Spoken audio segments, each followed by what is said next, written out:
자 여기서 베어까지 잡아낼 수 네. 있나요? 아니 브루저 둘을 궁극기로 밀어내고 이겼길래 굉장히 잘 싸웠다 라고 생각을 했지만 이거... 이 큐브 먹는 걸 오히려 노리는 플레이. 그렇죠. 자 3일차에 유의미한 킬 그런데... 나오는데 여기서 또 연이은 교전. 오 많이 아프리라도. 예. 못 살릴 것 같아요. 미지크 들켰습니다. 근데 이번은 한 번 이미 들어갔고요. 예, 다 죽는 건 피해야죠. 추가적으로 200클이 되지만 일단은 이즈랄프 선수의 제키가 살아갑니다. 실적으로 이제 제키가 포커싱이 돼버리는 그런 상태가 돼버리는데 자 그걸 피하기 위해서 왔더니 양조 LG를 만났습니다. 그쵸? 여기는 싸움도 한번 해볼만 하다라고 할만하다. 판단이 나왔습니다. 자 그리고 들어가서 습격을 그렇죠. 하고 한번 사포탄에 일단 그리고 엠마랑은 교환이 되고 이쪽은 제키 살릴 수 있어요. 그렇죠. 근데 그리고 시스템에 근데 이거 맞추고 누군가 좋아했는데 아니 근데 하필이면 양조 LG까지 양조 LG까지 리스폰스블 비상.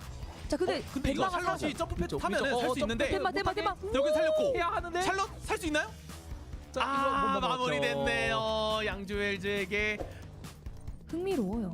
묘지에 저 X자 뭐예요? 진짜 공동 묘지입니다. 진짜 묘지였죠. 네, 그렇죠. 카메라와 시체가 뒤집혀서. 그렇죠. 이거 그냥 과감하게 먼저 넘어왔습니다.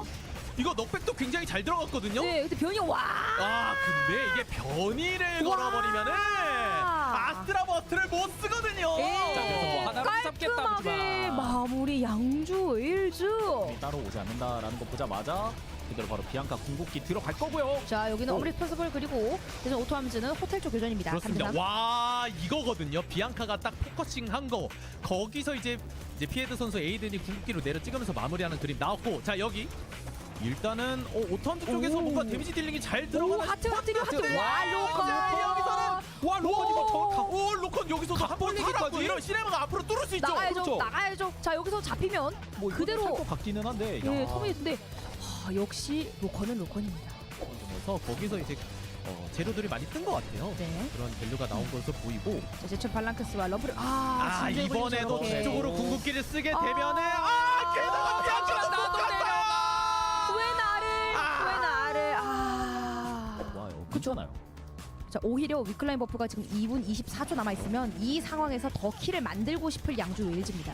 그렇습니다. 자 이거 마커스부터 천천히 한번 노려보고 있는 거죠. 근데 이거 충분히 잡을 수 있는 딜이 되는 조합이에요. 엄스펀지블. 그렇죠. 시간이 따로 없거든요. 자 여기서 기적 실현까지. 자 이중 무적은 받긴 했습니다만 여기서 한번 더 들어가 볼 생각을 해보나요 오토함즈?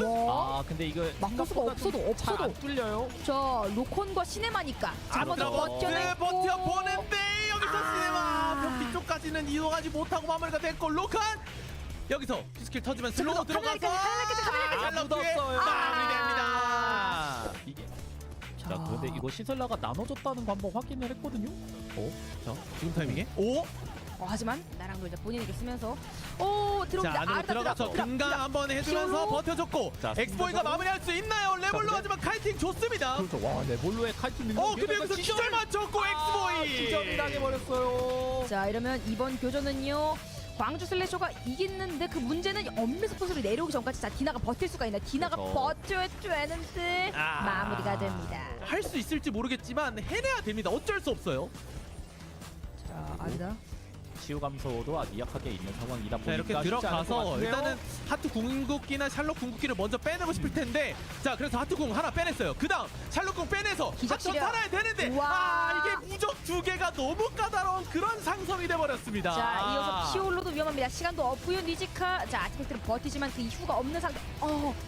그리고 금지구역 사망이 됐어요. 이거 그렇죠. 마이너스 1이죠. 엄리스폰시블이 8익인 게 아니어가지고 저 폭탄 뚫고 오는 게 힘들 거라고 얘기를 하려 했는데 다 뚫었어요. 이 정도면은 나쁘지 않게 뚫어냈고요.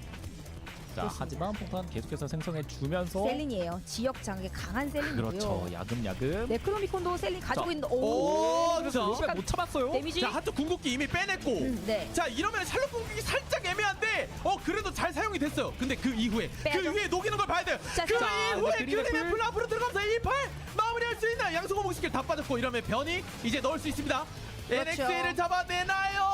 근데 자 이 체력 될 것 같아요. 어떻게든 자 클로이드 한명은 변이 남아있는 샬롯 처치하면 양조일즈 두 번째 체크메이트 현재까지 승률 100%입니다. 이게 뭐 매그너스가 뭐 금강을 터뜨리지 못했다라던가 그 다음에 반야가 쉴드를 한 번이라도 못 받으면은 상관할 수 있는. 우와! 이걸 근데 이거 좀 아르다라서 빠져나갔거든요. 이러면 도망가야 돼요. 자, 이러면 이지랄트 선수의 매그너스를 잃을 수밖에 없고요. 근데 그렇죠. 낭만은 치사량이었어. 야, 그럼요. 이거 낭만은 진짜 멋있는데요? 치사량이었어. 자, 근데 이게 초반이 말리게 되면 결국 이런 자리 싸움 하나하나가 너무 불리하게 작용을 하기 때문에 자, 이거 잡아먹을 준비 광주 슬래셔 쪽에서 준비하고 있습니다. 일단 니지카 잘 들어갔고요. 네. 금방 터뜨려주면서 데미지 많이 받아냈습니다. 양손과 무기 스킬로 강로. 강로 자, 피해냈는데 그런데 로컨이 앞쪽으로. 오히려 앞쪽으로 치고 들어갑니다. 앞불폭, 앞 2대씩. 이거 6점입니다. 자, 보급 상자 두고 럼프레 벨츠 그리고 광주 슬래셔인데요. 오. 팀을 눈앞에 두고 손을 대봅니다. 그렇죠. 오디세이 좀 일단 맞았고. 너네가 와라 아니면 우리 가져간다 이건데 오, 열긴 자, 일단은 했는데 열긴 했는데 가져가지 챙기지 못했고 못했고. 자, 이거 싸움이 비앙카 이어졌습니다. 중국이 지금 계속 의식하고 있는 거거든요. 그렇죠. 그래서 와카 선수도 일부러 안 쓰고 있던 오, 거고요. 챙겼어요. 그렇죠. 열어놨기 때문에 챙기는 데는 크게 무리 없었고 자 이러면은 굳이 싸워줄 이유는 없거든요. 자 엑스보이 선수 오늘 스키샷이 좋아가지고 와, 다 맞춰냈죠. 오늘 폼이 굉장히 날카롭거든요. 네. 자, 그리고 우측 호텔은요. 네, 기어즈도 이렇게 초월 아이템을 2개를 구비하고 있는데 호텔에서 만나는 팀은 광주 슬래셔. 오 근데 이거 제대로 노려줬는데요. 그렇죠. 자, 근데 이팔 어떻게 되나? 아티팩트 있으니까. 그리고 그 사이에 피올라가 잡히고 피오라까지 체급으로 자 얼마 안 남지 않았거든요. 자, 이거 뒤로 일단 W 쓰고 아르다라서 가스판 다음에? 방해하지만 살리는 건 충분히 방해할 수 있고 니나가 여기서 마무리가 됐으면은 자 페나 자, 근데 이거 방해한대요. 물수소. 방해한대요. 자, 다시 한번 셀린이 소생시와 서로. 아르다라서 다시 볼래? 자 이러면 반면- 나만 일방적으로 살릴 수 있는데 자 그렇죠. 3초 2초 자 2초, 살리는 데는 2초. 됐고. 이쪽 자, 그러면 이빨 이거 페나가 막아줘야 되거든요. 근데 이거 그렇죠. 막을 수 아르다는 아주 긴 시기를 가지고 있습니다.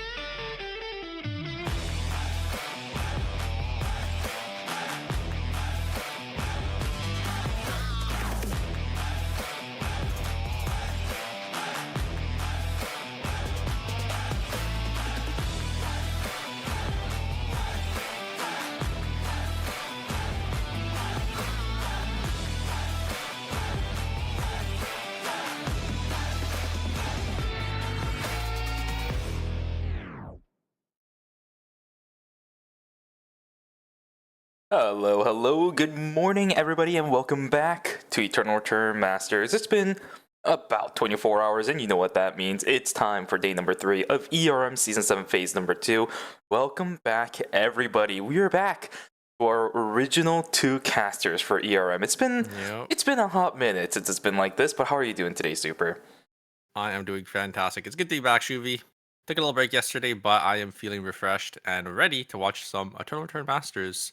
This time it's going to be knockout stage 1 and 2, so these teams, they're going to have to make sure they get into that top 4 or they are going to be kicked out today. Yeah, yesterday was a day and a half. I know you missed it. Unfortunately, I did miss you. Don't worry though.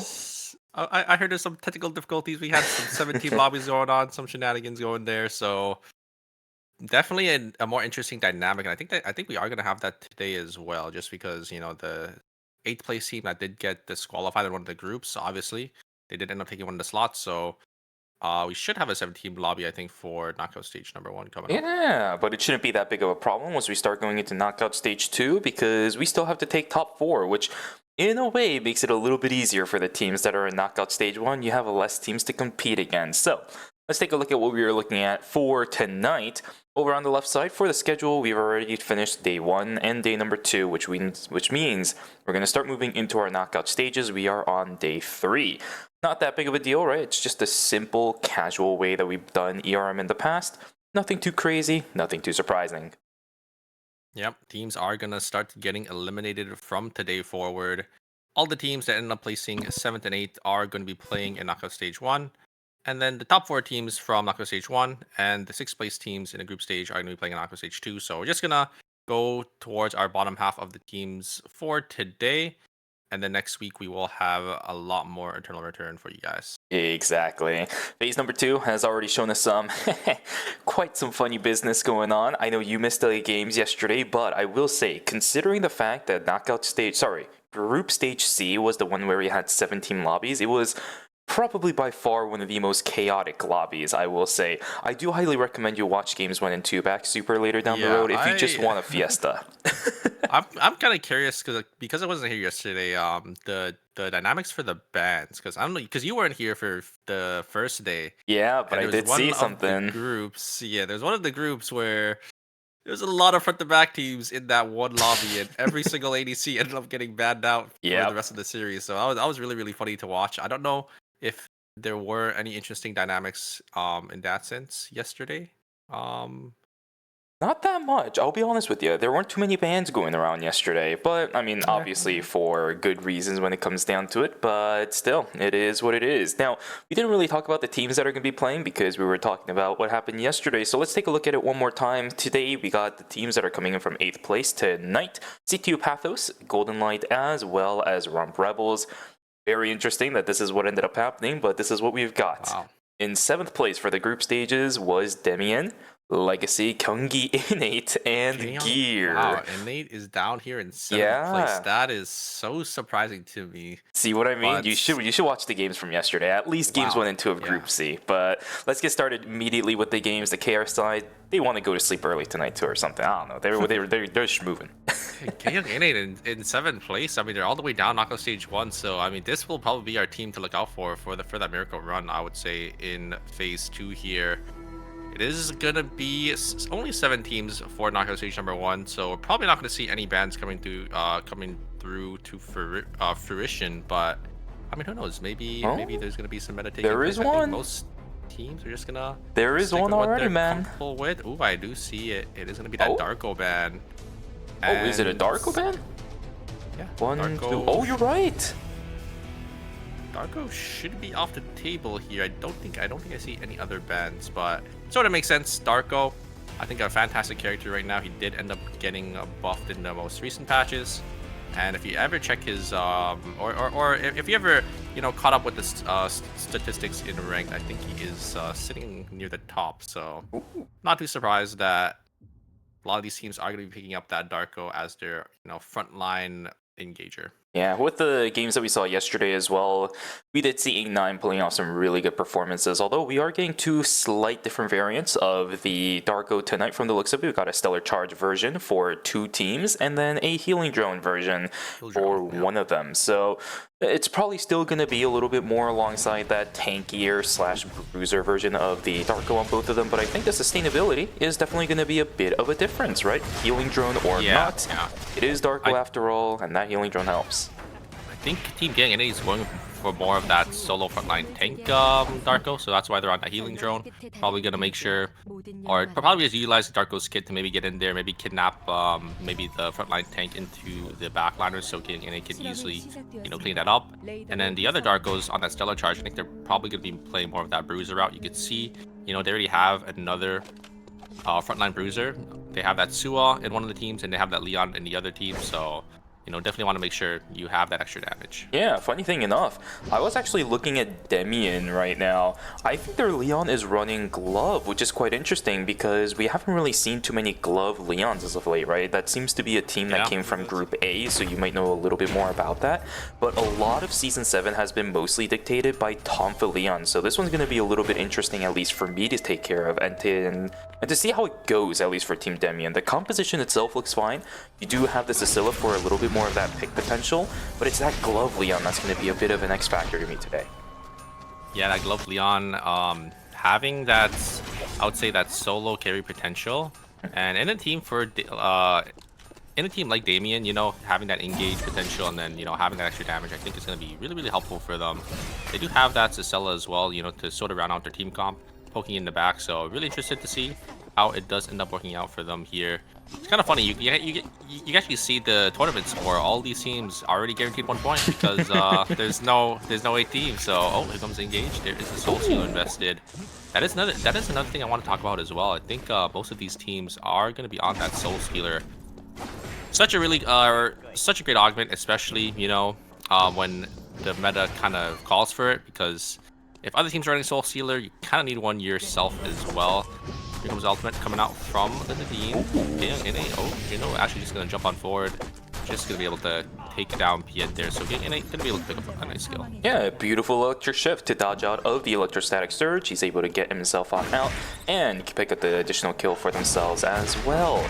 Good start for Gyeonggi and 8. It is still early game though, so a lot of teams are just going to be completely split apart, and that'll probably continue for a majority of the game, right? After all, we are down to 7 teams from the get-go. That means the map is going to be a lot more open. If you were here yesterday, then you would definitely remember me and Vic Serious talking about it, but when we're in the knockout stages, it's going to be even more so.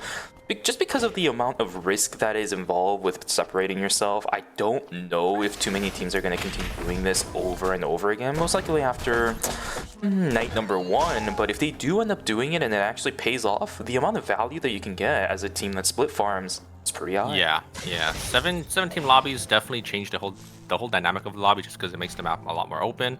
Want to make sure you're getting those credits to make sure you're caught up with the rest of the lobby here. Looks like the Leon is going to try taking these dogs here, but is just going to get immediately pulled back from the Leon. Surfs up, and a great combo there coming out from Damien. There is going to be able to instantly kill Piet and claim the dogs for himself as well, so great pickup from him. That was a beautiful pool left by the remnants, right? I think the dissipation would have been enough to stop it, but then the surf's up comes through, and everybody else from the team is already there. A double knockout coming through from the Yan. This should most likely at least lead the Lenny taken down onto the ground. Beautiful combination. That means an extra kill for Team CTU Pathos. We still have a lot of fights happening, as there's a ton of fights that explode at the beginning and the middle of night number 1. There is one down. Sua goes down, as well as the Darko. Lenny's just going to have to completely book it. It's 2 kills in favor of Team Golden Light sitting inside of Temple. Now, they don't have any objectives. That's going to be spawning in about 40 seconds, but I would say that's a great start to a composition like theirs. Yeah, Legacy, unfortunately, they are going to be back on the respawn timers for those objectives. Maybe they're going to contest for something up here. I think they're just waiting for the... Oh my god, there's a lot of damage coming through. Here comes the Ring of Vampire Queen. It's going to connect onto Zero Jin. He's going to try going in as well. Isn't going to be able to pick up one. He's going to connect back, and is going to go back in with the parry. Isn't going to be able to get him. Okay. And he is going to die. Unfortunately, it is going to be Rebels that wipes, but still day 1 wipe prevention, so nothing really going to come out of that. On the top side here, looks like one members from the side of Team Gear is going to go down, and Team Damien is just going to completely split. I'm surprised we're actually not contesting for this Tree of Life. I think they're actually just greeting it here, because Leon's down there grabbing the meteorite in Beach, but it looks like only 2 members are going to be needed here. Not enough damage coming out from this Vanya and this Lenny. The ultimate is just going to go wide, and yeah, they're just not going to be enough here. There's a great spring trap to maybe take them back in. The Jackie's going to respawn as well. But the Leon is here back up in time. Are they going to be able to do anything here? He's like trying to get that tree. There's a knockup coming out from the Leon. And the Cicella is going to be able to pick up the Vanya as well. A disastrous team fight coming out from Team Gear. As Team Damien, they just split their focus and they got both objectives. So a huge tempo swing for this team. It's really nice that Vanya was able to stay alive for such a long time, but the Jackie death timer was a little bit too long, right? If the Jackie was there maybe an extra 2 to 3 seconds earlier, then the support would have been there. But instead, Rez is over onto the Lenny, which means Vanya gets taken down and correspondingly everybody else. Really good time being bought by Team Damien. I would say the macro play from them so far, absolutely fantastic. Sitting on 4 overall points right now. They're still getting a couple of transitions in, but that start with a meteorite and a Tree of Life, a huge start to Damien's team. Yeah, it was a great pick there coming out from that Darko. Able to just get the Jackie and then immediately recognize that, you know what, we could just greed for both of these objectives here, as the Darko and the Cicella is just able to stall out for the 2v2. And then the Leon coming back at the very end there, able to pick up another kill as well for their team. And it gets, yeah, like you said, 2 objectives. It's just a huge tempo swing for them. Absolutely. Although it's still day number 2, right? There's nothing too crazy going on. A lot of our teams are split apart right now. You can take a look at the map. A bit of a heavier density of teams on the bottom left side of the map. The entire right side is pretty much open at this point. But with factory and dock closing, the map will feel a little bit more claustrophobic, right? A couple of big zones disappearing, although the combination onto Jinhao not going to land. So a lot of teams actually being denied some of these picks. This is really good for the ones that are able to get away, because if you're by yourself and you get out, that means the rest of your other teammates are being proactive around the map. Yeah, Team Damien splitting up there. Great scatter there coming out from them. Able to, you know, get all their team members out alive. And it looks like CTU Warrior or Pathos is actually not going to contest for this alpha. So just going to be a free alpha coming to the side of Team Bear. Maybe they saw some things above them, didn't really want to contest. Thinking there might be a third party in the area. So it's just gonna be the Alpha going to the side of Team Rebels. It's gonna be the Sua. I think that was the Sua weapon gonna be created with that mid roll here. Team Gear looks like they are gonna be getting the Bears and Temple here. So a lot of teams just gonna slowly start to getting these green packs, get these transitions online to make sure they are ready to fight in this lobby. And for people who were here yesterday, I'm really happy that Team Gear is starting out with this Lenny comp, because it is probably by far one of the better compositions they can run using this Jackie. Although, okay, the fight's going to begin between two different teams. Kyungi and Nate down 2 members. Zerojin's actually going to have to book it, which means Team Legacy, 2 kills for them. Kyungi and Nate struggling in night number 2 is not something that I would have expected to say in knockout stage number 1, but a great fight taken from the Sua and the Darko. Great setup from the Lenny and a great follow through from the both frontliners. Yeah, the one downside to having that Darko as your frontline tank is he's not really a quote-unquote tank. He doesn't really have that. He doesn't really have those or any damage reduction in his kits or any shields or healing. So it's a little hard for him to stay alive if he does end up just getting CC comboed from some of these teams, which is exactly what happened I think from Team Legacy. They were able to get a nice, I think, Sua double Odyssey with the Darko follow-up as well. Okay, so what are we looking at now? We got about 30 seconds to go until night number 2 is over. A lot of teams haven't really fallen behind necessarily so far. I know we took a look at what ended up happening in Team Gear at the beginning, but it seems like for the most part they have stabilized. Their credit count is actually looking pretty good. Banya's about to get a 4 score in just a moment. Same thing for the Lenny if they really chose to do so.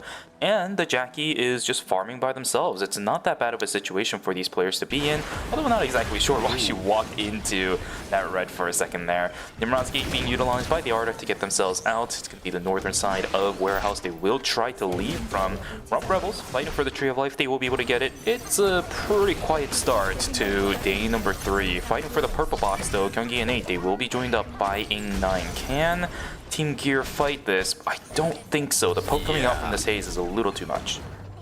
Yeah, a little too much damage coming from that haze there, and there is a Tree of Life coming in Temple as well, so it looks like Gang is just going to set their eyes on that. I don't know if Team Gear wants to contest. Easy Life maybe might be able to find an angle onto this Nadine here, but What's up? yeah, this Junho, he should be able to just use that Monkey Wire to get an out, so yeah, unfortunately Team Gear is just going to fall farther and farther behind here. Looks like the Arda is going to get caught out. There's a huge number of to get into safety, but I didn't be able to get out. There's in the blitz should be blocked by that Yan, and there's the White Lily to get into safety here, so it looks like I think CTU Athos should be fine here using Nimrod's Gate once again. Arda coming in clutch. I was gonna say though, they should just in case be careful, because the turn potential from Yan as well as a Hisui when you have something like a Kadia as well as a T on the backside is actually pretty massive. But good thing that the only thing on Team CTU Pathos' mind was to get themselves on out. They will actually use the VLS to get them all the way to the other side of the map as well. It is a zone that no one's really been in around, so we saw the Raven around there. The value is not that going to be bad for Team CTU Pathos. Hopefully they'll be able to fight that team once again in a couple of minutes. His team, I don't think Team Gear is gonna buy. Actually, it looks like they are. So they did. It looks like they're just gonna buy in there from, or in. It looks like Warehouse here, and Lumi is gonna go to the side of Team King NA. So Team King NA just gonna slow their game down a little bit here, get a couple more transitions online. Maybe play for that Omega coming over there as well. A lot of poke damage coming down to the Cicella, but nothing really going to come out of that. Team Rebels is just going to slowly back away. Chinamura wants this. You can see the amount of aggression that Team, Team Demian is trying to show, but nothing gets, nothing comes from the result of that. CTU Pathos also trying to find a fight up against Team Gyeonggi NA. The flank from the Hisui comes online, but the Yan is already dead. She is not going to be able to get anything done. And finally, Gyeonggi NA starts punching back against some of these teams. 2 members down for CTU Pathos. That fight seemed a little bit off. I will say the Hisui looking for a flank angle definitely makes sense, but not entirely sure about the execution of the process on that. Yeah, a lot of damage coming out from those haze rockets, but nothing really going to come out of that. But yeah, I mean, a nice clean 2 kills for them. You can see their credit counts as well. They're sitting on about 500 apiece. I think they just want to greed in for these blood buy-ins for their carries, so they're going to be looking really, really strong here. I'm going to go to the side of Team Legacy in archery here, so this team definitely going to get a lot stronger as well. And when it's a double bruiser team with that Lenny pick, when you have, you know, a lot of items, it's going to be really hard for some of these teams to, you know, try to combat that. So we're going to have to see if these other teams are going to be able to, you know, go head-to-head into Team Legacy here. Asuna is actually just going to slowly start pulling themselves forward here to try to maybe look for an angle, but is going to recognize that, you know, can't really go too deep without the rest of their team being there to follow up. A very quiet night number 3, right? Considering the fact that we're sitting on 7 teams, overall it's just been a slow lobby. Quite an interesting way to continue moving on in this series specifically so far. We'll have to see if that's going to be a consistent thing throughout the entire night, though. Yeah, Team Golden Light coming up into Team Gang N8. Ooh, there is going to be another team under them, Team CTU Warriors. I don't know if Team Gang N8 knows. They're just going to take the key card down into one of the labs. I don't know which lab that was, but should be a great or a nice spot for them, because there's really nothing in the temple side. They already cleared all of the animals in temple, so there's really not much to do, you know. When you're kind of in that situation, you usually just drop the lab down, make sure you get some more value with your time here, as it is going to be Team Bear using the VLS system to get into a hotel there. There is going to be a box that they are going to do as well. Okay. The Yan trying to jump on him, but Dissipation catches him right before it dissipates, so... Oh, Dissipation catches him right before it dissipates. Wow, that's actually a pretty nice way to put it. The Nimrod's Gate coming down, but I don't know. CTU Pathos seems to be a little bit off their calls today. Nobody really in preparation for the Nimrod's Gate to come down, and Junho might be in a little bit of trouble himself. That is the Unleashed Power. Luckily, they're just able to get themselves on out. This is quite interesting though, right? You have an Arda, you have a double front line, but they aren't really coordinated with each other just yet. We can see it from some of the Nimrod's Gates that are coming in. We'll have to see if this one is the right call. Unleashed Power activated, it's actually just going to be used on the Papyrus. CTU Pathos, I think it's either they're hesitating a little bit or they're just a little bit scared. I don't really see the amount of aggression I should be seeing from an Arda double front line, especially a Hisui and a Yan. Yeah, but you know, you kind of have to bide your time. Look for those key engages, because if you end up taking it too early, you are just gonna go down here. Great block there coming out from the Hisui is gonna be able to lock out on that. Suidon Kyoto is gonna get knocked up, but huge AoE damage coming out from the Yan, able to lock up that Lenny, and the Su is gonna go down very shortly. But the Reign of the Vampire Queen is gonna connect from the side of Rebels, but the Nimrod's Gate is gonna get all 3 members of CTU Pathos all away. So looks like they are just going to be able to get to safety here. Unfortunately, oh no, the Dark One getting caught from Legacy, and Gang NA is going to be able to clean that one up. Unfortunately, Legacy is going to go down in 8th place. A huge setup for CTU Pathos, right? They were able to knock down 2 members from Team Legacy, gets third-partied, but everybody getting their cooldowns back at the perfect time allows them to all get out using the Nimrod's Gate. A very, very big play. And now they have priority over the Wicca line. Look at how far away all the rest of the teams are. Kyunggi NA can start walking around very soon, but yeah, this is a very, very good team to start knocking down this Wicca line. We got about 1,000 health bars left. It is secured by the Hisui. Now the question is, can they get out? Of course they can. They have an Arda. A lot of damage is being sent over to the members of Team CTU Pathos because of all the long-range poke, but it's still the blood sample secured, the Wicca line buff secured. It's a huge win for Team CTU Pathos at night 4. Yeah, but you can see where the members of Team CTU Pathos are. They're actually all going to path down into beach here, so they should be fine. They got that Wick buff, they got that blood sample, they got everything they wanted there. With a couple kills as well coming out from Legacy a little earlier into that team fight as well.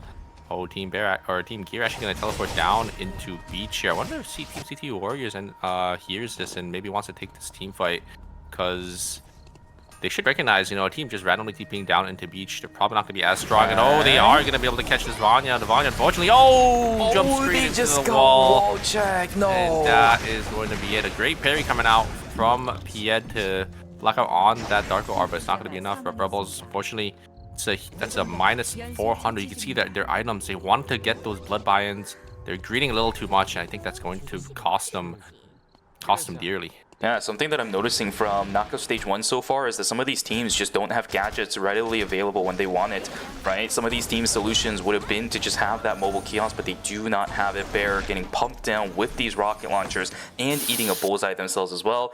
Everybody is walking into forest despite the fact that it is a restricted area. This zone alone has eaten up probably somewhere about in total maybe 3 to 4 minutes of timer across the board for every single player. Yeah, I mean, look at the credit counts on Rebels. They're sitting on 500 Selena Bianca, 300 on that Aiden. I don't know if they're just greeting for, you know, those big buy-ins, those bloods, or if they're just not able to, you know, find a tempo buy-in on the kiosk. But yeah, Rebels is gonna get pushed into the corner here. They don't really have any timers, so they're gonna be forced to fight Team Golden Light here. I think Team Golden Light is gonna be happy to take this team fight because you can see the item difference from both these teams is probably about, I think, 1,000+ credits in terms of value on items for Team Golden Light here. Definitely want to look for something, but they have to be a little careful because they are playing that dive team comp with that Bianca, Reign of the Vampire Queen. So gotta make sure your backliners don't get one shot here. Looks like they're just gonna slowly start choking them out. Just slowly pushing on forward. They're gonna have to look for an angle soon. Yeah, they have to go. There is no way to run away, and you just keep running away from a composition like this. You will never be able to find an initiation in. Bear is trying to find some of these odysseys, maybe land a couple, at least even on a fancy to find some kind of pressure, but they just haven't been able to land any of them.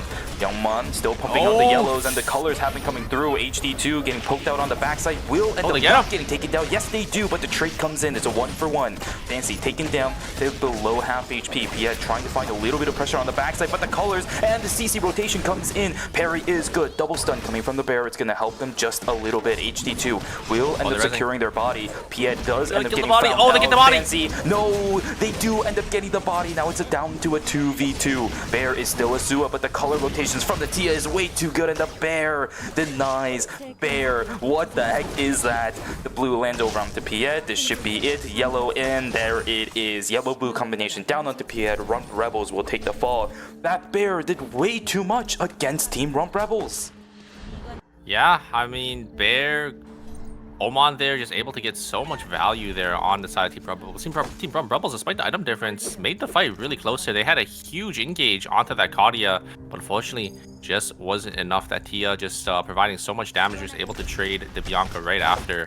And unfortunately, though, Team Golden Light, they're going to lose a member, so they're going to have to look for that Lumi res here. Did end up losing that Kadia, so just not having that core DPS member. Oh, they actually are going to be let straight into school, but I don't think this time, right? Marcus has enough time to get out. Oman. He's dead too. Oh, wait. He might have a fraction of a second left. Yeah, he's fine. Marcus is dead. Marcus is dead. Yeah. It's gonna be -1 for Team Golden Light there. The disastrous attempt to try to get yeah, now they're gonna get third party by. Wait a second, CTU. They're actually gonna kill Arda here, and they're gonna be able to maybe get on out. Kadia should have the range. As long as they can maybe stall. Kadia is gonna go down to that Yawn. Okay. And it's gonna be up to Oman here. Can he make magic happen? Can he get some damage in? There's a great bat skill. No, it's gonna be team CTU Patho is gonna go down. So they do end up at least getting 1 point back from that kill, but yeah, -1 for Team Golden Light is definitely not what you're looking for. Yeah, that's really unfortunate, right? But it is what it is. -1 going over to Team Golden Light. They're also going to have to deal with the simple fact that everybody just hopping on directly on top of the 2 remaining members. It's not the way to go, but it is exactly what happened. These rocket launchers hurt quite a lot. Team Damien, they're going to have to deal with that. Half HP for the Cecilia, and they also have to deal with a Nadine. Luckily, it is Jinho. I think he's on crossbow right now, so those bullseyes aren't going to hurt a lot, but that's Freya last will hurt quite a bit. Young DNH is going to have to give away the spots. This allows a good chunk of breathing room for Team Damien. They needed this as well. Their composition is not one that can easily deal with some of the poke. So the fact that they get breathing room like this is definitely not that bad. Double Guillotine found out. Ing9 is going to jump on, and he actually ends up stealing away the Darko. He's going to try to do the same thing up against Jinho, but it's just not going to work. Zero Jin will be able to knock down Jinhao, and we're down to a 2v3. Asuna taken dangerously low as well. Don't really see a world where Demian ends up winning this unless the Leon goes ham. No. Absolutely not. There's the explosion shot, and that's going to lock it in. Asuna last one alive. He will end up going down. Cecilia has not that much time left to live. Yeah, Baskin unfortunately going wide there, but yeah, it's going to be it. Unfortunately, yeah, the ultimate coming out from that Cecilia was used a little too early, so they're not going to have that free ad last at the very end there. Was ended up popped, but yeah, a little too late, I think, for that team fight there. Getting in it, going to be able to win that one out there, getting a nice 3 kills and a nice placement point, but it's going to come down to Team CTU Pathos versus Team Getting In. You could see the greed paying off for Team Getting In here, that Hayes having that double blood is going to be huge in the amount of DPS that they can output. So I have to be careful for this Hisui though. I did see the false health level 2 being upgraded for that Hisui. That could actually make a pretty big difference. You can see once again that it is just a crossbow on the Nadine. Her bullseyes aren't really going to do that much, but with all the poke coming out, I think Team CTU Pathos eventually has to find a way in. The only problem with it is Gyeonggi and 8 is really well experienced with a composition like this, right? Because they've dealt with Gwangju slashers in the past. They have to be really on tight with these calls. They cannot start eating these rocket launchers way too often. Yan's down to half HP too. Yeah, the problem is they're trying to walk up and they're just getting completely poked out and zoned off by this haze. They have to just look for an angle, have to pull the trigger, but there's so many traps. You don't have any EMPs, so you are going to be able to use it. But Ing9 is just hovering that Nimrod's gate. You can't really take it when there's a Darko just going to be just down right in your face. You're going to get knocked up and maybe going to get like kidnapped back. They find an angle in. They are going to be able to get Zerojin, but Zerojin instantly blinking away. Hisui finds an angle in. He is going to be able to take them down, and I think that is going to be it. I don't think is Juno going to be able to do enough damage. There's a huge ultimate coming out from that Darko. I don't think it's going to be enough. Hisui is going to be able to get, is going to be able to stay alive, and Hisui going to jump back on in. Wait a second, did Juno make anything happen? There's an execution bonus. Is going to be able to keep them alive. Is going to be able to trade one kill at the very least. And CTU Pathos coming out on top, a huge engage and a huge find from that Arda. Yeah, a huge Nimrod's Gate is allowing them to win the game. Congratulations to Team CTU Pathos. They will be able to take away game number 1 with a victory. So, a Hisui getting a win in ERM is what we're seeing. Hisui win in ERM? I think it is. Right? Yeah, during the release season that she had for, I think it was season 5 or 6, she didn't see a single victory. We did see a couple of Hisuis, but none of them ever won. So for CTU Pathos, setting a record tonight for ERM, allowing a Hisui victory screen to actually show up. And yeah, we actually got to see the Hisui at the end there too, right? So that's a cool one. Nice. Congratulations. Nice little win screen. I actually don't think I've ever seen that win screen before. I'm not gonna lie. So it's been nice to see. Very nicely played from CTU Pathos there. I mean, I call me surprised because you know, during the group stages they didn't really look too confident. You know, they weren't really playing, you know, the double bruiser comp you know, too well. But you know, coming out here, great Nimrod's Gates, great dive from them, able to get a 1-up onto, you know, arguably, you know, one of the best front to back teams in Korea. But I don't know what's happened to Team Gang in it. You know, they're down knockout stage 1.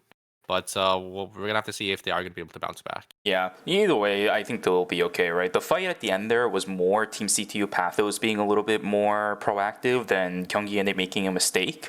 I think up until that point, it was completely fine. Zerojin was landing some massive rocket launchers. You saw the amount of damage that it was doing, but that is still just poke, right? As soon as you get one good initiation in, that's exactly what ended up happening. Good blink away from Zerojin, but you have a Yan in front of you, you have a Hisui in front of you. There's a lot of things you have to dodge, even after the blink. So, just once again, a good team fight from CTU Pathos, and the proactivity from the Arda did actually end up coming to fruition. Now, I will still say though, after the Nimrod's Gate went down, the rest of the team still kind of scrambled to get into the Nimrod's Gate. I want to see a little bit more coordination from them, even though they won the game, right? Like, I can still point those things out. If the Hisui and the Yan both jumped at the same time, it would have been much easier and probably not let Zerojin get that blink on out.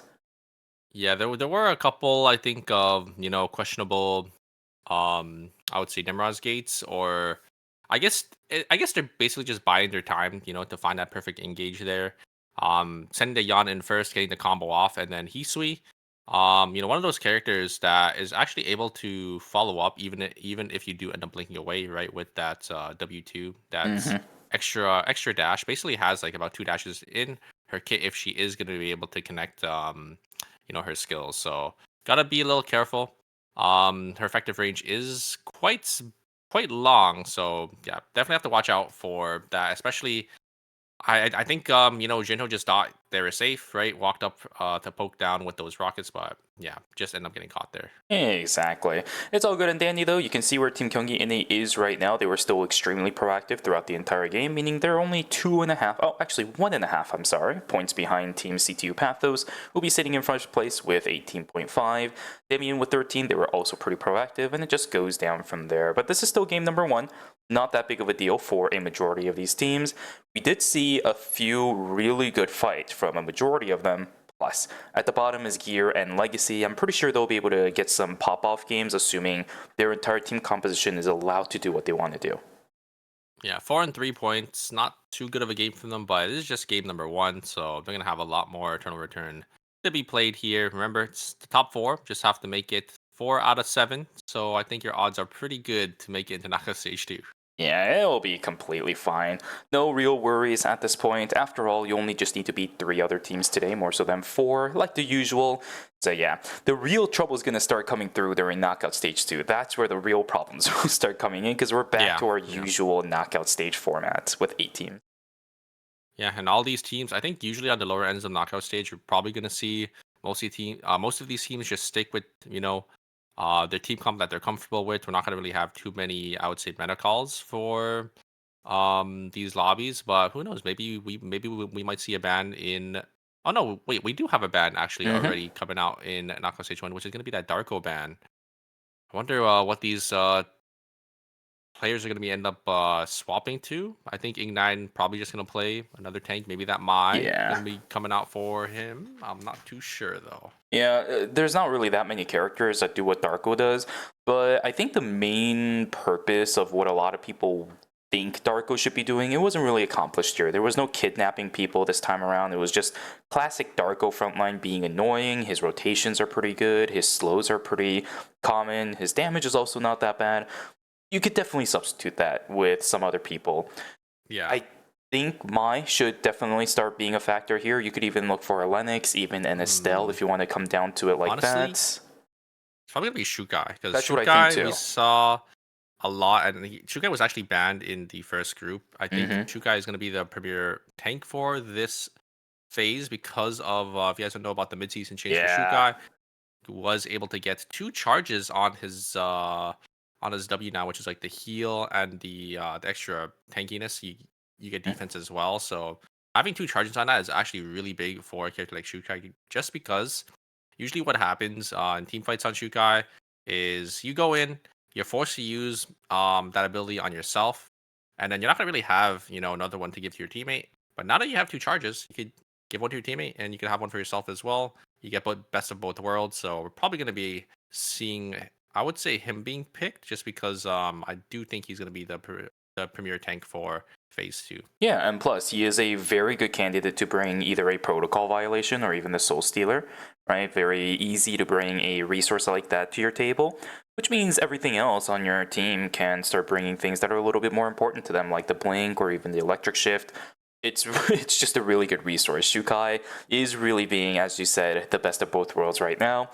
So let's take a look at what's going to happen, because we're going to start diving into game number 2 to see what ends up being picked and maybe what starts being banned. Despite the fact that we're in a 7-team lobby, we do have a ban for game number 2, which means it could happen again for game number 3. Yeah, it looks like we're actually going to have a couple swaps here. It's going to be, Shukai maybe going to be locked in for Damien and Alonso coming out for Legacy. You're going to be playing that Alonso Carla team comp that we usually see. Pretty standard, I would say, front to back with that Arda. They could just send Alonso in, let him do his thing, and then you have that Arda and that Carla to follow up here. Golden Light, they are going to be swapping over to that triple backline team comp this time. They're swapping off that Claudia into that Heart. I do like the Heart better for this team because they do have that Peacemaker as security there. Yang Innate looks like Ing9 just going to be sticking on that Mai. Mai, we actually haven't seen too much, I would say, in phase number 2, just because, of all the changes. She did end up losing, I think, about half a meter on her strut, so her E2, which I would say it's a pretty big nerf, but, Mai still able to do my thing, so no surprise we are seeing it come out from Ing9. Yeah, I'm going to touch a little bit more on Team Golden Light's composition here. It's a great time, I think, to pick the Heart because Darko's banned. Darko is probably one of the easiest ways to counter something like a Heart. You can bring somebody outside of the Peacemaker. That is probably why they ended up not playing Heart originally, is what I would think. Because, too many Darkos. Darko does end up, completely countering Heart. Because, you basically just pull someone out that's like 1 HP and then you just instantly kill them. But, Darko being off the table here, that definitely is going to allow Team Golden Light to pick that character and use that character to its fullest potential, I would say. So, you have to see how they do end up doing in this lobby now that Darko is going to be off the table. Yeah, I mean, Team Gang N8, they did end up using the Darko pretty well, right? Sig 9, able to get into, you know, the frontline tank. The whole, you know, reason why Darko is a really strong, you know, frontliner is obviously because, you know, you get a knock-up behind the tank and you just pull them back into your team, and your tank is going to be so far away from, you know, your two backliners that they're just going to get instantly shredded by, you know, the backliners of the other team. And there's just going to be no help and no follow-up for you to really have. Yeah, one of the biggest things about Eternal Return that I say quite a lot is making sure that you're fighting on your own terms, and by doing that as a Darko, it really allows you to kind of force the enemy team to react to you more so than them playing into their own team's favor. So yeah, I can definitely see it. It's a thing that always exists, but Darko, he's more or less at this point just kind of a stat check, right? If his stats are pretty good, then you can play him quite often because of what we just mentioned, but if his stats aren't, then there's definitely better things to play. Yeah. The problem is Darko needs to be, I would say, tanky enough, or you know, have enough value in his kit to make it to make him worth picking than these other tanks, right? So if he's not really doing too well, if his numbers aren't really too high, obviously you won't really see too much Darko. But we did see a lot of buffs coming out. I think is the reason why we are seeing that pick being utilized a lot more again in the ERM here. A lot of damage coming out from the side of Team Golden Light. They're able to display this 1v2 so well. Yan trying to get some value, isn't going to be knocked out, but the Peacemaker heal is going to be able to keep that heart alive just barely. So Golden Light and be able to pick up a nice 2 kills. It's actually kind of funny because the combo with Heart this time around, we actually saw it quite a lot during the previous phase where we actually saw the Heart and the Charlotte combo, if you remember that. This time around it's a little bit different because there's another combo that I just saw, Heart as well as the Tia, full rainbow right on top of the Peacemaker, means a lot of teams are not going to be able to react to it as soon as it ends. And we just saw that a little bit. Maybe we'll be able to see it later down the road. Taehu, we'll be able to get out using the Nimrod's Gate. So Jinho, no, not Jinho, but Junho, I think it was, Junho, allowing his, Hisui to keep themselves alive, which is pretty nice and dandy. Pied getting taken down. Wako, I don't know if you want to walk into this, my friend, because Bear is also on the leave. Yeah, I love the way Team Golden Light is playing these team fights. They're just able to split so well into a team like CTU Pathos, and that's exactly what you want to do into these, you know, double bruiser teams. Just because obviously these teams just rely on, you know, focusing down one target, they're able to kill a priority target, and then, you know, they're able to play the 2v3. But Golden Light, you know, down in Hospital and Cemetery, they're just able to, you know, split away so well, and, you know, having the triple backline team, there's so much damage being pelted back. CTU Pathos, on the other hand, though, they are just not having that. I think Wild has died about at least 4 to 5 times so far in this game already. The CN is just permanently looking at a gray screen right now, which is really unfortunate, but it is still day number 1. He's also level 8. His death timer isn't as long as you could kind of find it to be. Means he should be able to come back in a moment here, but I don't know how much of a lead he's going to be able to find for that day 2 fight. Yan is pretty good, but you do want that weapon skill. If he doesn't have it yet, I don't really see a world in which CTU Pathos can actually find fights, I think, at the beginning of day 2. I mean, it should be Weapon Mastery 5 at this point, I would think. Because, he has that. Yeah. Bear, unfortunately, I think getting caught out by Team Gang N8 is going to be able to use White Lily to get themselves on out of there. And I think Team Rump Rebels are just going to give up the first objective contest here as they're just completely split. You can see, the Bianca just going down here. Suwa going to teleport down into Factory, but looks like Gear is already here. They're gonna take all the bears here, so unfortunately Rump Rebels, they're just not gonna get really anything on this night swap. Yeah, this really sucks for Team Rump Rebels. Our 2 teams that don't have any kills right now for phase number 1 are the 2 that are struggling the most. Rump Rebels has been split apart from each other for the entire game so far, pretty much. CTU Pathos, they haven't really been able to play the game so much because everyone's been dead so far on their team. Yeah, it's just not looking good. But with day 2 starting out, they are going to have some opportunities to maybe find some of these objectives, find some of these fights going on in their favor. Whereas Team Legacy, they're going to be down in Arda for a little bit. CTU Pathos, Golden Light is being extremely proactive already. 2.5 when it comes to their kill score. They are looking pretty solid with the triple backline comp. Yeah, I love how the lobby dynamic changes in the sense that a lot more teams are split farming, and trying to cover as many more zones as possible to get, you know, those credits for their team, so they can get those tempo buy-ins. Just because obviously a whole team is missing off the map, so that's 3 less players to account for, and 3 less players can maybe clear about 1 to 2 zones per cycle. So yeah, these teams are just slowly slitting away, getting as much farm as possible, making sure they group up to get these 4-score buy-ins. And Lumi is going to be credit charged, unfortunately, just missing Rump Rebels here, so they're not going to be able to catch that. Looks like it is going to go to the side of Team Gear here. But Team Golden Light is going to be there to respond. I wonder if this Celine is just going to walk up. Maybe try killing this Jackie here. But Team Gear is all going to teleport on in, so yeah, the Celine is that's a lot of cooldown spent for the Jackie too right now. This vision. Not really going to come out of that though. Yeah, well, at least Team Gear was able to pick up a majority of that Lumi. I think Golden Light should be able to pick up the last remnants of the credits that Lumi had, which is not that bad for them at all, because they also just bought. Look at their credit count. I guess a little bit goes a long way for these players, as they just all went for their 4-score buy-in rotations. Did see something on Gear as well. I think it's the Legatus as well as the Star Steel for the Jackie once again. We actually saw that in the last game. But a fight up towards the north side of the map. Team Legacy trying to fight it out up against Team Demian. We can see that the Arda ends up getting taken down by the Free at last. The Arda, taken down, which means the Alonzo is also going to get taken down. Really brutal for them. 2-0 for Team Demian on the north side of the map, as another fight potentially in preparation for the Alpha that is sitting inside of Hospital.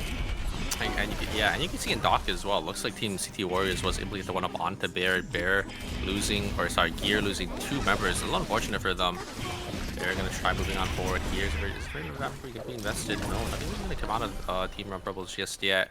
They do have this dive team with this Bianca. Here it comes. Is the Peacemaker going to come down in time? We're going to try killing this Bianca. The Peacemaker does end up going down. Poe's going to be at 1 HP. Pied is going to get stunned, or is going to use the ultimate. Unfortunately, it's not going to hit. The stun is going to connect onto the heart, so looks like the team fight is going to go to the side of Team Golden Light, and Bear actually going to try to taking the 1v1 is going to get completely denied. And I think that's going to be it for Team Rump Rebels. I don't think Bear can get away. It is the Suwa, so maybe. Oh, the Don Quixote gets blocked by the hearts. They will be able to trade a 1-for-1 though. And they should be able to get away with that. The Don Quixote just barely playing with fire here. Bear, wait a second, he's going to try looking for an angle back and onto the sleeve, but if Bear goes down here, the Bianca, they end up respawning, so looks like they're okay. I'm surprised they even tried to go for that though, right? I mean, if you can keep yourself alive, that's actually the better case, because I think the entire north side of the map is actually pretty open. It's night 2 after all. That Temple Mutant Bear rotation would have been really nice for Bear to actually take. I know that the Bianca is alive, but really, you do not try to stay alive. That's an interesting call. Team Rump Rebels, they will be down 3 members, of course, when it comes down to the overall kill count. Really, really good fight from Team Golden Light. HD2, did he die to wolves? I think he did. I think he did. But it's okay. If it doesn't show up on the, if he doesn't full die, it doesn't count as a -1, so looks like he's okay, because I think you can definitely -1 from animals. It happens, man. Yeah, I mean, those are mutant animals, or mutant wolves too. It's 2 mutant wolves, yeah, you know, it is what it is. Yeah, maybe the heart's not the one that's getting prioritized when it comes to transition. Got wiped. When did they get wiped? You're right. When the heck did that happen? I actually saw 1 or 2 of them getting taken down. I think the Jackie was on the south side. You were talking about it before when we were going into the split screen. I saw the Jackie there, but what happened to the rest of the team? I thought they were out. Yeah, I thought so as well, but unfortunately, Gear is going to be our 8th place team. 7th place so team. sad, or 7th place team. You're right, you're right. Technicality. Yeah, it's so sad to see, you know, Jackie coming out on ERM, you know, Easy Life, our Jackie 1 trick, unfortunately, just not really working out for Team Gear. Yeah, I mean, Jackie, one of those characters, I mean, there's a reason why, you know, he's not really played competitively, but I mean, who knows? There's still 2 more, there's still 2 more games, so maybe Team Gear can pull it back in game number 3 and 4. Yeah, and if anything, I'm actually surprised they're rotating back over to this Estelle Bianca composition instead. There is no setup, in my opinion, for the Jackie, and you might say, it should be, but Reign of the Vampire Queen is a really nice initiation, and while that is absolutely true, I think the Lenny is a better substitute for what the Bianca does, because instead of it being a 1 big rotation, and your ultimate's also going to have to be invested too, right? This entire team roster really depends on the Bianca making sure that your Reign of the Vampire Queen lands. On the flip side, Lenny has a lot of opportunities for her to set up for the Jackie.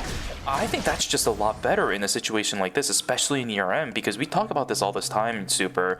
You can't expect everything to go right every single fight, so you have to make sure that you have the utility to create those opportunities really often. Lenny allows you to do that, Bianca doesn't.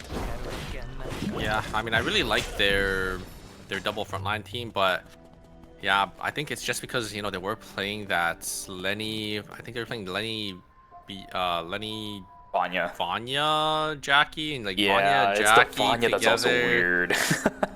Yeah, Vanya and Jackie, like two characters that just, you know, kind of struggle in the competitive scene. So I think they just decided, you know, maybe it didn't really work out, so we're gonna try a different team comp. This team comp's not really working out for them either, so maybe they might have like another one to maybe swap around with to, you know, try to get this Jackie working for team here. Yeah. Looks like it is going to be team Golden Light. It's gonna be able to get to the Omega, and I think that was team Legacy gonna be able to get to Omega as well, both in Cemetery and Temple respectively. Pretty fast objectives this time around. I was actually going to mention during game number 1 that there was a couple of late objectives that were taken. I think there was like an alpha that stayed alive for about a minute, and Omega was also pretty much non-contested, but it was alive for about 40 to 50 seconds after it spawned. This time around, everybody right on top of the objectives as soon as they spawn, everybody else just kind of casually going alongside it, because as a matter of fact, Super, as we mentioned, Gear is dead. That means we're down to 6 teams before we even go to day number 4. The map is giant. Yeah, it is so open for these teams to just farm up, make sure they get you know, as many credits as possible, as much mastery as possible. Oh, it looks like it is going to be Team CTU going to use the VLS system to get out of there. They do have that red Already box. farmed this. Young Innates, I think they see the red box ping, so they ended up walking back, but they were on the VLS, so it looks like it pinged on the VLS while they're flying. So yeah, the red box is just way too far away for them to really contest. Is going to go in a research center here, and what is it going to be? This is Boots, that's huge. Oh, it's Boots! It's going to go to Red Shoes, probably. Yeah, it should be. Is it gonna go? I think it should go on Tehu. Oh yeah, Red Shoes for oh no, Red Shoes is actually gonna go on the Arda. Okay, that's an interesting one. Now, it is pretty good, right? Because it's almost a direct, even better upgrade now from Straight Jackets, because you do have the amp part of Red Shoes now. But I'm surprised they're not putting it over onto the Hisui, because ramping up that Hisui is actually a really good call, I think, at this specific stage of the game. Look at their transitions. I mean, it's just a steel knee pads right now for the Hisui. That Red Shoes could be a massive victory unless they do this. Here we go with the bomb. Engage. Oh my god. The combination is really good. They should be able to catch up the Cecilia, and they do. What a beautiful combination. Team CTU Pathos. That's what I wanted to see, right? As soon as the Nimrod gates go down, both of the melees take it at the exact same time, immediately cuts down the Cecilia, and they get the meteorite off of it. That's what I want to see from that team, and that's what I want to see from that comp. Yeah, very well played from Team CTU Pathos here, and they got a blood sample as well. I think they just ended up buying that in, or did they get it from Team Damien? Because if they got it from Team Damien, that would be a huge... way. I think they did end up just buying it in there. Yeah. I think it is going to be... I think it was... Oh, it's going to be Hermes going to come out from that Hisui. I don't know what the blood was used for just yet. I think they still have it in the inventory. I actually wonder what their item distribution is going to be here. Probably maybe that eye shield going to come out for that Hisui, because... That's what they ran last game. Yeah, it is a pretty big upgrade, I would say, for that Hisui, getting that Omni Siphon, that extra movement speed, and also having that... those extra defensive stats as well. Oh, the Alonso is not going to check. Nice He's going to be able to use that. What the? Get them Wait. out of there. Wait a second. Oh no, the Nimrod's Gate is going to go straight into the hands of Team Rumbrubbles. And wait a second, can Hisui do some magic here? He's going to get a lot of damage in. He's going to be able to 1v1 the Suwa. Is going to get a lot of damage back. And it looks like it's just going to be a 1-4-2 trade here. I feel like Hisui can win that. Why did they just leave? I'm surprised as well, but it is also an Aiden too. Aiden has really good 1v1 potential, so probably just didn't want to take any risk. And oh my god, both the ADCs end up taking themselves out with those auto attacks. Great love shot there, but getting an 8 isn't going to be for us. Or is going to be the one for us to back away. Yeah, positioning wise, Golden Light definitely had the advantage as the love shot actually ended up happening right around them. Tight corridor is not something that Mai wants to go through, especially when there's a Celine around, so a really big fight for Team Golden Light. In the end though, it is still a 1-for-1. This does allow them to also get positioning for the Wick line as well, you can see on the map. And yeah, that's a great night 4 start for Team Golden Light, but another fight begins. Team Legacy will end up losing out on the Arda as well as the Alonso. That's a -400 going for that team, which they do not have to replicate all that. Youngzi will also cancel out on the Hyperloop. They only have 20 seconds left. Nimrod's Gate comes in and CTU Pathos, they're about to completely wipe away a team, but you have to be a little bit careful. It is a Carla after all. 10 seconds left on that timer. She's gonna have to try to get the res. Wow, are you really gonna try to brute force this? But you're just gonna die. What was the point of that? Yeah, you just gonna... Is that a -1 as well? No, it shouldn't be because they did get a kill credit toward it. Didn't show up as a banner, but Alonso's dead now too. That, yeah, I think that is, and that's gonna be a -1, I think, for Team Legacy. Actually, oh no, that is a disaster. And look at their credits now. They don't really have any money to really buy them back in. A huge spell show coming out for that Bianca engage there, but yeah, they're just able to lock up this Acela. Acela's gonna go down. On the other side, it looks like the Leon and the Kenneth were able to get the Suwa there. Suwa not going to be able to live for long enough for the team to respond, so it's going to be a 1-for-1 trade. These teams need to get the buy-in, and they have to get it now before the night swaps here. Damien should have enough money. I'm surprised they're just not pathing over to hospital, but I think they should be able to make it in time. I don't know what's going on with the macro play from some of these teams right now, man, at all. It seems like the curse from yesterday is continuing on. If you guys were here yesterday, you'll know exactly what I mean during Group C. These teams are locked for some reason. The decision making is a little bit awkward. Now for Team Demian, they will be able to get the res off, but for Team Rump Rebels, they're going to be down that Sua for quite a bit now. They don't have enough credits just yet, so I guess I can forgive them on that front. But still, overall, macro play from a lot of these teams at the moment for game number 2 is looking a little bit shoddy. I'm not sure why that is, but yeah. It is day 5 as well. It's going to be a little tough here. Legacy, Arda is going to be gonna use Nimrod's Gate to get on out of there. Doesn't really have enough credits to get the team back, so I think that is going to be it for Team Legacy. Arda's just going to be forced to try to play for some extra placement points. And I mean, if you got any character as your rat, Arda is the man to do it for you with those Nimrod's Gates to get them all around the map to, you know, try to avoid some of these teams. Getting an 8. Gonna just try pushing up here into Team CTU Pathos. You can see the items for Team Gay and they have 2 bloods here. Oh, the Acela pull is huge, but the Nimrod's Gate is gonna be there to bail them out. And it looks like Team CTU Pathos is going to be okay. This does force the blink away from Wild though, so a big amount of pressure actually taken away from that, and at least for the next 90 seconds or so.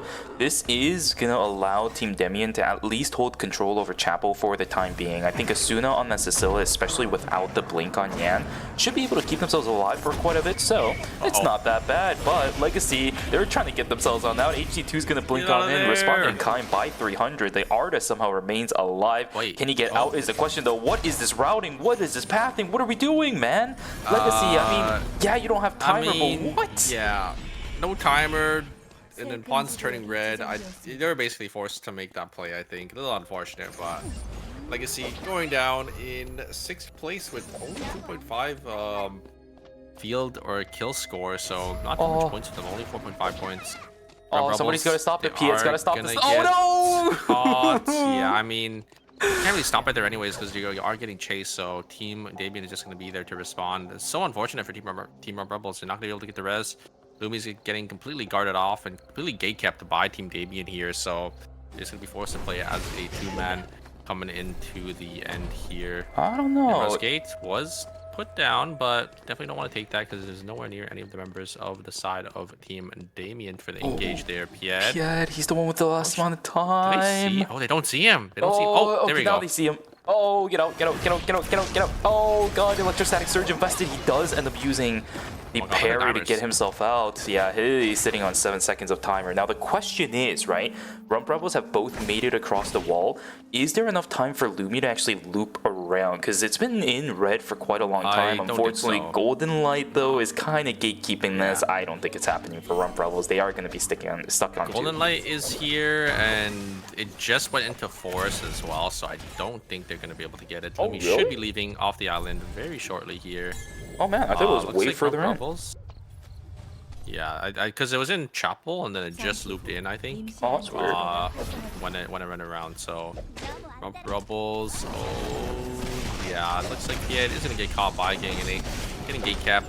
Are they gonna go down here? Actually gonna be able to live on a red and the kill. They're actually gonna feed it into the side of Team Damien. That sucks. Okay, well, really annoying for Team Kyunggi in it because they really need those kills right now. Look at how many points they have at the moment, despite the fact that it's day 6. Oh god, and look at how many teams are going to be here in Chapel. It's going to be a 3-team final zone. What a couple rats.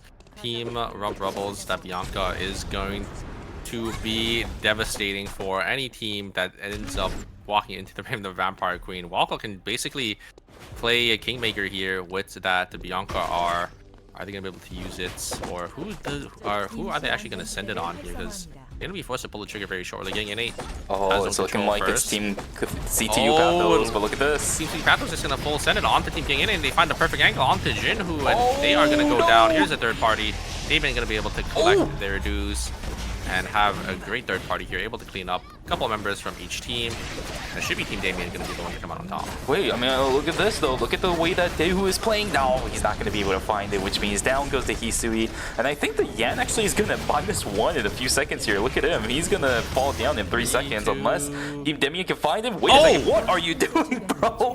What the heck is going on with some of these teams, man? Hit him? Yeah, I mean, no. I think it was more of the decision from Yan to sit in the bush in the dust a little bit longer. Like, what was that? What is happening, man? Yeah, that is gonna be a -1 for Team CTU Pathos there because I mean, you're right. They didn't get hit for any amount of time in that team fight and just didn't really walk up to beat the kill over. I'm surprised as well for that extra point, but This game's maybe getting just a little didn't wanna. weird. Maybe just didn't want to give an extra point to Team Damien instead. Maybe they thought that was better instead of. Yeah, I don't think so. Yeah. Yeah, you have to be a little selfish on your side, right? For these points, -1's never going to help you. It actually helps everybody else. So, quite interesting on that front. But for now, it's going to be going down to Team Damien versus Golden Light.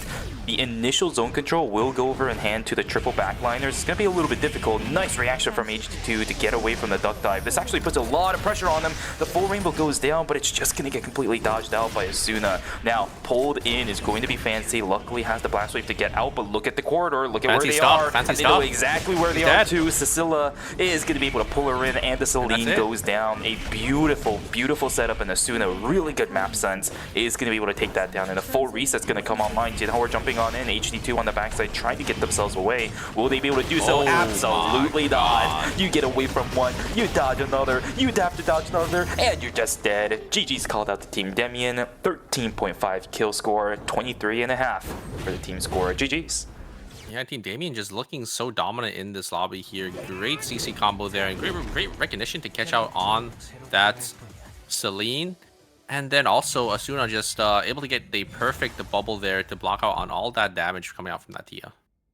Pretty well done. GG's called out, and that's the first half of knockout stage number 1. Now, these games have been pretty fun to watch, but there's definitely a lot of improvements. There's been a lot of questionable plays, yes. I'm not gonna lie. There have been some interesting plays, and I guess that's kind of carrying over from yesterday at least. I don't know how it was looking like during the group stage for A and B, but the shenanigans are carrying on over, at least from what we saw in Group C. It seems like teams are getting infected with that shenanigans-esque gameplay. I'm okay with it though, but I don't want these teams struggling after the fact that they had to deal with the fact that that happened, right?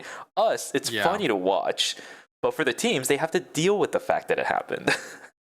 Yeah, I mean, like a lot of -1s in this lobby.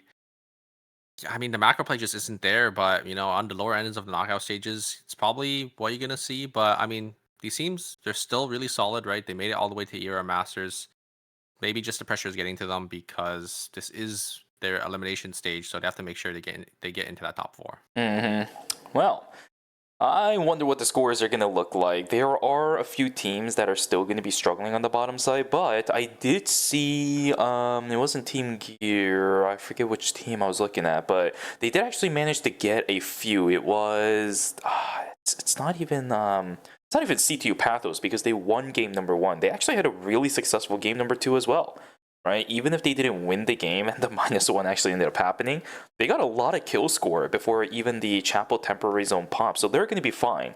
I'm trying to think of a couple of other teams that were towards the bottom of the score sheet, because save for Team Gear, I think everybody did have something going in their favor, so the score sheet will still flip around a little bit.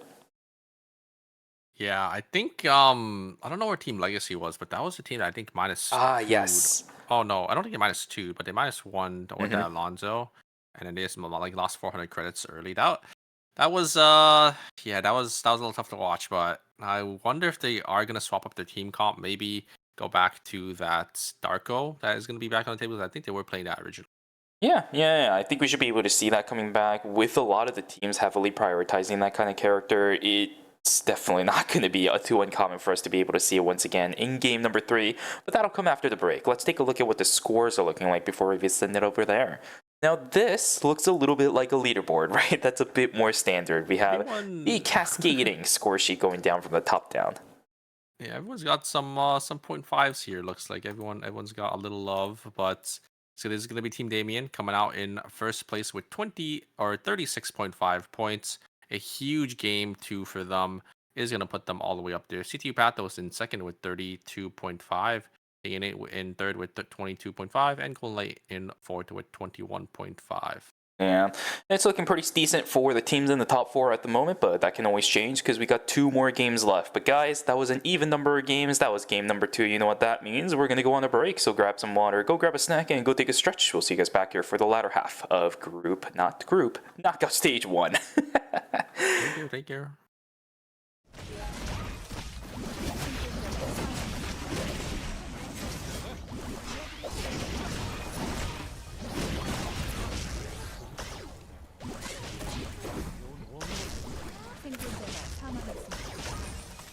누군가가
주변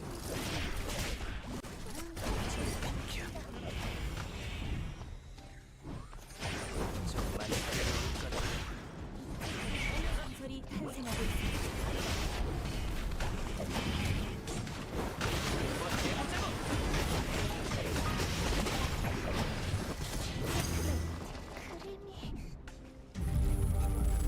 You're ready to get in the game now. The last thing you want is to wait. WD Black, performance storage, purpose-built for gaming. SSD speed that obliterates load times. Performance to transform your game. Expanded capacity to store more. Customizable RGB. WD Black. Because the game never waits. WD Black. Drive your game. 만약 내가 살고 있는 세상이 게임 속이라면 어떨 것 같아? 근데 이 게임은 이름이 뭐야? 파악 완료. 그럼 게임을 시작. 누가 닫지 좀. 게임 할래? 빠밤. 뿌숑 빠숑. 부활. 이지.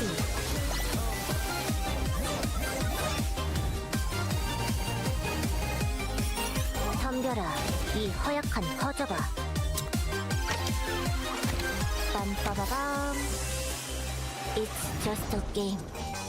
누구에겐 인생의 전부야. 이것은 게임이지만 놀이가 아니다. 윈도 치셈, 크레딧 나옴.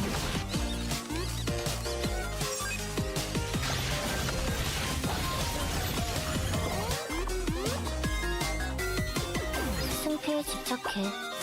게임은 이기려고 하는 거니까. 할 수 있다. 나라면.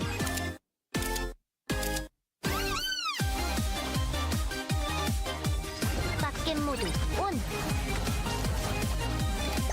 이건 미친 짓이야. 난 여기서 나가겠어. 캐리.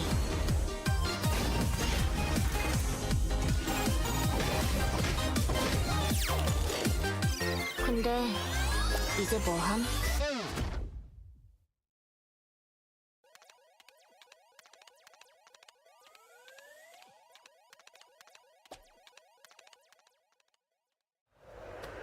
칙칙한 풍경이군.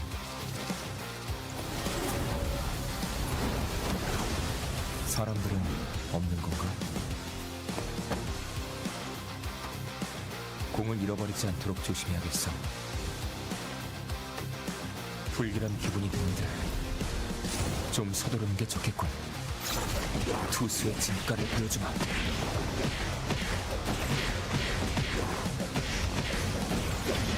받을 수 없는 공이 뭔지 보여주지. 여기가 내 마운드다.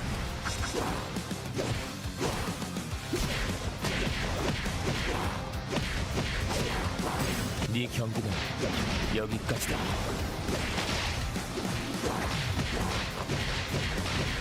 살아남기 위해서야. 미안하다.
분명히 아무라도 가져가야 인사이터가 조금 웃을 수 있을 텐데 이쪽은 레비데플과 자 CNJ e스포츠.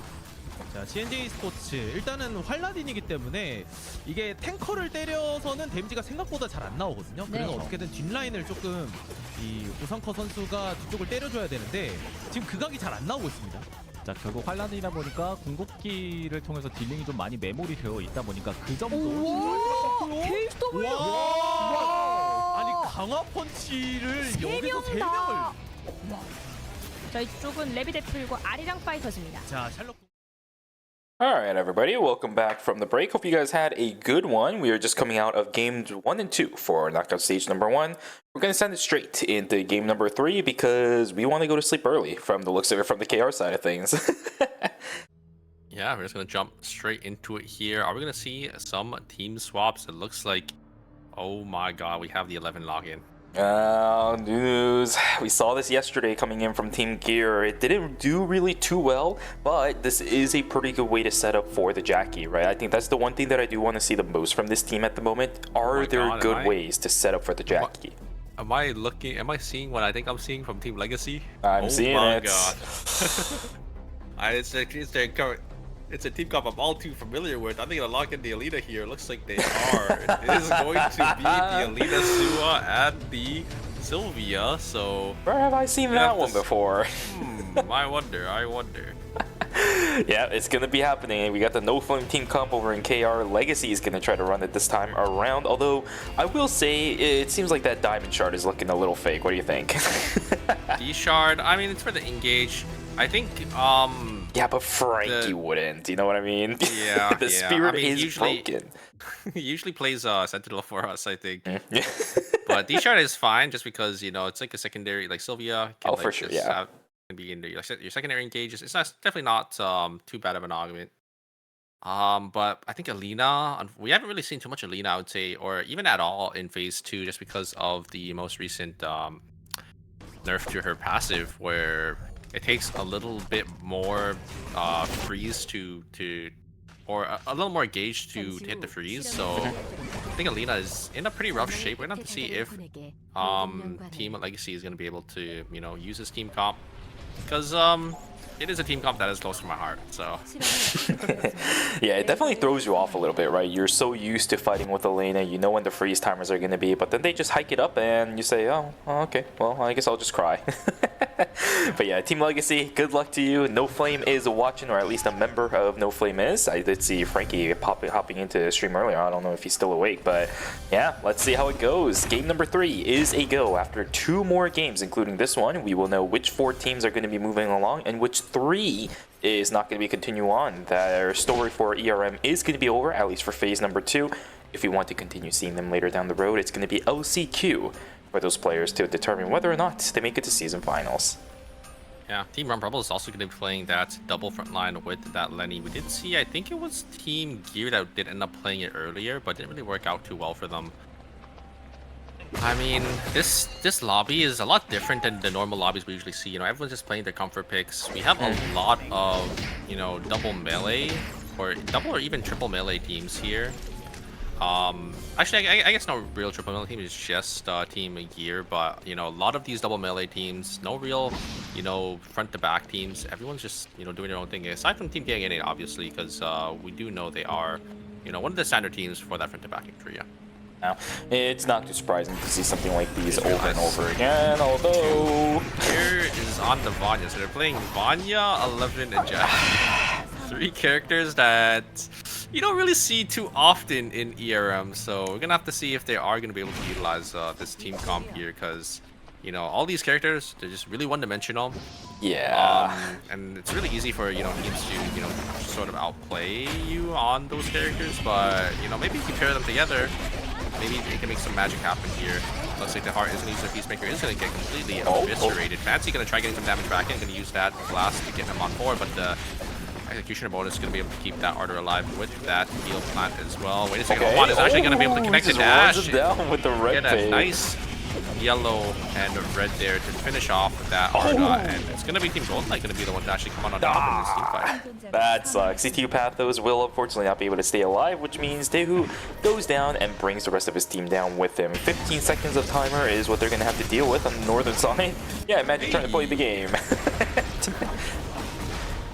Yeah, looks like Team Legacy was able to get a nice kill. Great blink coming out from Juno to dodge out on that knockup from the Darko, and they're just able to focus them down. And oh my god, Juno's actually going to go back in, but it gets immediately countered with the Surf's Up, but will be traded as Leon will go down as well. So a 2-for-1 trade going to the side of Team KNA. Yeah, and we're back to the situation once again where the 2 teams that have 0 kills right now is Gear and Rum Rebels. Both of these teams just have not been able to be proactive at all. Although that might change, but the full swing comes in. And there goes the Jackie. Maybe they might be able to find one, but denied using the Peacemaker. The Vanya's gonna get kicked out. There's the full rainbow coming in. I don't think the kills are just hopping in at all. Team Gear, they're so in shambles right now, man. They're trying to look for an opportunity. I saw what Easy Life wanted to go for, but you're playing into a triple backline with infinite sustain. The full swing into the wall, and then the Peacemaker coming down as well. 11 tried to jump on in there, tried to get that kill. Just not going to be enough. A huge engage coming out from Peacemaker, able to find an angle off the backline, but a great response coming out from the side Team Legacy, just able to get the Arda, who is completely isolated. Now it's going to be a 2v2, and they're going to set their sights onto the Heat Suite, and it looks like Team Legacy is going to be able to come out on top. A nice Clean 3 kills come out from the side of Team Legacy. 35 seconds in total that the team has been wiped so far. 36 if you want to count that extra second that I saw. 21 seconds this time around is what they're going to have to deal with. And most likely not going to be able to contest for any objectives at the beginning. They might have to just look for a couple straggler objectives, like maybe some respawning animal camps or something like that. But definitely not the start that CTU Pathos was looking for, considering how well of a series they had at the beginning of knockout stage number 1. Seems like for game number 3, I apologize, it's not exactly the greatest in the world for this team. It's all good though, it's still the beginning of game number 3. Surprise Team Legacy is actually contesting for the tree, but maybe deciding not to because of their CDs. But probably going to be on CD for a couple of the characters there. Junho actually going to be able to get the love shot arrow. Going to connect onto Junho there as they will end up going down. So nice clean pickup for the side of Team Gigan, and that is going to be a day 2 kill. So a nice full point going to the side of them there. Team Golden Light. Oh, HG2 completely split away from the rest of their team, and here comes the full combo there. Heart going to get completely killed down in that parry uppercut, and Rump Rebel is going to be able to find a nice kill for himself. Easy kill for Team Rump Rebels, right? All the combos in the world is going to force the Heart to not even be allowed to use her Peacemaker. Down she goes. Dehu trying to run away from Zero Jin. Yeah, everybody is split apart at this moment. Not even looking for a return kill this time around though for Dehu, because he is still on default items right now. Can he buy anything? Nah, not really. He's just going to wait for a 4-score. Yeah, and it looks like the side Team Legacy do have that kiosk, so they are just going to use that kiosk to buy in here for their team. It's going to be the Holy Order is going to go to the side of that Sylvia, and the Truce Modifier looks like they should have enough for maybe a quick 2 as well, as my guess there. Fencing Matt's going to be on that Suwa there. Yeah, there is attack skill. So everyone just going to slowly slow down the game here, get their call-ins, get these 4-star call-ins here. And are they going to get another buy? They are. They're going to be able to get a nice White Lily here, and Arda is going to get completely killed. And that is going to be a huge swing and a huge win coming for the side team here. We're able to get the jump onto that Arda who was calling in, and that's going to be a 4-score going to the side of Team Gear. See, they need to do that, but more consistently. You know what I mean? That was all set up by the White Lily, but this is exactly what needs to happen for Team Gear. Those kind of initiations, you saw how fast the Arda was able to get disintegrated, and that's because of the dual sword Jackie. That fight is a situation where they're actually able to utilize one of the biggest strengths of their entire team without having to blow your entire kit, trying to get on in. So hopefully Team Gear is going to be able to utilize that and start optimizing a bit more of that. They're going to need it if they want to stay alive and remain in phase number 2. Oh, I like this play from Team Legacy here. Team Gang Innate, they're going to pull the Alpha here, and there's going to be another team contesting. They should have full vision of all of the stuff that is happening here, because they should have the console vision. And oh my god, a lot of damage going to be going to the side of Team Rump Rebels, but the third party is here. Legacy is going to be able to get that kill. Delenny is going to go down. I don't know who had the it's Delenny, man. Oh, it was Delenny that had the Mithril. And Legacy going to be able to get a nice tempo swing there. She jumped in to grab the Mithril, but then somebody popped the White Lily. And because of the positioning on the Alpha, she jumped herself into an angle where she would jump herself into Team Legacy instead. That is absolutely terrible. Gino caught up by themselves will get a kill for Team Legacy. They're getting everything during night number 2. Yeah, getting so much value here. And they're going to be able to get the bears and the farm rotation up in Temple, so it's going to be a huge tempo swing for them. They can probably get their buy-ins. I see that Sue already sitting on 250 credits. Get that kiosk from that mutant bear pack, and yeah, they're definitely looking to you know, set up the game here to you know, close it out. Those kiosks in VLS, we saw how important it would have been in some of our earlier games tonight. The fact that a team is sitting on both the VLS and the kiosk, it's got to feel really good at this point, right? It's going to be one of those emergency utilities you always have access to, which is pretty good. Might potentially brewing from Team Rump Rebels as well as Golden Light. They actually do end up getting a really nice initiation in. It's going to force out the Peacemaker pretty early. The full Rainbow also comes out really early too, but it's only up against the Nikki. This does put enough pressure though. Look at the amount of damage coming in. Is a full swing going to come in? No, not just yet. There is no red to follow up on it. If it did, then maybe both of those two would have been able to fall. The full swing also not coming through from either one of the players there either, right? Maybe if Youngman managed to land one, it would have been enough, but nah, everybody from Team, what is that? Team Rump Rebels is able to get themselves away. CTU Pathos still struggling though, as 2 members are going to fall down. Luckily, those are night 2 deaths. They will still res. That's great. There's so much AoE damage there, but just wasn't enough for any of them. Look at the jump pad. Look at the jump pad. To die. Oh yeah, I wonder if Team Golden Knight's actually gonna jump back in here. Maybe they're just biding their time for the box to get taken here. It looks like Yunsi's gonna get caught here. A lot of damage gonna go to the side of that Suwa. The Lita's slowly gonna try pulling back. Does end up getting the free shot to Pied. The box was open, but unfortunately, the Sylvia didn't end up getting it. Jump pad's coming on in. Can they get any of the members here? Perry is gonna go through, but they're good. No. The Celine used the blast wave to push him back in. Oh really? Oh Yeah. man, and Pied ends up falling down, which means the transition item is gonna go over to Legacy. Wait, the Legacy? Oh my god, you're right, because the item was on the Nikki there. So Legacy's just gonna be able to get it, and oh my god, Legacy's gonna look so strong here because they got another couple transitions here. Bear, unfortunately, only sitting on one item here. They're maybe gonna try looking for this because they are completely isolated from the rest of their team, but should be able to meet back up very, very shortly. Was that a New York no flame moment or what? Here's the fight starting out though between these two teams. Rump Rebels are gonna have to deal with this. Crowd control rotation is good and it's permanent, like we see in North America. They're picking up that composition like a flash. Waffle's gonna get frozen down into the ground. Crowd control rotation begins yet again. Can this Lenny get out? I'm not entirely sure. Springtrap is good, but the blink is there from that Sylvia. You are not getting away from this. Rump Rebels taken out of game 3. Can't get away from that Sylvia, so we'll be Team Legacy getting a nice clean wipe from the side of Team Rump Rebels. Unfortunately, Team Rump Rebels is not able to find the footing in this game. You saw they had to buy back. They really have. They still have about 400 credits, 400 or 500 credits. You can see at the bottom right there, just not spent. So just playing down, you know, a couple items. But Team Legacy is able to play this macro game really, really well. Able to get so many extra items over these other teams. You know, you saw them just get these alphas. You saw them get that mithril from that body as well. So huge tempo swing for Team Legacy. Indeed. Legacy, they are also the kill leaders in the lobby right now when it comes to points. 7 for themselves, 9 team score at the moment, and they're going to be able to pick themselves up an Omega for free as well. A 4 score about to pop on in.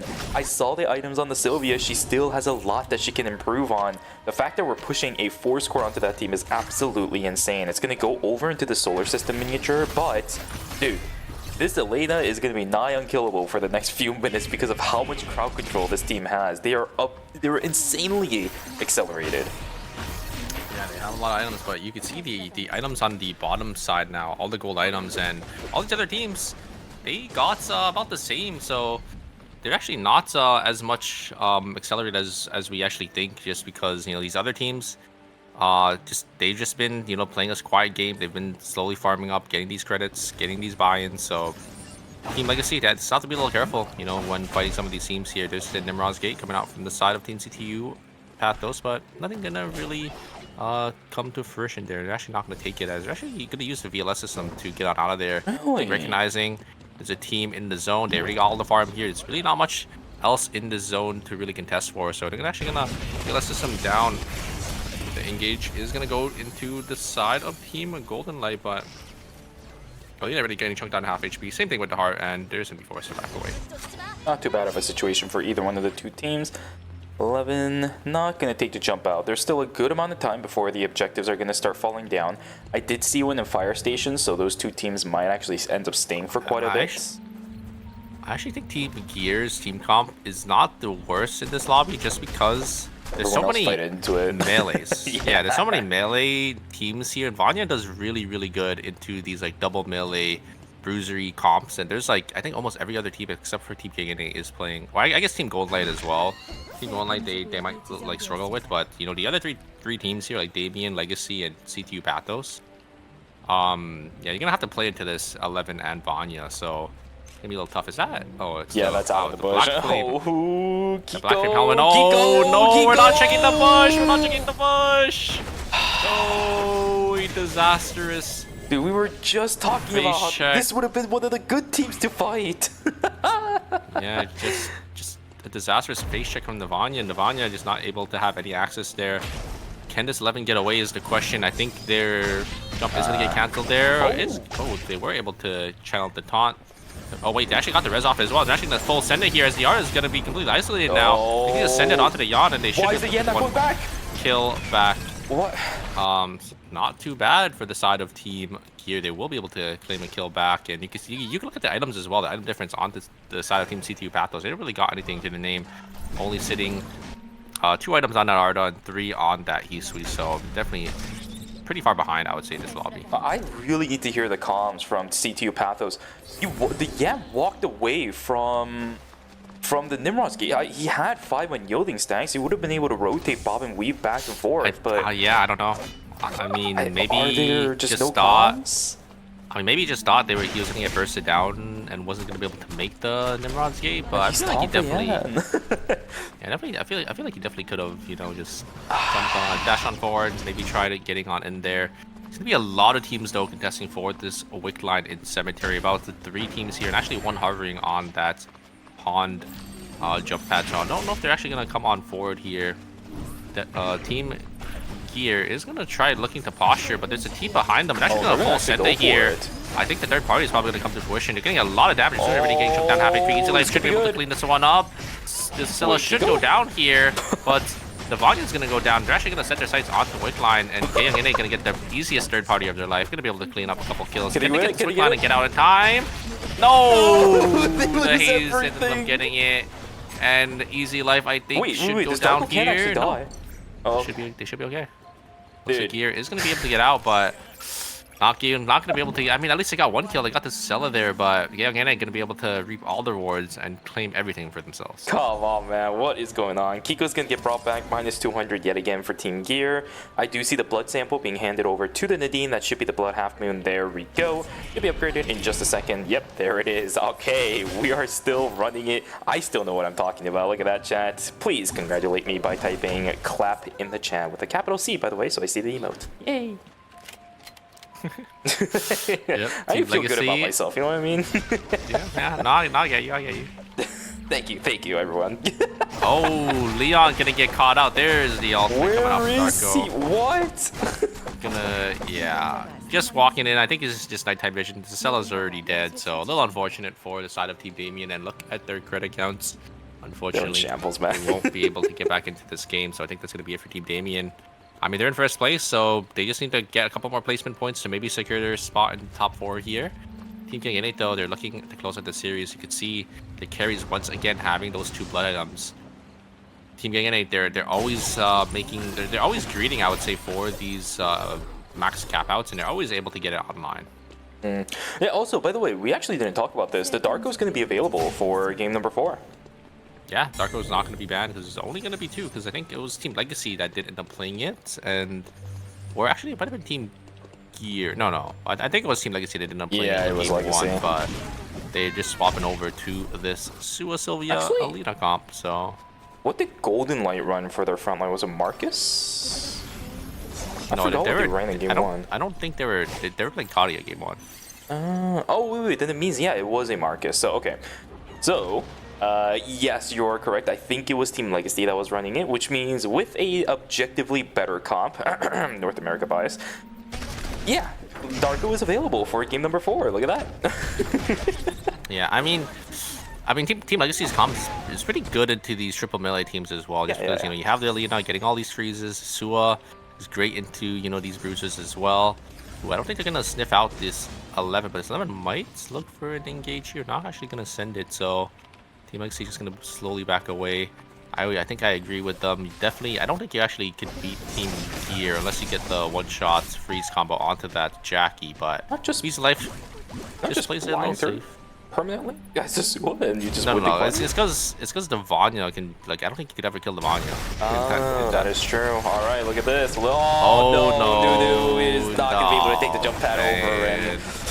Even with the calorie cyclone, is not going to be able to stay alive, but she does end up getting the jump across, and look at that. She will still stay alive, as she has enough time to keep herself on the map. And there we go, the damage is too combo, much. Legacy, the damage a little bit too much. The waffle combo with the crowd control is there. C2 Pathos, they're finding a way back in, and the prospects of running this composition in the next world is looking a little bit dim, as C2 Pathos say no. Yeah, I think Team Legacy ended up TPing down into Cemetery, and I think they got completely. I'm guessing they got caught off guard by Team C2 Pathos. Just so much AoE damage from that Yan and that Ardo. I think they got double dice there. A little unfortunate. but it is going to be the Suwa, the last one left in their team here. Team Gear stuck in the middle between a lot of these teams. I think they're just going to be able to walk up here. It's actually a lot of rats. It's going to be that Darko and that Yon. Both rats above and behind them. Yeah, they don't really want to full send it onto this this Darko, but Darko's actually out trading this Jackie here. I think he's gonna take it. He does end up taking it. I think it'll go straight to the hands of Team Golden Light, and yeah, that's gonna be it for Team Damien. They're gonna go down in 6th place. Dude, he's in shambles, man. He was just mind gaming so hard against Easy Life, only to get mind game back because there's another team to intercept. That's really unfortunate.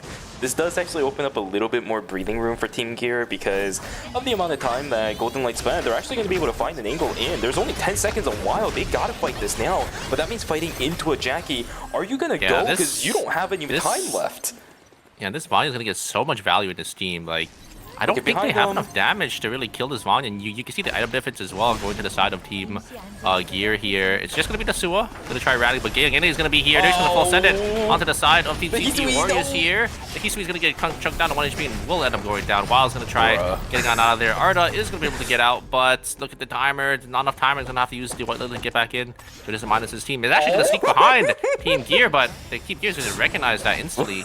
And gonna jump behind them as well. What the heck is going on, man? Okay, CTU will be able to keep themselves alive at least for the time being, but if you jump across this, there is another team waiting for you right across the board. We'll take the Nimrod gate over, but this Arda has absolutely no time to play with. He's gonna take the fall. CTU Pathos goes down. Team Gear has to play into this triple backline team because the triple backline team is already going to get full zone. And oh, the Jackie already using their Blink here. Is that a cooldown that they want to invest? They're not going to have it for the triple backline. No, they're going further away from the zone too. Jackie not going to have Blink for 60 seconds here. That's a huge cooldown to be invested for that single kill. I think that actually might cost them because they're invested so much time right here. They're gonna have to play this into the triple backline. I mean, how are you ever gonna get onto the backline, especially when you don't have that key cooldown available here? Here's the engage. You're gonna look for a huge blast wave to cancel engage from that 11. And look at the timers. They're gonna have to full send it here. They're gonna be able to getting damage. Here comes the Peacemaker. Is gonna come down. They do get the slow, but so much AoE damage. It's just gonna lock up the side of Team Gear, and that is gonna be a Team Golden Light is gonna be able to get the one up on the Team Gear. Unfortunately, not the matchup they're looking for. You know, they want to fight these brawly, you know, double frontline teams, but you know, playing into that triple backline team, especially Heart with that Peacemaker, is just rough. Yeah, that's a fatality moment for Team Gear. Unfortunately, with the way that the Suwa also ran, it didn't help them anymore because, yeah, you spent about 15-20 seconds trying to walk back in. You only had about 15 seconds, I think, left on the Jackie to try fighting, and by then you're walking into a Peacemaker, you're walking into a full Rainbow combo. Yeah, it's not gonna work. So really unfortunate for Team Gear, but this does allow Golden Light to find themselves a little bit of a footing going into our final zone, which is gonna be Cemetery. 8.5 kill score for that team, looking for 11.5, and for Team Kyunggi and 8, a little bit of a slow game for them, still looking for 10. Yeah, and you can see the credit counts of all the players and making sure they get their buy-ins. You gotta make sure you get the cams and those recon drones. They're gonna matter a lot, especially when the nighttime is gonna swap down here. Gotta make sure you get this vision, especially when you're playing the triple backline team. You gotta make sure you're able to see, get as much poke damage as possible. Jinho sitting on that double blood, looking so strong here, and Team Innate, they're gonna have zone control, so I'm gonna try looking. Golden Light gonna slowly start making some pace here. Gonna try getting some of that zone control. A lot of damage gonna go to the side of Igni9. Gonna chunk him down to about 20%. Zero Jin getting chunked down from that sleep down to 1 HP already. And here comes Engage. A huge pullback from Igni9, and that fell is for gonna the bait. wait a second. Fancy is gonna be able to actually trade 1-for-1 onto this Nadine, and now is gonna be a little close. A huge blink out coming up from Fancy here, completely outplaying Zero Jin. And I think it's gonna be Golden Light that's gonna win this one. Igni9, I don't think can really kill the two members of Team Golden Light here. They just have to full reset. Oh, because Youngman can buy enough time for this, right? Oh, and the dash of color comes through. Everyone has to just pop. The only way that this works out for Igni9 is if he buys enough time up against these two for the D to res, but it's just not gonna happen. Oh my goodness, Golden Light, despite losing HD2 at the start, is gonna be able to turn things around. The Youngman, crazy, and the Fancy. A huge 2v3 coming out for the side of Team Golden Light. Fancy just playing out of his mind, able to just, you know, get that Nadine pick early, and then just able to just completely outplay Zero Jin at the very end there. When the hell did the damage from Explosive Engineer do that much, man? I saw that auto attack flying through. I was like, gonna do a little bit. Dude, it killed her. What the heck? When did that thing do that much damage? What? The 4 bombs, man. Like, it wasn't the 4 bomb. It's the passive auto. Explosive Engineer? What the heck? Oh, yeah. I haven't seen that thing kill in ages. I mean, Celine, Celine 5-item late game, it hurts. It's just really hard played. It's just really hard to play into, and I mean, definitely can't discount Fancy though. He completely outplayed Zerujin there, able to that blink. dodge out on the blink. Yeah, because Zerujin tried to blink on Fancy, but a great reaction coming out from Fancy to blink in response, to make sure he doesn't get stunned. And after that, it was just lights out. Fancy just had to land 1 or 2 more bombs, just get that auto attack, and then Zerujin did end up going down there. Yeah, what a beautiful rotation that we saw. And that will set up 100% a good foundation for Team Golden Light. I don't think they're going to be in danger now of falling anywhere below 4th place, so they should have punched their ticket into knockout stage number 2. A good work job, well done for that team. Everybody else, I think it still might be a little bit iffy. I'm not entirely sure just yet. We'll have to see when the score sheet actually comes out. But man, oh man, dude. Gyeonggi in 8 is getting played today, right? For knockout stage 1, they are struggling a bit. They are struggling. They are. I mean, doing it looks so fine, good. but It looks so good at the start. Like they got that heart pick, and then they're just getting outplayed by, by some of these key players on these teams, right? Yeah. Ing9 finding that perfect just instant kill onto that heart. They just had to play it a little slow, but they got a little greedy there, and immediately paid the price for it. I don't think they're even playing. I don't think they're even playing bad. It's just the other teams that they're fighting into, especially in final zones, they're doing better. They're just playing. The other team are just playing really well into them.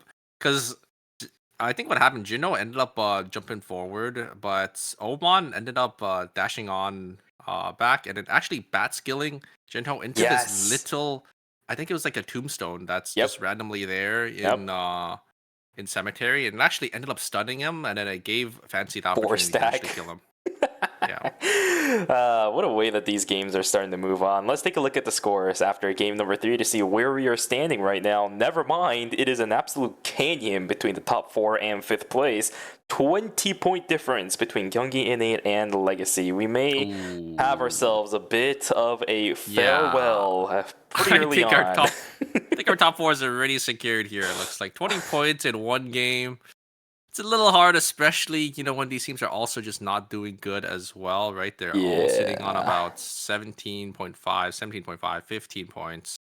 20-point difference. I mean, who knows? Maybe we might have that pop-off game. Maybe one of these top 4 teams goes 8, and they still have that opportunity. Definitely can't count them out just yet. Yeah, it might have been a lot more possible in 1.45, but with 1.46 and us being with the... 1.44, I apologize, because 1.45 is when we started doing this. But yeah, 1.44 maybe would have been a little bit easier because they have a little bit more lenience to work with, a lot more time for those phase 1 kills to come online. And we should also remember that phase 1 also gave you just 1 point in general instead of half until very, very recently. It's going to be a long run for Rump Rebels and Legacy. I mean, it was definitely a needed change, I would say, because, I mean, you saw in phase 1 where these teams are just respawning over and over and over, and they're just able to farm up so many kills. So it's good that they did end up making half points. I don't really like that it's, I would say, half points. Because, I know. I've heard a lot of feedback about that too. A lot of people, kind of want it to be like everything doubled, but I think probably the reason why they're not doing that is just because you have to play around with numbers. I think they want to keep it similar so people can also compare to previous seasons. That's my guess. So yeah, I was actually talking about this to a couple people in the community, and they said the exact same thing. They don't like the half numbers, and why is the half numbers happening? Why can't they just double all the numbers? The metrics become a little bit finicky, I think, once you start doubling numbers like that. So I see why they reduced it down to half a point. Now, if they had a little bit more time to kind of practice or even experiment with these numbers, I think they could have stuck with the 2-1 overall, but you'd have to overall experiment with how the placement points are going to be done, because I don't think a direct 2-1 conversion would have been the right call. You'd have to double everything, which I think is fine. But I mean, it's basically the same thing. It's just everything's times 2, right? Yeah, but you have to remember that by multiplying it by 2, the disparity between each point, especially from first to second, is going to increase by a total of 6. So I don't know. The bowling thing, I think I think it might be a little bit more intrinsic than that, but I guess it would look like the point difference would be a lot bigger in terms of like the team, right? It's like someone's gonna be like 10 points behind, even though they're realistically, only 5 points behind right now. But I think that's fine. I think it would just it would just take time for people to sort of adjust to it, so they can recognize like, oh, a 10-point difference isn't actually that big. They can just make it up with like 5 kills, right? So yeah, big what ifs all around the board. But we are going to start going into our final game for knockout stage number 1. We are seeing some funny business happening as Team Rump Rebels say, hey, screw it, we are probably going to have a rough game, we might as well just send it all the way. Piet on the Fiora and Yumin for a Bear. This is actually kind of interesting because this is a comp that can actually get quite a lot of kills. There's still a chance Rump Rebels, if they pop off with this, that 20-point difference might actually be make-upable. Yeah, and Damien also going to be picking that Yumin as well. But yeah, we saw this team comp being picked from Rump Rebels last season, and actually did pretty good on it. So I'm surprised it did come out so late into the series here. Because, yeah, right now, they're not really looking too good in a spot. Team Legacy going to be sticking on that North American team comp, and that's what I like to see. Is that just what it is now? That comp is just the NA comp? If you want to think about it on technicality, Elena, like, she has N in her name, and the Sua has an A in her name too. I don't know what Sylvia would contribute, but yeah, I think it's a little stretch where you're going with there. I don't know. Either way, they did do really good with it last round. I know there were a little bit of shenanigans, but I think they just got an unlucky TP from what I've seen, because they TP down into Cemetery, and then I think they just got caught by that double dice Arda, so a lot unfortunate. But maybe they could turn it around in this game, because they are also sitting on that bottom 3 spot there. They're 20 points behind forward to play, so they definitely need a pop-off game here. Here, gonna be able to find a nice early kill onto the Arda here, and that's exactly what they need. They're also sitting on the bottom 3 half, so gotta get as many points as possible. Exactly. We should hopefully start seeing these bottom 3 teams play a lot more proactive the moment they get all of their items in, especially for Team Legacy, right? I think you can definitely attest to this. It is a team that can surprisingly initiate extremely fast and get on top of you fast. One of the biggest benefits of this team is the fact that crowd control rotations are really easy and good to stack up. So, yeah, we'll see how that goes. Team Golden Light looking for a couple of kills up against Team Rump Rebels, as one's already going to fall down. HT2 just spinning circles around this Fiora. Will still get taken down regardless. Rump Rebels, Wako still about to go down too, and Wako, yeah, he's dead. Although the TP comes in, what the heck? The spawn comes in and Bear's like, hello. Yeah, you might just have to get yourselves on out of there. It is a yellow paint that's going to land over on the Bear, but he has access to those speed gates. He will be able to get himself on out. Tsubame Gaiashi will get that execution over onto the Demon Child. Kiko taken down. That is so satisfying to see when the Tsubame, lands the ultimate perfectly in that sweet spot.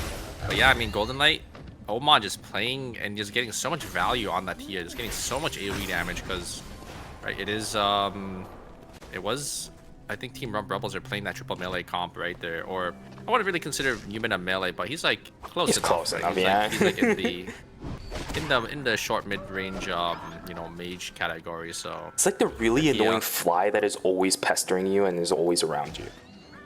Yeah. He's like in melee range all the time, but you can't catch him. Oh, easy light. Here, they're gonna pick up a kill. This time's gonna be that heat sweep from Team CTU. I think Team CTU just slowly starting to split away, get as much farm as possible. Oman again getting so much damage and gets a silence as well. Bad skills him into the wall. Is he gonna be able to solo that Yumin? Try looking for this. He missed the red. Is gonna be able to get a kill there. And the shoot guy gonna try to peel for this Zacella here. Great White Lily, but actually gonna be a boost for Fancy to get out of there. If I think if Youngman ended up landing the red with a dash of color, maybe he gets a blue off, maybe he gets seals. I don't know, the timing would have just not worked out. And then Kiko didn't pick up the butterfly. Wild could have won that, but not anymore, because that quick spin was literally done in between the butterflies. Yeah. How does the timing work out that well? Literally, the butterfly flies past him, he starts the quick spin, and then as soon as the butterfly's about to hit him, it ends. Like, what the? That's just the really bad unluckiest timing timing. there. And ooh, Gear gonna be able to get a kill. And Easy Life gonna go crazy here on this Jackie. Jason. Able to jump on forward, but the White Lily is gonna be able to get the Sylvia out of there. Just gonna walk back for that speed gate. And we do have these meteors and these trees gonna be spawning very shortly here. I think there was one in Uptown. There's gonna be one in Fire Station here. You have Team Rum Rebels versus Team Damien. Both the human teams, I think they'll try looking for something here. Engaged. They do end up getting the human, but great response onto the shoot guy. They're going to be able to lock up Walkable there. Fire already getting choked down half HP. The ult, or the parry coming out from P, unfortunately, actually not going to connect onto these Cella ults. A lot of damage going to be hit in return, but they just focus down the human, and parry's going to go down. Yeah, Rump Rebels, you know, a couple seasons ago, one of the biggest things that we were complimenting this team on is how well they were able to fight each other, or not fight each other, but fight other teams. They seem so kind of like a well-oiled machine because all of them knew exactly what they were doing. They were all playing with each other. But we just saw in the fight that that's not the case anymore. They were so split apart. Everybody's just going in one by one. It seems a little weird, and we just saw a Stardust onto a Nadine that was already on the ground. Just, I don't know what he just, I think they TP'd on it because they wanted to play for like the other objective and just tried to use an explosive shot to the 11 to get him off, but unfortunately didn't really connect, so didn't really, Diaz walked in there, just died here. Here comes Engage coming out from the Leona, gonna get a lot of damage because the free's gonna connect. No, it is gonna connect actually. There comes the ultimate down, but I don't think there's gonna be any follow-up there. The Lena's already took down to half HP. There comes the ultimate coming out from Asuna there. So much damage in return, but it looks like Legacy should be able to get themselves on out of there. I think that was the consequence of the Lena nerf there. I think previous patch, I'm pretty sure that Lena freeze would have actually connected. Oh yeah, it would have. The timings are a little bit finicky. It's once again, even for the players as well, right? Yeah, we are playing on the most current patch because what is it? It's been about a week since the patch has been online, but it's still gonna get a bit. It's still going to take a little bit of time getting used to, you know what I mean? It's always these timings that are getting changed around that really messes with the pace of how your character feels, because especially for someone like an Elena, a lot of people kind of cut it close from what I've seen. Yeah, on the freeze, exactly. Yeah, but now that it's increased. The freeze is usually like, they get like just enough bar to get the freeze off, and now that's increased, so it's going to be some situations where, you know, you're definitely going to feel that change, just because, you know, you need that you need a slightly bit more bar to get that full freeze, and if the freeze doesn't come off at, you know, at the time that you want it to, where your team is in position to follow up, you're just not really gonna have or you're just not really gonna get that value on that character. Exactly. Well, let's see how the rest of this game goes, because it's night number 2. It's time for Alpha to spawn. CTU Pathos looking for the initiation coming in, but that Nimrod's Gate isn't exactly where they wanted it to go. The initiation from Wako is actually kind of low value. There is a possibility CTU can turn this around. Pia jumping in towards the backside too. Exclusive comes out. It's actually going to pull the Fiora further away from her main target. Blake away from Juno, and now this completely splits away the fight. Yumin gets taken down first. I don't know what is going on. If Desarda lives, then it's going to be fine. He will get taken down, but Wako also falls. CTU Pathos 2 for 1 in favor of that team. They will be able to pick up that Alpha on the south side. As well on the north side, Team Gear in a little bit of trouble. There's the spawn coming in as the Re jumps in, and this is not looking good for Team Legacy. They want to try turning things around with a triple heal, but they don't have parry anymore, and it's just not going to work. The cooldown rotations aren't there for the Hisui just yet. Not really enough items as well. I think if that was a full build Hisui, I think the Hisui actually could have got so much value there and so much healing to keep them alive, but they're only sitting on that one gold item. A little unfortunate because they got a 3-man, basically full value W3, I think 2 times, but it's still a little early into the game. So Team Legacy are just going to be able to clean that one up. Yeah, you don't have additional Omni Siphon on this build yet. Even if you have Monohoshi Zao, it's not that much, right? Like, Monohoshi Zao will only give you so much Omni Siphon on that character right now, so Yeah, a little bit unfortunate. No eye shield, no red shoes, no nothing. You don't get additional damage. You don't get additional healing just from your items alone. So yeah, And I it's think a bit rough.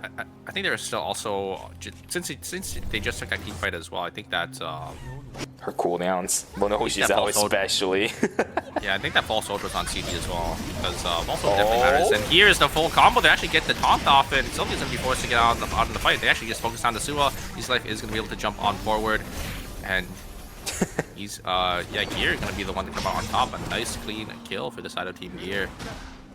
I thought they were going to be able to pick up another one, but then Elena just skated away. And Yeah, for only Jackie... that Sylvia can just bike away as well. Like that is definitely the strong suit of the the team comp is all three characters have pretty good escape mechanisms.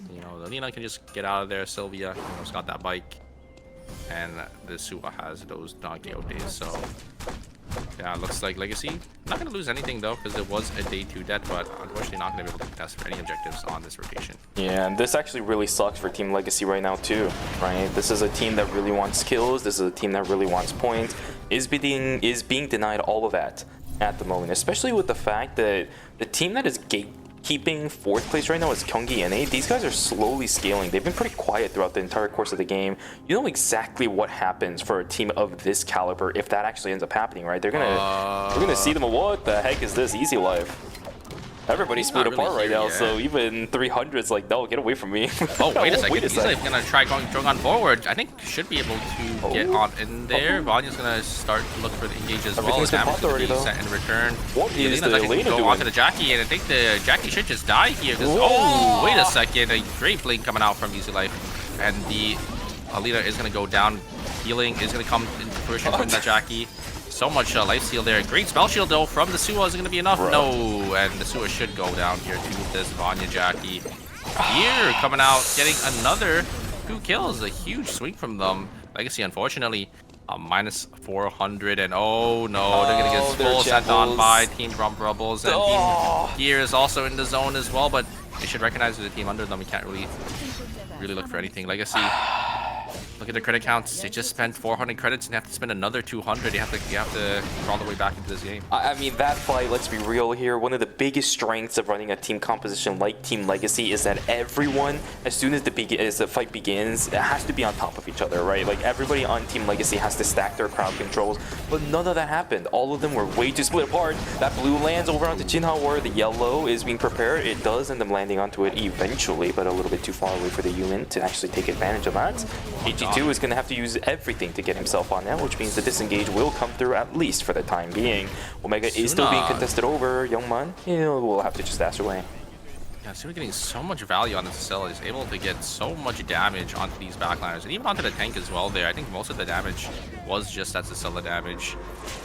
So not gonna be able to jump on forward there, but huge engage from Fancy. There comes the full rainbow. Is it gonna connect? Oh, looks like the Soul Stealer is just gonna be able to get them on out of there. Human living on just a hair, but the Cella poke damage is gonna be a little too much.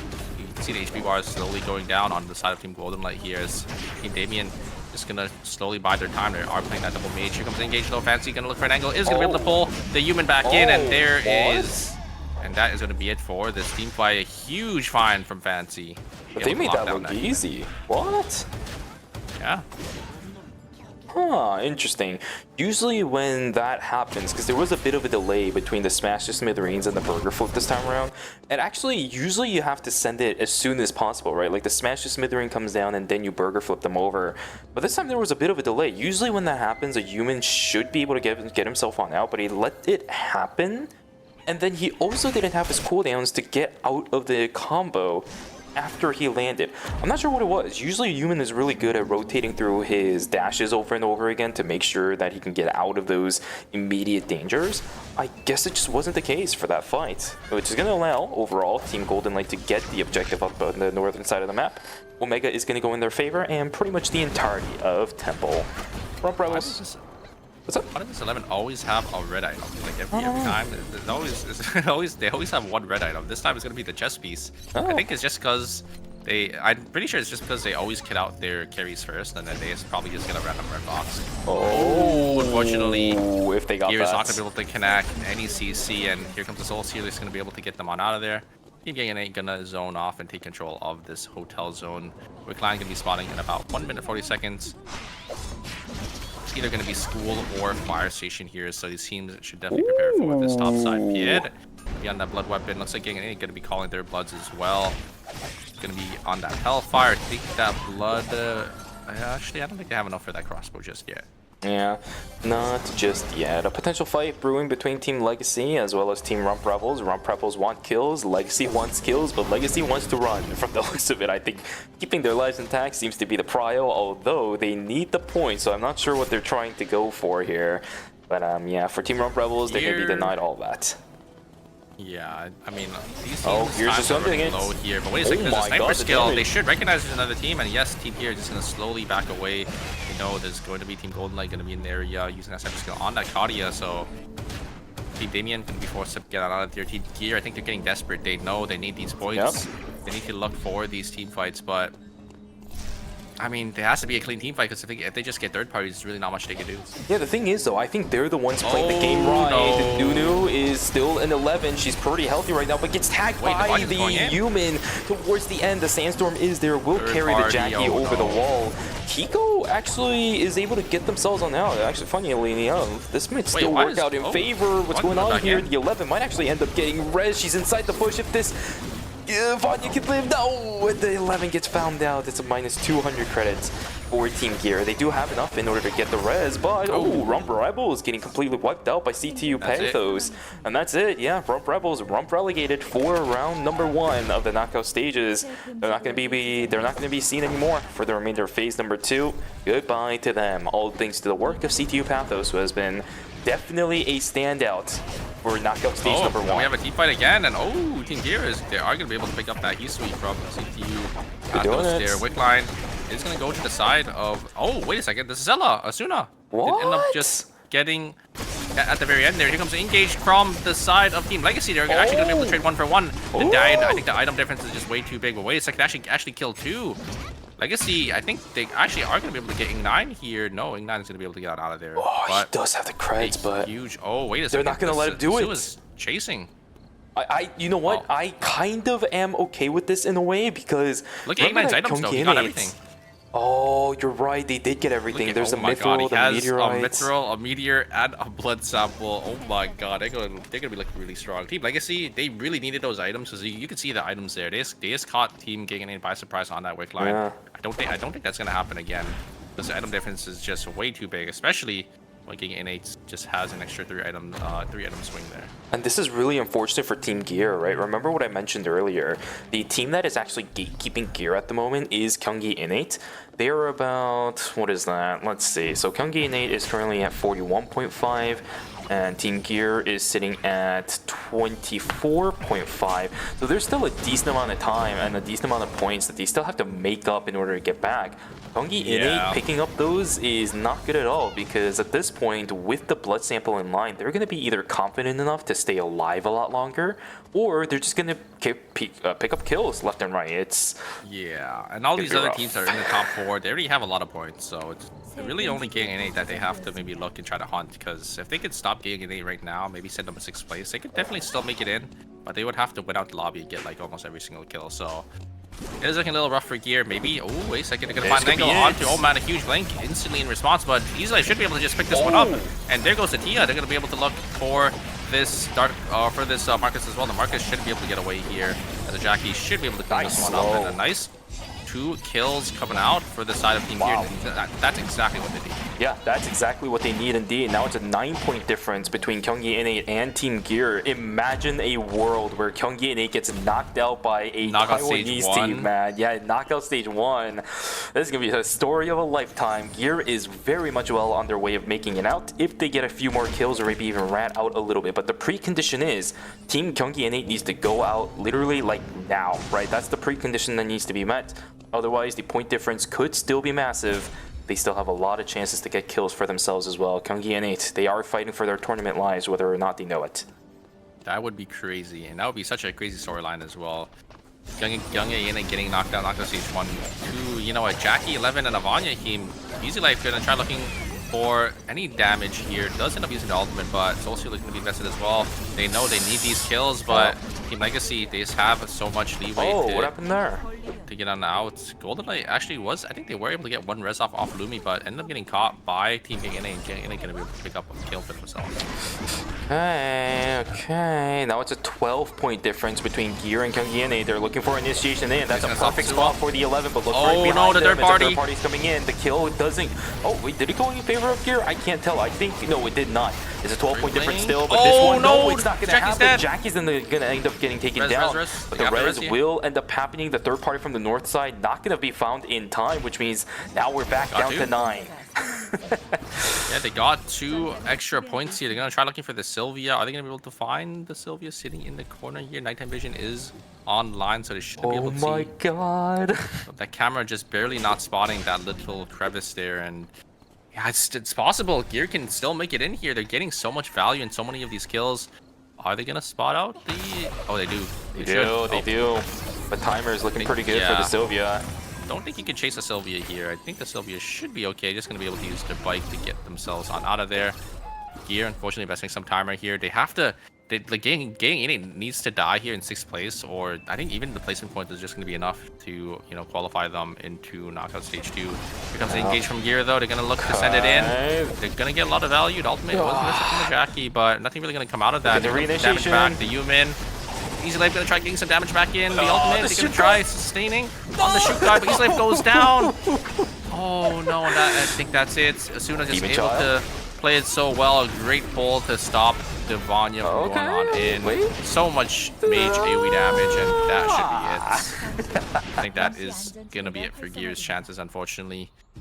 They lose 2 members, and yeah, the 11's going to be forced to run out now. A little unfortunate for Team Gear. They had a great run in game number 4, but it seems to be the last of their efforts.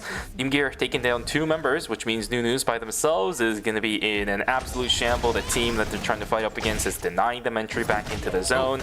And then Youngman sitting on the side will also deny Team Nunus. Well, I say Team Nunus, but Team, Team Gear from entering back in. 15 seconds ago, Calorie Cyclone also invested by this 11. She is not going to have that available for that final zone. Kyunggi surrounding them. I don't think is going to be able to eyeing their prize. They're eyeing their ticket here as soon as the 11 is going to be off the table. I think that is just going to secure Team GNA's to get in. They're already, I'm pretty sure they're already safe now, but yeah, that it is going to be Team GNA. Oh, like dude, this is just getting food.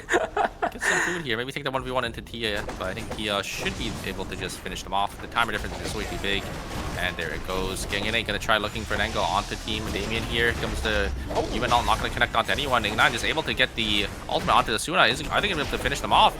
The Shukai is gonna be able to keep them alive. It's just way too much healing coming out from the Shukai. Way too much sustain, and the Tia Oman is here to wreak havoc into the backline here. Gonna try getting Juno, but a huge explosive shot into the knockup coming out from Ignite, but the kill doesn't go to the side of Team GNA. That is going to be it. GNA gonna go down. Suna gonna be able to live just barely on a thread. This actually works out. Damien coming out on top. Yeah, this actually works out for Damien too, because look at the timer on Team Kyunggi, and Jinho is down the Wolf Facility. He's going to try to do whatever he can with that Monkey Wire. The auto attack speed is just not going to be enough. Damien will walk away with that fight. 12 kill score on their hands. Be looking for 15, whereas on the flip side for CTU Pathos, it's going to be 9.5 that they're looking for. This fight now, though, it is a little bit more of a... What is that word that I always say? It's going to be a bit more of a... formality, there is the word that I was looking for, because every one of these teams, they're already guaranteed in. The punches, the tickets have been punched, and now they just fight for ego. I mean, those shoot guy buffs showing why, you know, he is going to be the premier tank for this phase, I would say. Just, you know, having those extra heals, those Ws, and then, you know, his passive as well, just providing so much value for his team. I think Damien's definitely going to have the advantage here. You can see the item difference as well. Asuna already sitting on 5 gold with that blood sample item. I think that is the Nova Shield.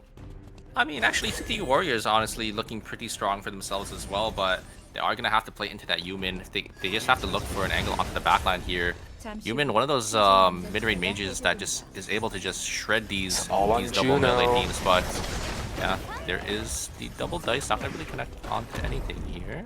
It's all on Junho, but the thing is, CTU is so split apart that a good Nimrod's gate is just Oh, not gonna they come find through, it! but they find the kill onto Yumin! Oh, this time the communication was perfect! Just reset, or at least find the kill onto the execution. It's gonna be the Tsubame Gaeshi to knock it down. The Nimrod's gate is there, dodge out on the flash cut, but it's just not gonna be enough. CTU Pathos with 2 games in their hands tonight will be able to finish out knockout stage number 1. This is the art of double frontline combo. This is glory at its finest. GG's called out to CTU Pathos.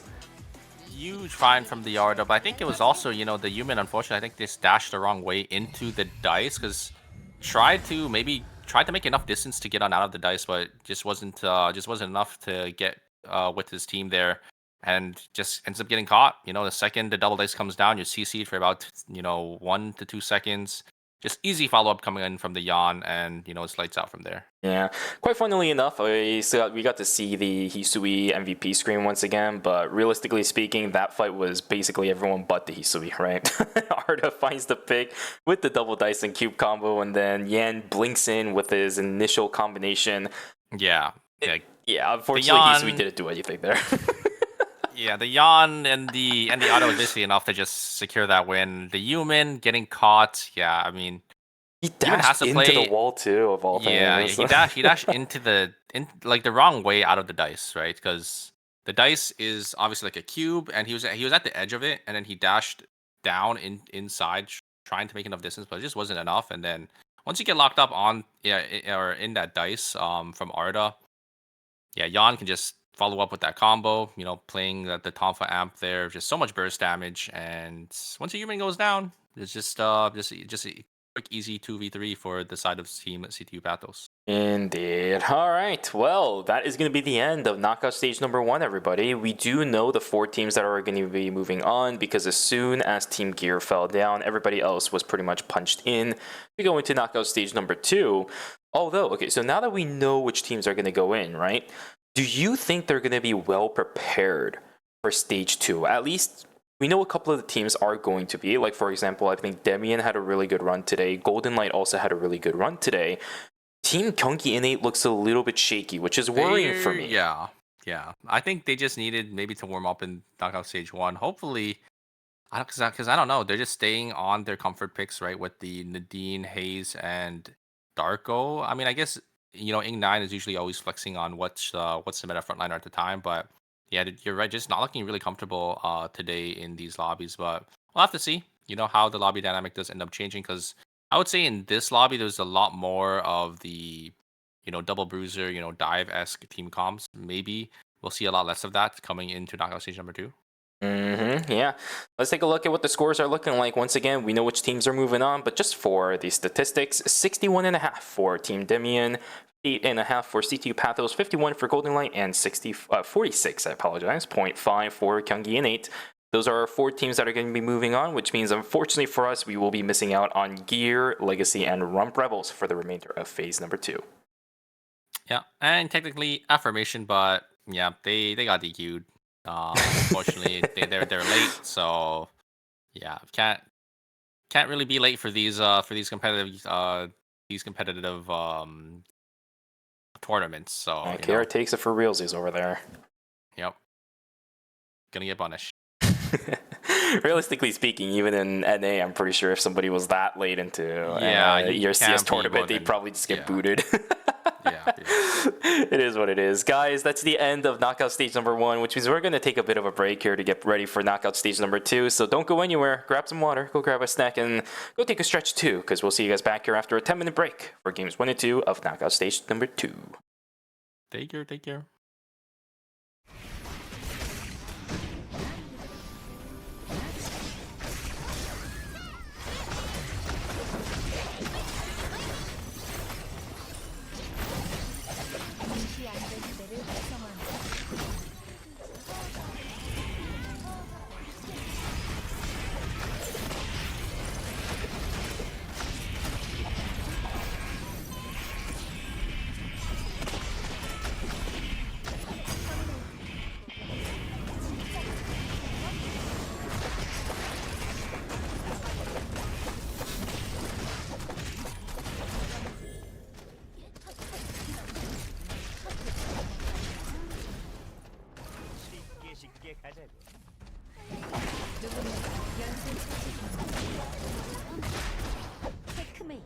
생존자가 사망했습니다.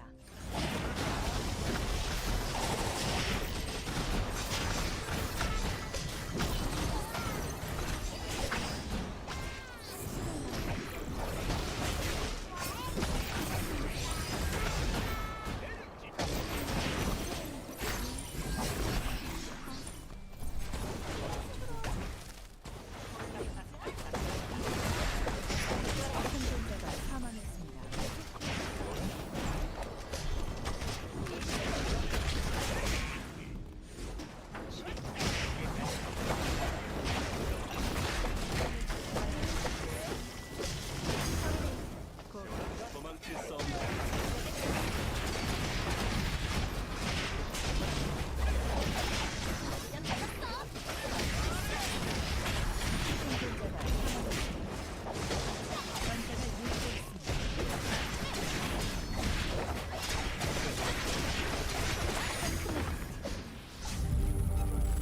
You're ready to get in the game now.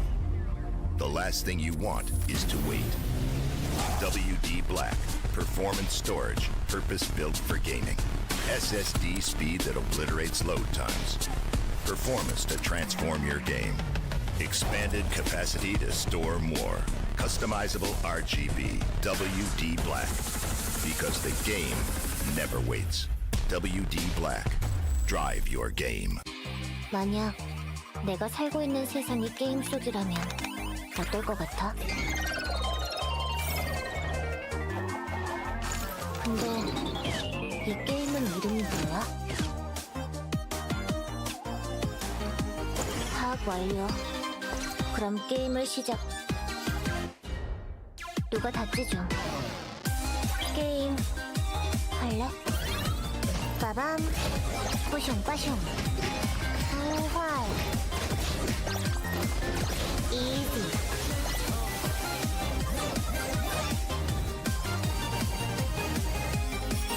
덤벼라 이 허약한 허저가. 빰빠바밤. It's just a game. 누구에겐 인생의 전부야. 이것은 게임이지만 놀이가 아니다. 윈도 치셈. 크레딧 나옴.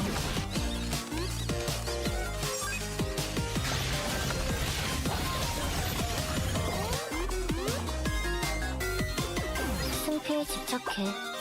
게임은 이기려고 하는 거니까. 할 수 있다. 나라면.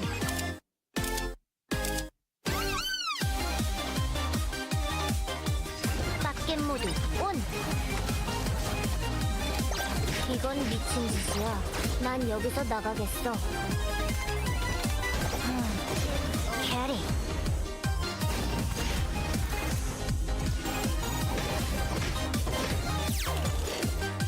근데 이제 뭐함?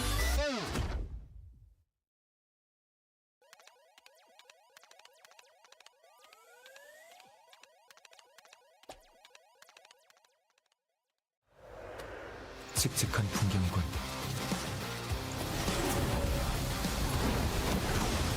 사람들은 없는 건가?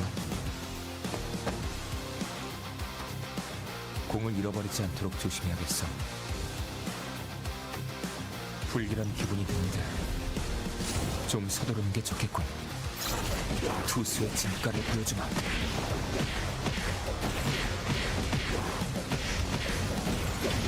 받을 수 없는 공이 뭔지 보여주지.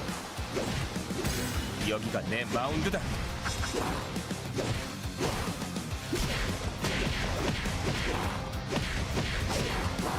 네 경기는 여기까지다.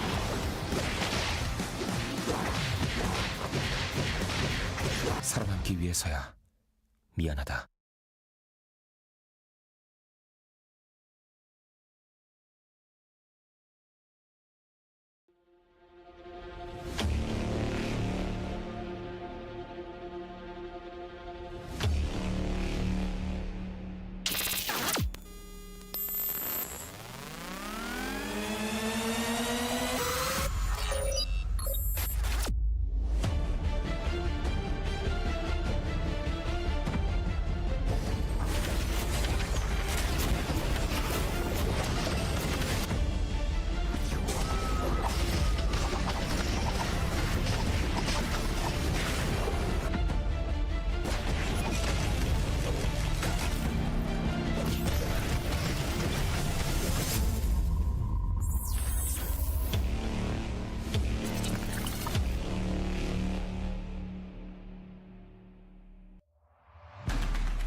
명의 나무라도 가져가야 인사이터가 조금 웃을 수 있을 텐데 이쪽은 레비데플과 자 CNJ e스포츠. 자, CNJ 스포츠 일단은 활라딘이기 때문에 이게 탱커를 때려서는 데미지가 생각보다 잘 안 나오거든요. 네. 그래서 어떻게든 뒷라인을 조금 이 오상커 선수가 뒤쪽을 때려줘야 되는데 지금 극악이 잘 안 나오고 있습니다. 자, 결국 환란이다 보니까 궁극기를 통해서 딜링이 좀 많이 메모리 되어 있다 보니까 그 점도 KW 와! 아니 강화 펀치를 여기서 3명을. 자, 이쪽은 레비데플과 아리랑 파이터즈입니다. 자, 샬럿 궁극기 일단 빠졌기 때문에 자, 여기서부터가 중요한데 건 선수가 나머지 데미지 딜링을 다 해줘야 됩니다. 그렇죠. 오, 그래도 그런데- 설자비 선수 치유 드론으로 체리시 선수 잘 치유해냈어요. 아리랑 파이터즈 근데 강력한데요. 기록이 너무 좋으니까 그렇죠. 뚫리질 않는데요. 자, 하겠지만은 이거 저 실드는 어떻게 벗겨낼 것이냐. 프리아의 실드는 이제 실감도로 안 되고. 그렇죠. 오, 자 이거 상자는 일단 먹기는 먹었습니다. 하지만 이거 양각이라서. 그렇죠. 자 이러면은 인사이터 내려와서 자 킬 하나하나 주워 먹어봐야죠. 자 궁극기 거리 닿으면 바로 킬 먹을 겁니다. 자, 오히려 레빗 애플이 찢어지면서 첫 번째 탄력이 돼버렸네요. 그렇죠. 그렇습니다. 자, 이어서 인사이터가 쫓아가는데요. 빅게임 헌터 쪽으로 테오도르 포커싱 완벽합니다. 올 확률이 점차 높아진다. 그것 때문이거든요. 그러니까 반대로 뭐 이제 인사이터 같은 분들은 잠시 오, 넘어가서 익스클루시브 자 빠지고요. 근데 이거 마이 궁극기가 소모된 거는 조금 크긴 해요. 그렇죠. 결국은 원래는 쇼이치한테 들어가는 게 제일 베스트인데 네, 이거를 자 들어가는 인구에 레니를 살리려고 맞섰어요. 썼던 게 약간 페인이 될 수는 있거든요. 네. 하지만 그래도 지금까지는 쇼이치가 오. 건재합니다. 자, 피스메이커. 까지 활용이 됐고요. 그래, 와, 제로지. 루미날 지금 포커싱은 괜찮아요. 하트 궁극기 바깥에 있던 영르진 선수를 노려준 건데 자 그걸 인구 선수가 잘 막아주고 있습니다. 자, 자, 이거 그런데 하트. 이러면은 딜이 네. 너무 부족한데요. 하지만 여기서 마이가 자. 마이 초월템 2개거든요. 이거 무시 못해요. 그렇죠. 그게 좀 다른 점인데. 그런데 인구가 자, 그래서 들어갑니다. 아, 근데 치유의 상대는 이게 또 바람. 위클라인 버프가 있으니까 이렇게 네. 단단한 조합 서로 상대할 때는 여기서 차이가 좀 나고는 있습니다. 와, 자, 마커스 그리고 잘 버티는데요. 자 이거 끊어야 된대. 아 도발 없나요? 경쾌 도발이 없어요. 자, 네. 오, 아, 시간이. 시간이었어. 이거 하이퍼루프 1초 정도 남았. 아 이거 터져요. 이거 터져요. 아, 여기 그냥 다 터져요. 경기 네이트 터미네이트도 했습니다. 자, 올웨이즈 인천은 현재 쇼이치의 루미널이 없습니다. 여기서 CNJ 만났고요. 이거는 근데 기습을 당해서 생각보다 요한이 못 버틸 수 있을. 그렇죠. 그렇죠. 자 요한 궁극기도 없었던 타이밍이어가지고 이거 세게 당했는데요. CNG 마무리. 자, 진입을 시도하는 아리랑 파이터즈. 연하 선수 크게 돌았고요. 네. 이게 결국에는 병 선수가 먼저 들어간 것보다도 시코 선수의 퀸을 누군가에게 맞추면서 빠르게 스킬을 좀 중요한 걸 빼주는 게 중요하거든요. 자, 그런데 오히려 먼저 치는가. 자 이거 그냥 이거 다 망가졌어요. 이러면은 샬럿 궁극기 받고 자 여기서 샬럿 한 번에 안 잡히면 끝났어요. 이거 그냥 유지로고 다 들어옵니다. 실드량 보세요. 저 노란색 실드량을 보세요. 진짜. 체력이 반피가 그냥 실드로 꽉꽉 찹니다. 그렇죠.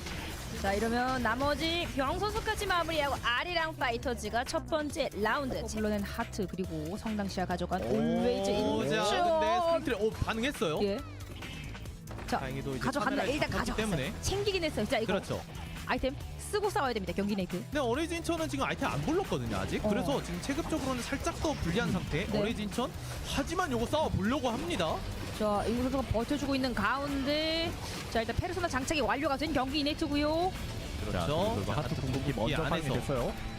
자, 제로지 그래서 단검 깔아놓고 여기서 루미나르 쇼이치 살아가지 못합니다. 그러면요 마이까지도 포커싱을 볼 수 있는 경기 이네이트죠. 이게 파괴됐는데 그럼에도 불구하고 계속해서 올라갑니다. 자 여기 두 팀.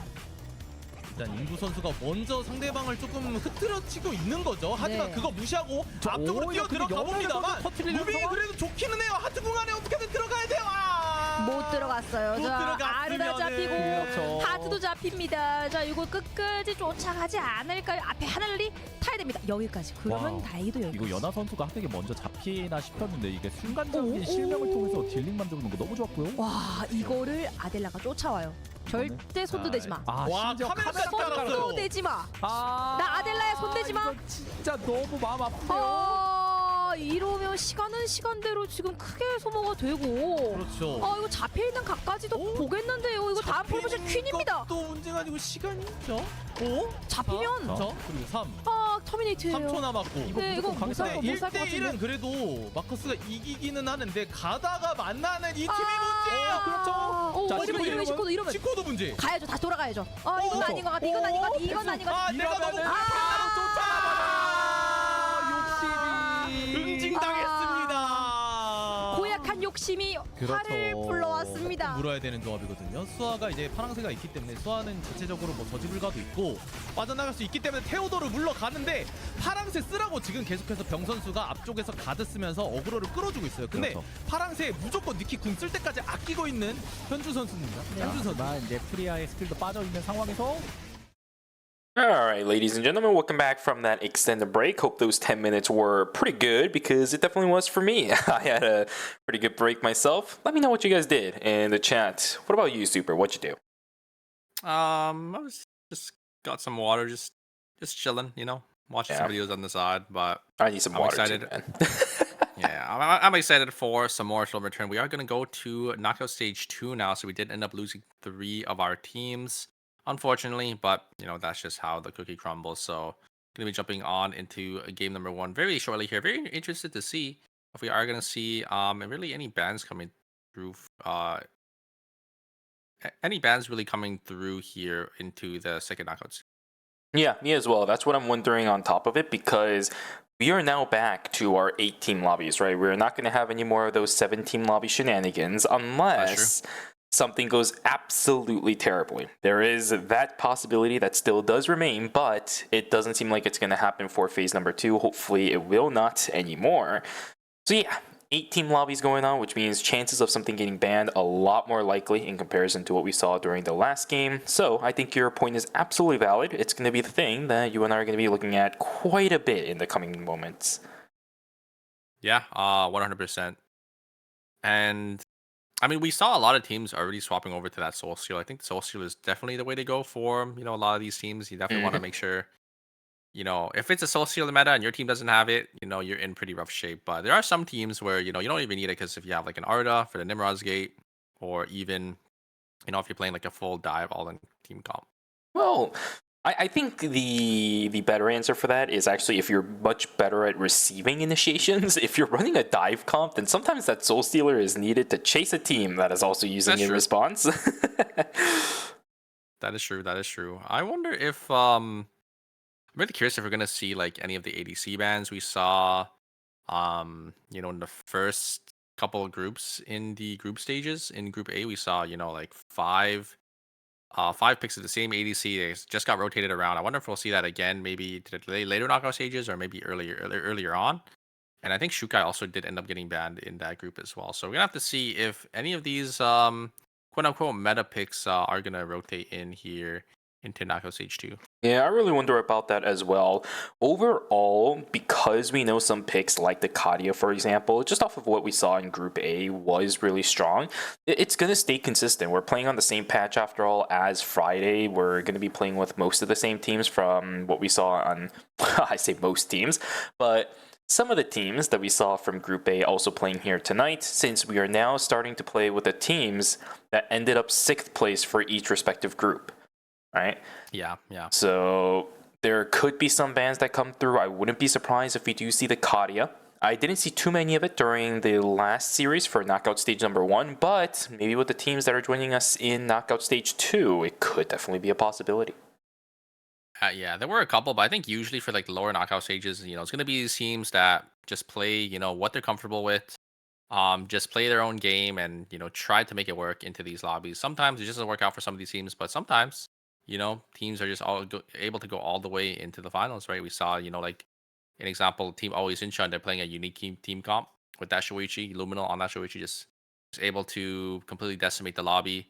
Insider as well. I mean, their team comp isn't really unique, but they're definitely the Sua, Adela Nikki team, to look out for, I would say. And they were able to qualify straight into the finals this time for phase 2. So yeah, very excited to see what's gonna come out, and I'm getting a little worried because it is taking a little while. I Hope we're not going to see another 7-team lobby here. Yeah, I hope not as well, because usually by this point they show us which teams are actually playing because we are moving on to a new series now. But yeah, it's taking a little bit of a while. You and I have been trying to yap to cover the time, but it is getting a little worryingly long for this next series to start. Hopefully, guys, it's not going to be that much longer before the next game itself begins.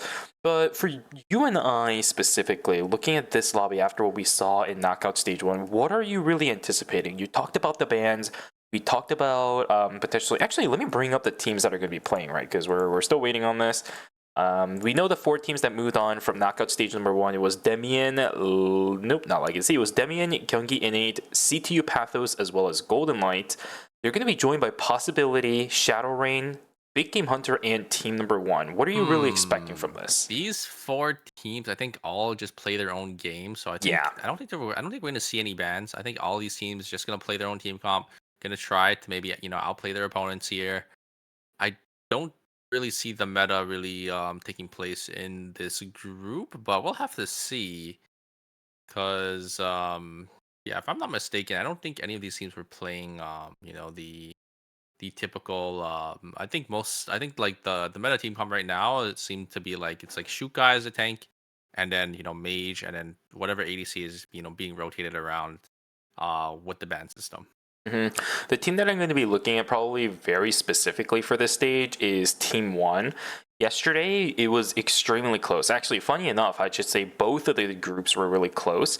It's just that I think Group D was a lot closer in aspect that all the games they played, the 4 games for Group D, they were all very textbook Eternal Return. Not that much shenanigans going around. So Team 1, the fact that they were put into Knockout Stage number 2, it had to do with very small margins. So this could be a team that does end up having the possibility of running through the entire lobby just because of how close it was yesterday. That's the one that I'm going to be keeping my sights on. And I'm going to throw it over to you for the 2 teams from Groups A and B. Possibility and Shadow Rain, which one are you looking at between those 2 specifically? Or are you even looking at them at all, right? I would have to go with Team Shadow Rain. I think their group was a lot closer, and they didn't really do too bad. But yeah, I think both the teams didn't really have too strong performance, obviously, which is why they're down here in Knockout Stage 2. But very excited to see how they pair up into the Knockout Stage 1 teams that did end up making it out. And it's kind of funny that their name is Team 1. I think a lot of people are going to get confused. You call them Team 1, but they're not actually going to be Team 1 and then 1 slot. They're going to be like Team 8 or something. So yeah. Well, it might be Team 4, actually. That might be where they go. I'm not entirely sure, but you're right. Yeah, Team 4. Yeah, I don't know. It's going to get a little bit confusing for you and I, but we'll just try to say their team name as much as possible, which will, as a matter of fact, be Team 1. But we're not talking about Team 1 because that'll probably be a possibility, although I don't know. When you're on might be like, hey, you might as well go to Team 1 because we're going to get confused at this point too. Yeah, and we can see our team's going to be playing in Knockout Stage 2 here. We just talked about that. And then Knockout Stage 3, we got Team Akatsuki, Arcane, Our Young Fighters, and I think I missed the last one, but we'll see all those teams. We'll see all those teams next week on Friday at 6 a.m. So it's going to be 2 hours later than usual on those Fridays. Make sure you guys keep that in mind if you do want to come out for some fantastic Eternal Return. And we're actually going to see 2 of the exact same team comp, actually. Oh, I guess these were the front-to-back teams, huh? It was, yeah. It was Big Game Hunter and Possibility that was in that lobby. And I think they were playing... I actually don't remember them playing... Oh my god. We actually have 3 Kadias, 3 Marcuses. Yes. Okay, so we are going to start going into that series of a lot of these common characters going to start to picked over and over and over again. So... you're absolutely correct. We're going to have a very similar flavor of gameplay style for this one. It's going to be 3 Marcuses, 3 Kadias, 2 Justinas, 2 Darkos. We are having the time of our lives. It is going to be basically the exact same game for a majority of these players when it comes down to it for game number 1. Let's see who is able to navigate it the best. Was Team 1 playing this team comp on the group stage? No, which is why I'm surprised they're running it. I know Dotato is a great Jenny, but this... Zahir, Jenny, Johan, I want to see this team cook. Actually, Actually, I do recall this being something very similar. I don't remember if Dotato ran Jenny for this comp, but they did run the heavy knee pads on Zahir. Oh, okay. Im Johan, yeah, he always plays Johan, right? Like it's in his name. Yeah. I mean, we've seen these teams before where there's like a double backline and the support. Yeah. But it's been a while since the last time we've seen it. I think the last time we've seen it was probably like 2 or 3 seasons ago when, you know, the supports were, you know, really, really strong and like up there in the middle. I think we saw like the Charlotte double backline team. I think Lenny as well. But it's haven't really taken, or we haven't really seen it much, I would say, in the most recent meta. So very excited to see how this team comp does end up coming out and performing here. Like the one downside obviously is going to be your team's not going to really have any chase potential because, you know, you are playing that double backline and support. So any team can really just walk away from you if they take too much poke damage. And obviously, if you are Team 1, you want to try, you know, getting as much of the HP advantage as possible before, you know, team ends up walking up. Yeah, I don't know what it is, but for some reason, it's always these double backline or support comps that I always win games with. I really don't know what it is for rank. I mean, they're like great at winning games, but yeah, they're really bad at securing kills. So yeah, you win the game and you're like, wow, I did it, guys. But then you take a look at your RP gain, if you're in plat or something, it's like 20. Yeah. Sad times all around. I do like that it's like Zahir Johan though, so it actually have some chase potential, right? Yep, With the speed boost from that Johan, and Zahir having the speed boost from his passive as well. So the chase through. I think that was it the heart or the Theo auto. I think it was a Theo auto. Like it was a dump. So I think it was Jin who's auto here in school. I think that's kind of funny. Wait, is he gonna get the Jenny too? Oh. Nah, just barely by like 50 HP, but it actually forces the Jenny to be in a situation where she doesn't really want to be, because we do see the broken watch in her inventory and she's moving towards another hyperloop. She's actually going to join into her Johan, who is about to die, so Dotato just walking into a situation where I don't exactly know if he wants to be a part of. There's the Astro Burst taking down Im Johan. There's a play that coming out from the Jenny as well. You got the healing drill popping all around. Down goes the Jenny. Maybe the Zahir is able to trade something. Yes, he is. He does end up getting the Kadia, so it's a 1-for-2 overall. Still going in favor of Team Possibility. Great pullback coming out from the side of Team Damien, but a great Peacemaker. But oh, the Leon pull. That's the second one to displace your teammates, and they're gonna pull them straight out of that Peacemaker. But wait a second, Ing9 gonna be able to pick up one. Maybe gonna get Asuna as well. Yes, nice. It's gonna come down to a Darko 1v1. A Dark Mirror, who's going to come out on top? I think, Ing9 actually just going to book it because the Leon did end up dying earlier, so the members of Team Damien will be back up before the members of Team Gang Innate. So, yeah, it looks like it was just a 2-for-2 trade from the side of Team Gang Innate and the side of Team Damien. Oh, that's really funny though. Zerojin's gonna feel that one in the morning, honestly, with the Leon surfs up. We talked about it earlier about how the Peacemaker counter, is literally just a Darko kidnap, but we got another one in this lobby. They got two. They got two in one team. Like, it's fucked up. Yeah, we'll see how Zerojin ends up dealing with it. That's a good snipe coming through from the Zahir. Will end up knocking down Teju? I forget. Heju? I don't remember what it was. But there we go. He's be taken down. Burger flip, double flip over onto the Cecilia, as well as Chumbungi. Down goes that player as well. Leon and the Cecilia taken down earlier on into night number 1 as well. Look at that. Knockout stage number 2. Exactly. Everybody's fighting. Junho's going to get caught out. Will Yohi? Yes, he will. It's a full team wipe for Team CTU Pathos. 15 seconds of time they're going to have to deal with. So overall tonight, 51 seconds of timer they've actually had to spend with their entire team dead, because this is the 3rd time it's happened to them tonight. Yeah, a little unfortunate for his Team CTU Pathos there, but it should be back up just in time for these objective contests if they do want to play for any of these trees or Meteors, or maybe even Wolfpack's coming up here. Zahir completely caught out, but the heavy knee pad is actually going to be able to keep them alive. Are they able to get the speed boost away? Yes, they are. A lot of damage going to be hit into return, and the Jenny's going to be on the flank here. Root is going to connect onto DeMarcus, and they're going to focus their sights onto the Zahir here. Great double knockup coming from the Zahir. Is it going to be enough? A lot of damage in return. I think it's actually going to look into the favor of the side of Team 1 here. Great charm going to connect onto this Marcus. Marcus living for a little too long. Claudia going to try to trade some autos back. Is going to be enough. Looks like Jenny was forced to blink on out of there. The root was connected as well, and yeah, Team 1 actually going to be able to come out on top, get the tree of life for themselves. Did you see what Imyohan did, by the way? He used Faith and Wavering in order to push the Marcus back into the acceptance phase. That was actually kind of cool interaction they were able to pull off. Another fight around the cemetery tree of life this time around. Yogi trying to duke it out up against the A, but oh, the Ghost Fire! The Ghost should kill him! Oh no! That's unfortunate for the Justina. She will get taken down, but overall, it's a 1-for-1 trade between Team Possibility and Shadowrain.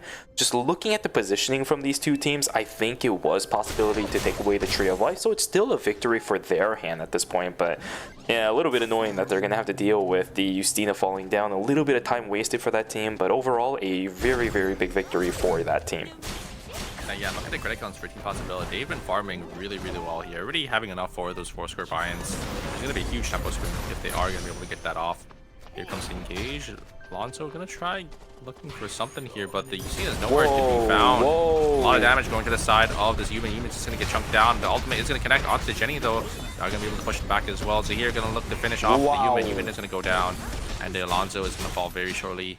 Not a character that could really run away, especially from a Jenny with that pistol skill and that movement speed buff from that Johan. Yeah, interesting. So Team Shadowrain, they tried to fight up against Team 1. Team 1. All right, whatever. Team 1 without Team the 4, Chloe. Yeah. They tried to do it without the Chloe, and absolutely you're gonna get punished by that, right? But I will say though, the split up between the Alonso and the Yumin felt a little bit strange because it allows the Zahir to do what he pleases throughout the course of that fight. This heavy knee pad Zahir pretty much nullified the slow effects from the Yumin. That allows him to chase pretty well. So yeah, for anyone who's doubting this heavy knee pad Zahir, it's pretty good. As I said, Group D was very close. This team lost the additional placements by a few points margin. They're a really good team. Yeah, Zahir, I mean, Zahir's one of those, oh my god, the engage. Oh, and a stun as well. Wild playing this Yon phenomenally there. A huge play from him. Able to get that knock up and knock into the wall as well onto that Justina. So nicely played from him. A lot of damage going into the side of Team Shadowrain there. The sustain from this Johan is just way too much for the side of Team Shadowrain to handle. Proline, gonna lose the Nina, I think should just fall here. But wait a second, actually able to dodge out all of these autos or these skills so well, just autoing down this Zahir. But Johan is gonna be here to keep that Zahir alive, and Proline is gonna be forced to book it. This is the first time I've ever seen a Chloe without Nina fighting that aggressively. Well, it is Proline after all. This guy is a very, very seasoned Eternal Return Masters player, so cool things to see there, but do not do that at home. You will probably die. I mean, you know, even without Nina, Chloe can still do some damage, right? Yeah. It's just still an auto attacker, but obviously she still needs her child, you know? Yeah. Proline is going to try TPing on out. Oh, is going to get hit by that explosive shot. Is going to go down, and it's going to be a nice pickup for Team Big Game Hunter. Well, that sucks, because for Shadowrain, look at the credit counts for that team, right? The Chloe is going to fall even further behind now. Ooh, yeah, she has... Ooh, okay, that means the Dice of Destiny is going to be pretty early for the Kadia. Very, very... Oh, never mind. I apologize. It's actually going to be the Solar System miniature for Fancy. Fancy that, I guess. Well...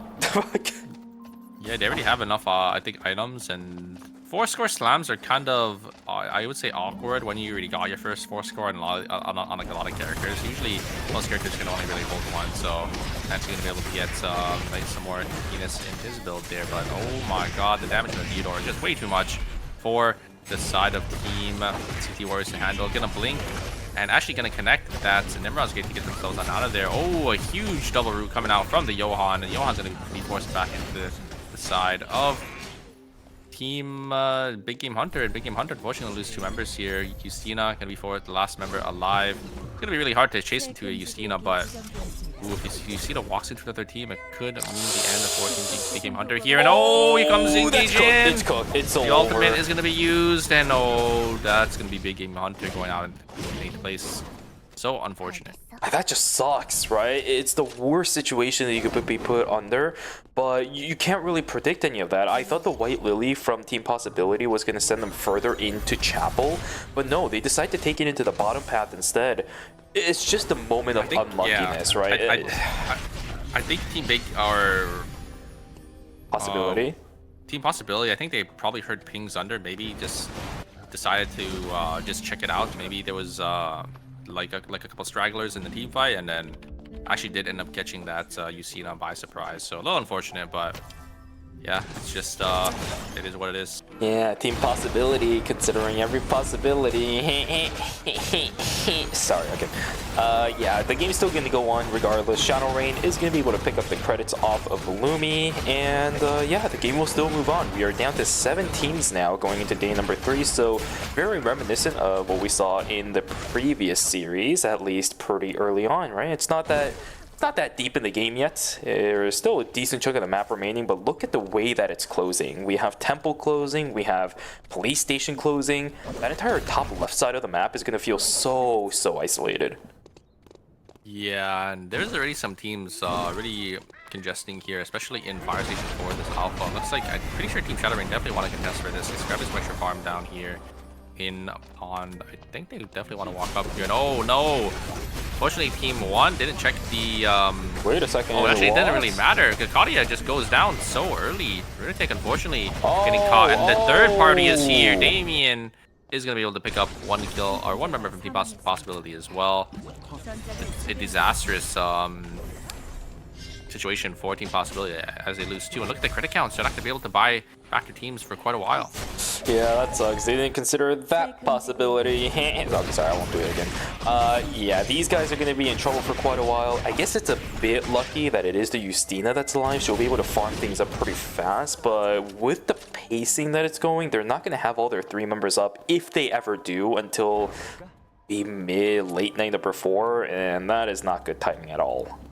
Yeah, and they're going to be so far behind here. They're just not going to be able to get any items in any of these rotations here. Getting an 8. Ooh, oh no, Zildjian might be caught here. They're trying to look for an angle onto this hard, but a huge dash away. It actually is able to dodge out on those skills, and it's going to be the Yon that goes down first.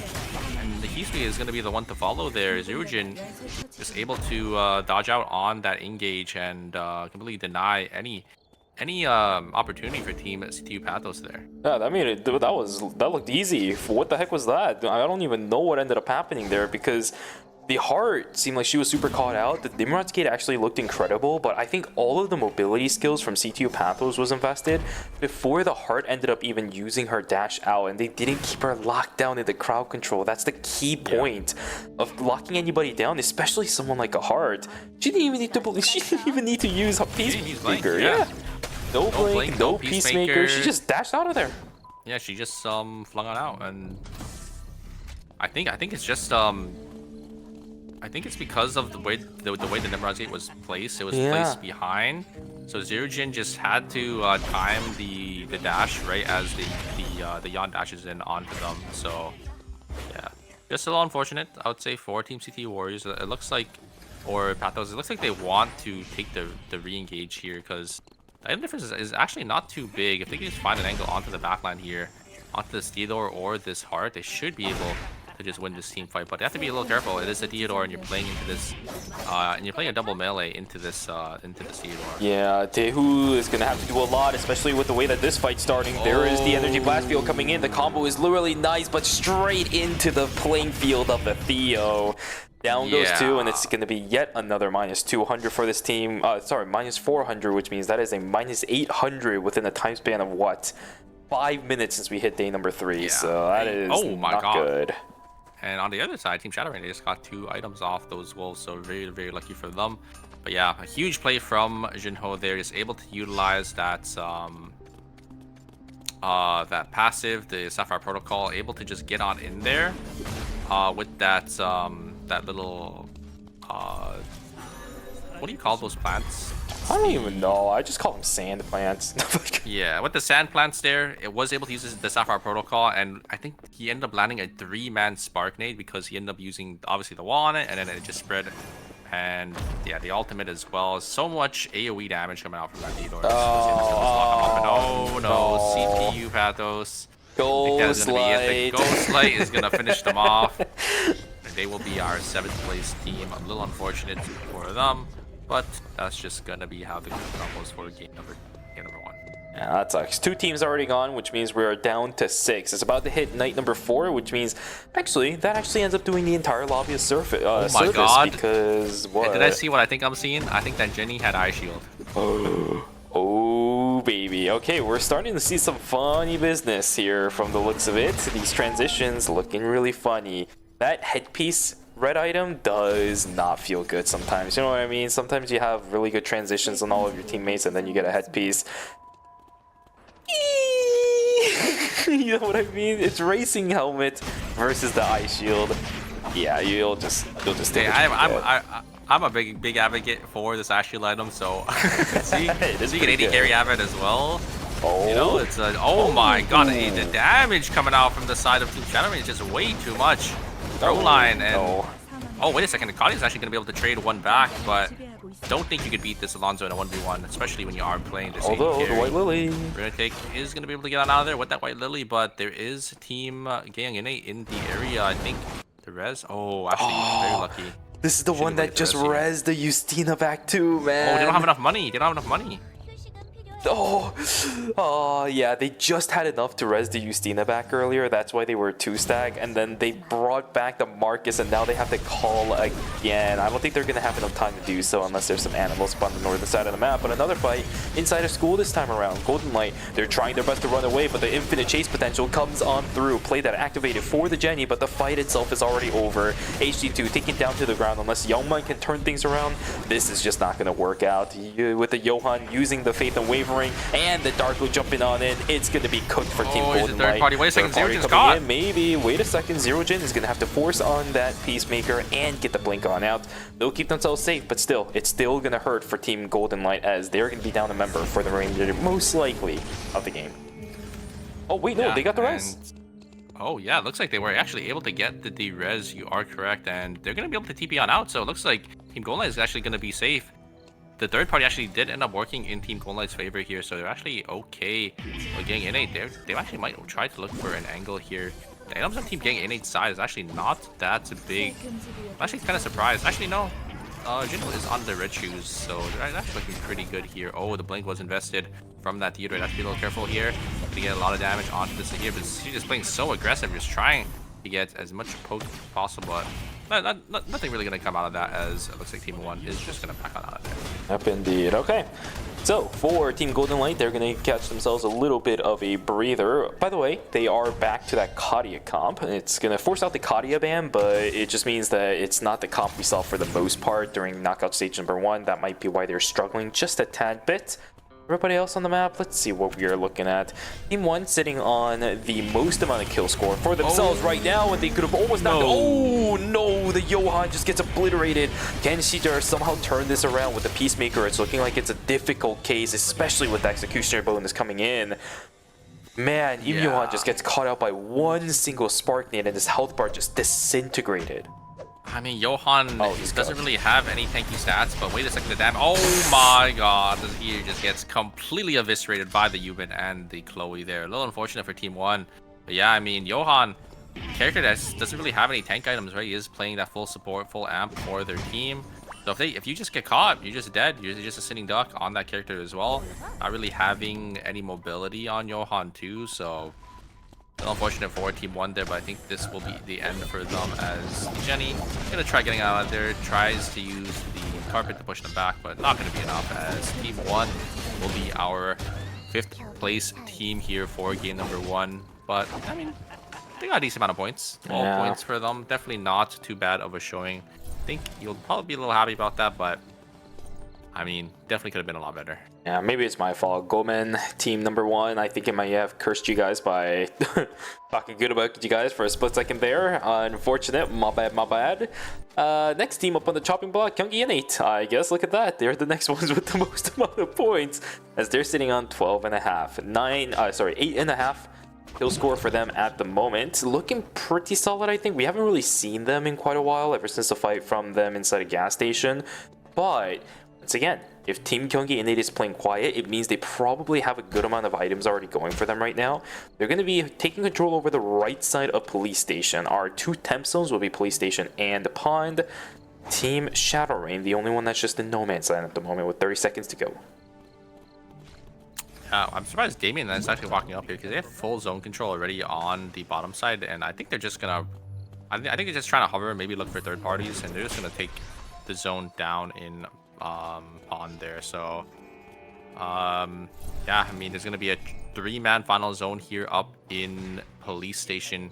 Teams have to be a little careful. Don't want to get third partied, but probably gonna have to take the team fights outside of the temporary zone here. I think they're definitely gonna try looking for this in team shattering.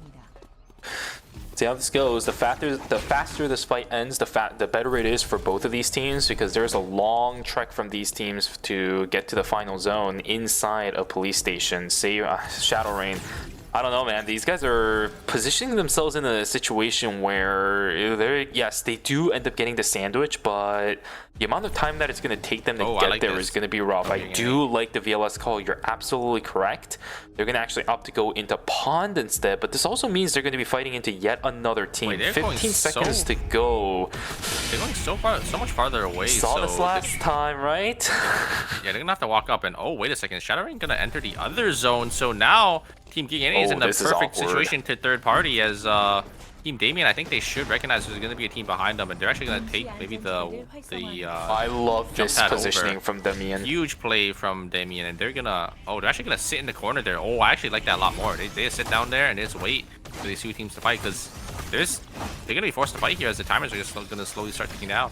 Yeah, you have to remember that it is the Cecilia that ended up taking the Ghost Light, because she's healed up, but she's healed back up to full HP already. Everybody taking timer at this point. Ing9 is playing this out perfectly, right? Once again, we talked about this before. 5 seconds left for the Alonso. He's not going to have enough time to get anything. Who gets the kills here? Pop, pop, pop, pop, pop goes everybody. Everybody's starting to go down. Asuna trying to do what he can, but Jumbong is already taken down. Zerogen also going to get knocked down as well. The kill from the Cecilia onto Gino comes on through. Ing9 left alive by his lonesome. It's going to be Damien to take away that pawn temporary zone. Perfect play from this team. Beautiful macro play to go down into that VLS jump pad. Instead of using it, sit in the corner. Yeah, that was great from the side of Team Damien, but getting in it, I feel like they overstepped there. I think they should have recognized they had the most time, because they held the zone for the longest, and just backing away, letting the other two teams fight it out, I think would have been the key for them to win there. But unfortunately, Damien just getting the one up for that perfect third party angle, just able to just clean up all the kills and win it out for their team there. Team Golden Light just applying pressure before they even get to the final zone here. You're gonna get a lot of damage onto Fancy. Good poke damage coming out from the Cecilia. Gonna get another pull. They do end up pulling back Marcus once again. Marcus already getting chunked down, about 30% of their HP. Can they find anything more here? I don't think so, as Team Golden Light is going to slowly back away. But this is a problem for Team Damien. They're going to have to walk into a Tia as double frontline sitting up in the front. Asuna's going to have to do a lot of work trying to either get the poke down or looking for a flank. Oh, they do end up getting the pick over on the HD2. It actually completely isolates them away. And the jump on in with a duck dive. I highly doubt Youngman is going to be able to fight that out by themselves. A beautiful 1-2 punch combo coming in from Jinhawar and Jumbongi, all set up by Asuna. Everybody on Team Damien pulling their weight. And GG's well played. It should be first place for Team Damien. Golden Light trailing behind. Yeah, I love the way Team Damien is playing this team comp. They're just playing phenomenally today. It's just so instant, right? It's just a snap engage, a Cecilia gets that pull, and then the Darko comes in with a knock-up, and then the follow-up from Leon as well. Just really well played all around. Congratulations to this team making their way from knockout stage number 1 and continuing to trek throughout the entirety of knockout stages, as this is going to be a very, very solid start, right? Maybe Team Damien, it might be the one that we need to keep track of for the golden miracle run, because as you said, they're really stable today, and that's what we need to see from some of these teams in the earlier knockout stages, right? It's the stability, it's the consistency, because if you are struggling from the beginning of knockout stages, you're gonna definitely have a hard time later down the road. Yeah, I mean, Asuna playing this Cecilia, just able to get so much value, like just walking up, you know, poking down these teams, just able to find those priority pulls for their team. Just showing why, you know, Cecilia is definitely still, you know, in contention as, you know, one of the best mages, I would say, in competitive play. Fits in line with the composition that they're running as well. As soon as Asuna ends up pulling HD2, which I don't think HD2 mispositioned, but there is a slight part of me that thinks he stood a little bit too still when Wilson was right around. There's like a half a second, maybe a second delay between when Wilson was sent out and the play with us actually came in. HD2 definitely should have played it a little bit better, but overall, the combination is still there. The communication or even the decision making from that team is directly on point, because as soon as the as soon as the Darko saw that Asuna ended up getting the pull, he immediately pounced on it and gets knocked up over onto the Kadia, kidnaps her all the way into oblivion, and then the Leon follows through as well. Everything is just kind of lining up into pieces. The bricks are falling in perfectly. Yeah, that's kind of what you need. You need to recognize when the Zacella is going to be able to hit those pulls. You know, the comms probably for that team is, you know, pulling this priority target. Make sure you're ready for the knockup. Knockup comes instantly as soon as the pull connects, because the window is very, very short when the Zacella does end up pulling, you know, an enemy. Because once the pull ends, you know, the enemy is going to have time to maybe blink away. But if you chain it with the knockup from the Darko, there's really not, you don't really give any time for your opponents to react. Indeed. All right, let's take a look at what we have so far throughout this game. We have Team Demian sitting at 22 points from the looks of it. Gyeonggi in 8 in second place with 16.5. Team 1 in third place with 12. We got Golden Light at 10. Everybody else below is going to be sub 10. From the looks of it, who was there a minus? CTU Pathos? Yeah, I think CTU Pathos was probably late. That's probably why we had here. Let me double check here. That's probably why we started a little late. Kill score, 1 point. So definitely something going on there. I think they might have minus 5. Yeah. It might have been a little bit late. Yeah, I'm not entirely sure what ended up going on there because I haven't gotten any messages, but we did start a little bit late and we were confused as to why that happened. I guess that was the reason. Yeah. Were they just playing in phase 1 though? Yeah, that's what I'm saying. Maybe they had to go use the bathroom or something. It just took a little longer than expected. Was a little stuck in there. Yeah. A little unfortunate, but you know, it's just how it is. Got to make sure you're on time. You know, those 5 points later down the road, they could matter. CTU Pathos could be on the chopping block because, you know, they were late for the series. I mean, it could also just be a technical issue. Sometimes, you know, your internet just dies, you know, and then they have to just restart it, and they're, you know, they're going to be late, right? That happens as well.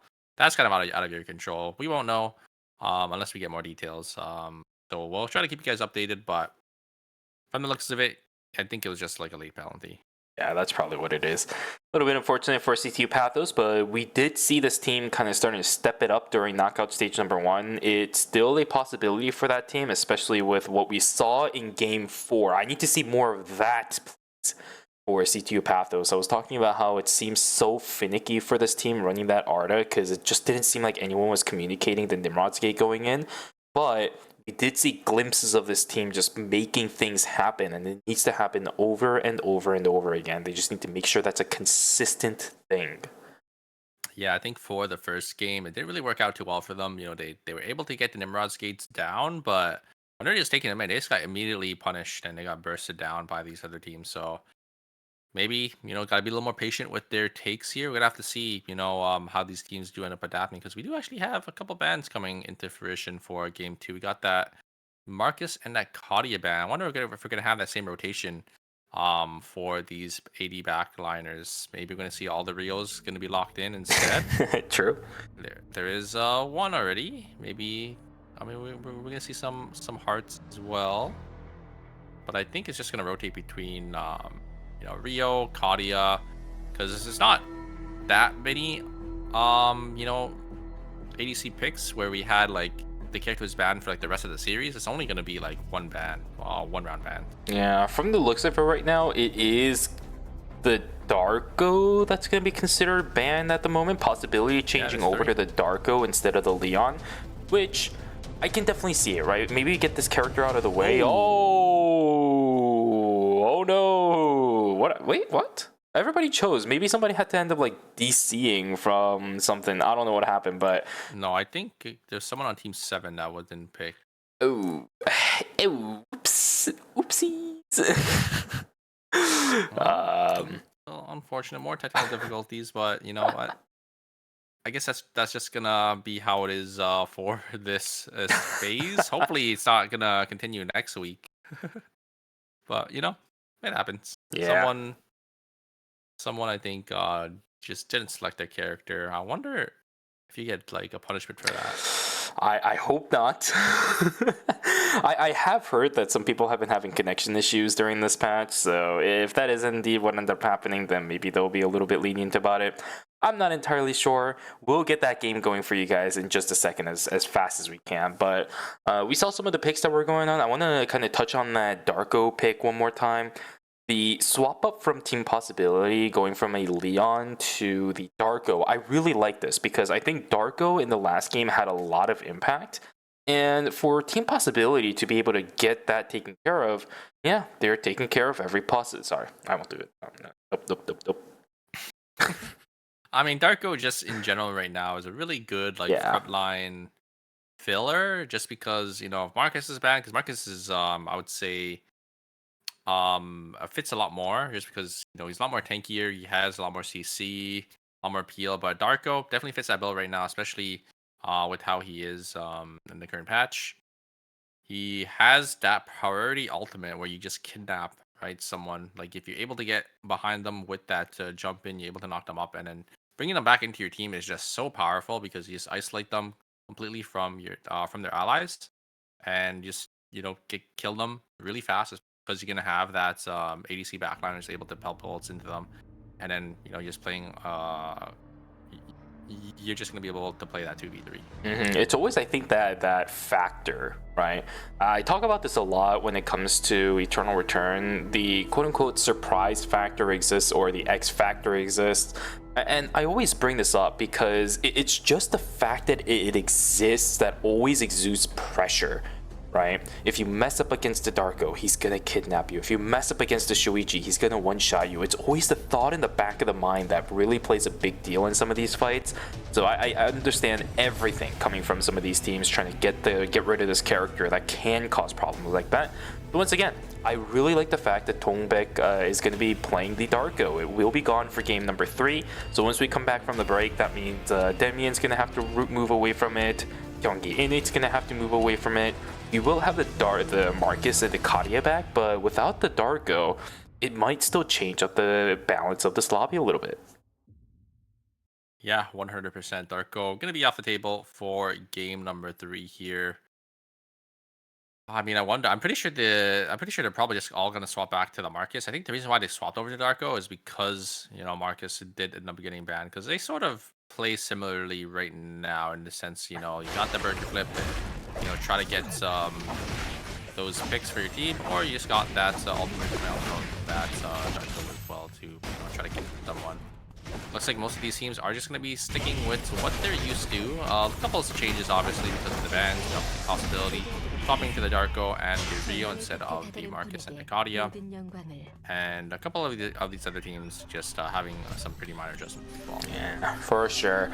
Alright, ladies and gentlemen, game 2 for Knockout Stage has begun. After this, we are going to be past the halfway point of this stage specifically, and of course, we'll go on to our break. But this one right here will determine for some of these teams whether or not substitutions are going to be required, right? That's the one big thing about these break times is, yeah, you can substitute players in. If you have a 4 stack on your team, then yeah, you take a look at what ended up happening for the past couple of games, consider whether or not it was a team comp issue or maybe it was a roster issue. You need to bring some new faces in, then yeah, that is the time to do it. So let's see if any of these teams are going to struggle with it. At least for right now, Taehu having to deal with Yeohee, who did the exact same thing, by the way, earlier on in game number 1.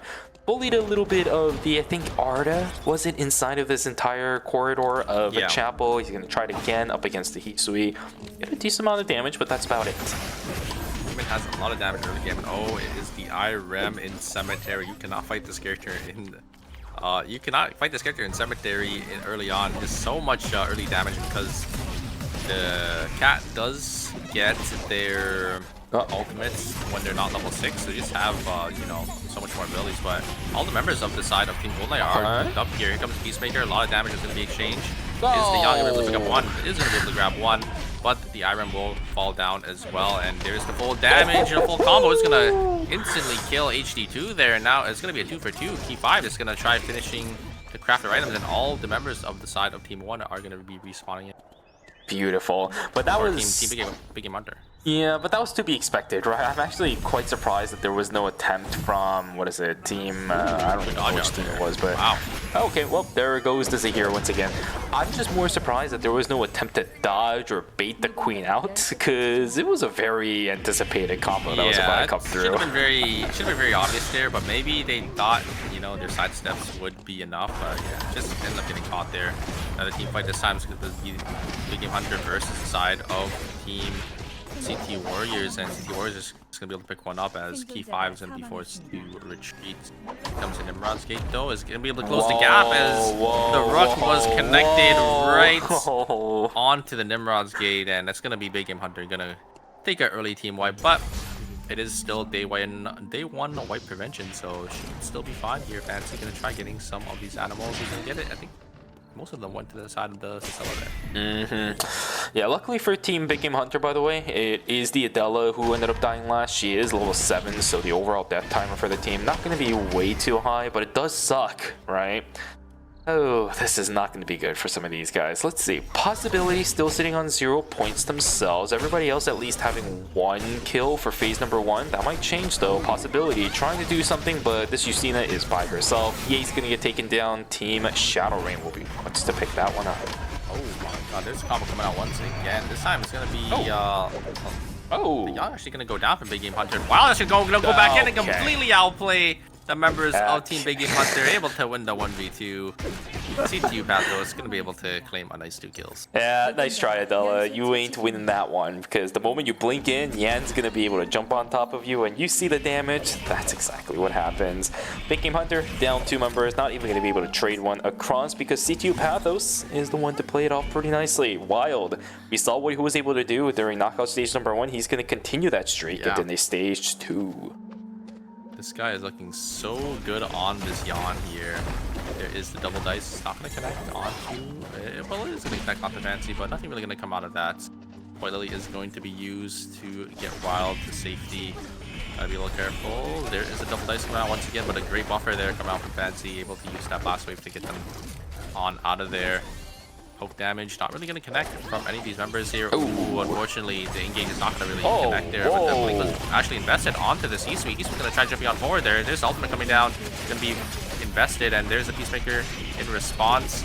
Great blink away from that heart to get to the safety, and I think that is going to be it. Team Golden Light should come out on this, or come out in this team fight on top here, as they will be able to claim a nice kill, and they will be able to grab the tree as well. Yeah, and this actually sucks for CTU because they ended up having to invest 2 blinks for that fight. You saw it and you talked about it. Although, whoa, wait a second. What is going on? Ignine, he's going to get taken down. I see the Chloe's health bar. The Chloe's health bar, what's going on over there?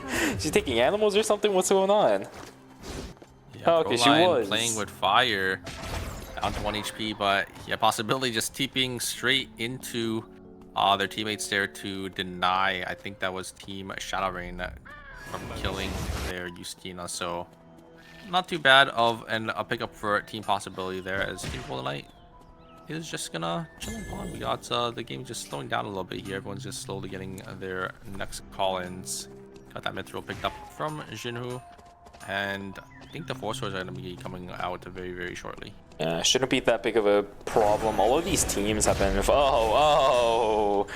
Dude, Johan is so good at timing these Faith and Waverings, but I don't know if he can time a Faith and Wavering for this rotation. The rest of his team is starting to come on in, but it is a lost cause. Down goes to Johan, and most likely... this might actually be the entire team falling at this point. JD's going to go into play dead. Johan, no, wait, he's going to die as well. That's it.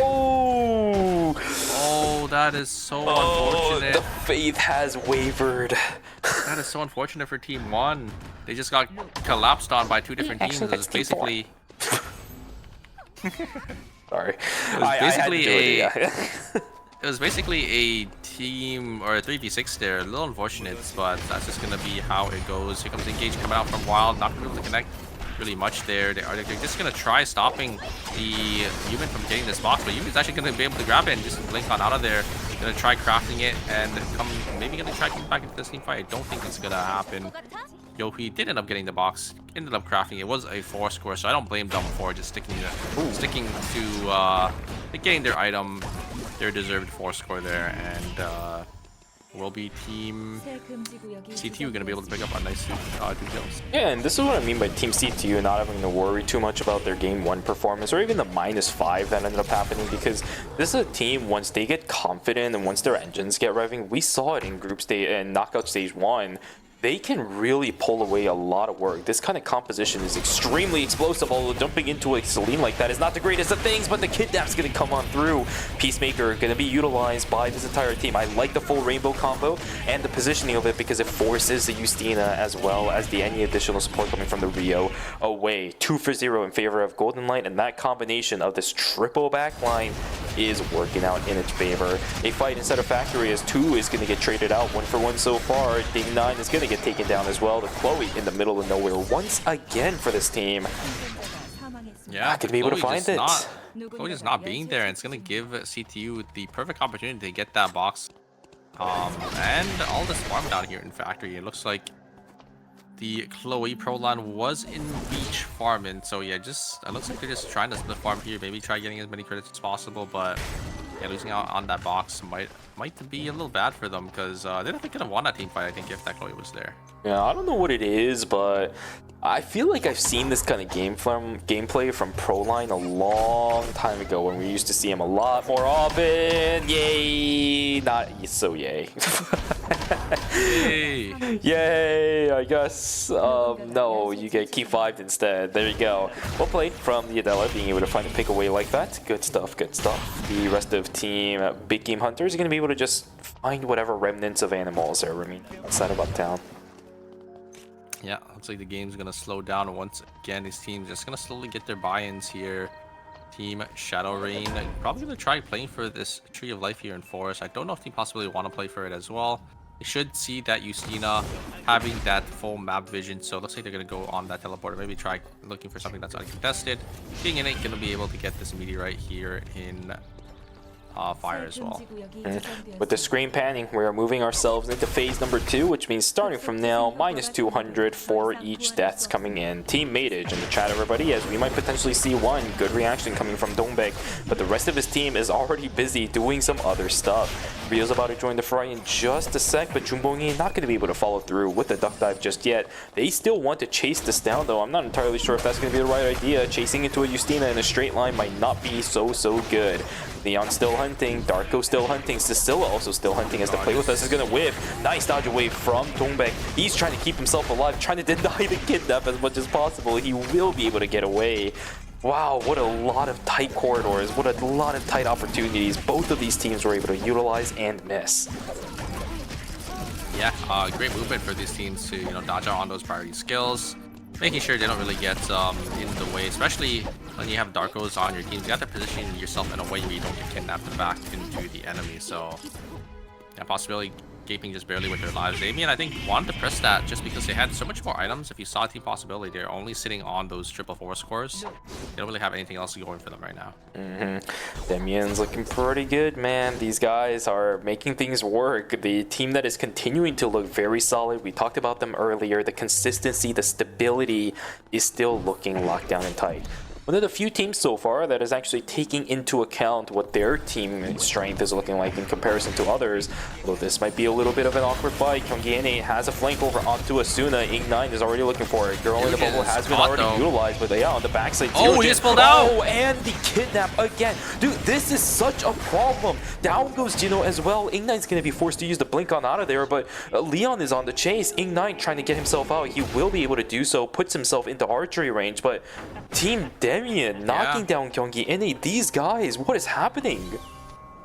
Yeah, I mean, the heart all came down. Unfortunately, the Darko just completely soloing the heart by themselves. They're just playing it so well, pulling them out. I'm surprised I actually ended up picking the heart here because of all the Darko picks. That's exactly what can happen. Ooh, a great reaction there coming out from HD2. Gonna be forced to use that blink, but making sure they don't end up dying there, because if they end up getting hit by that double cube, it definitely would have spelled some trouble here. Omega being leashed down to CTU Pathos here. I think the goal line definitely want to look for a fight, but it's gonna be a little hard when the Nimrod's Gate can just get their team on in. Not gonna take it over. It's like Wild is going to take it, but really going to come out of that.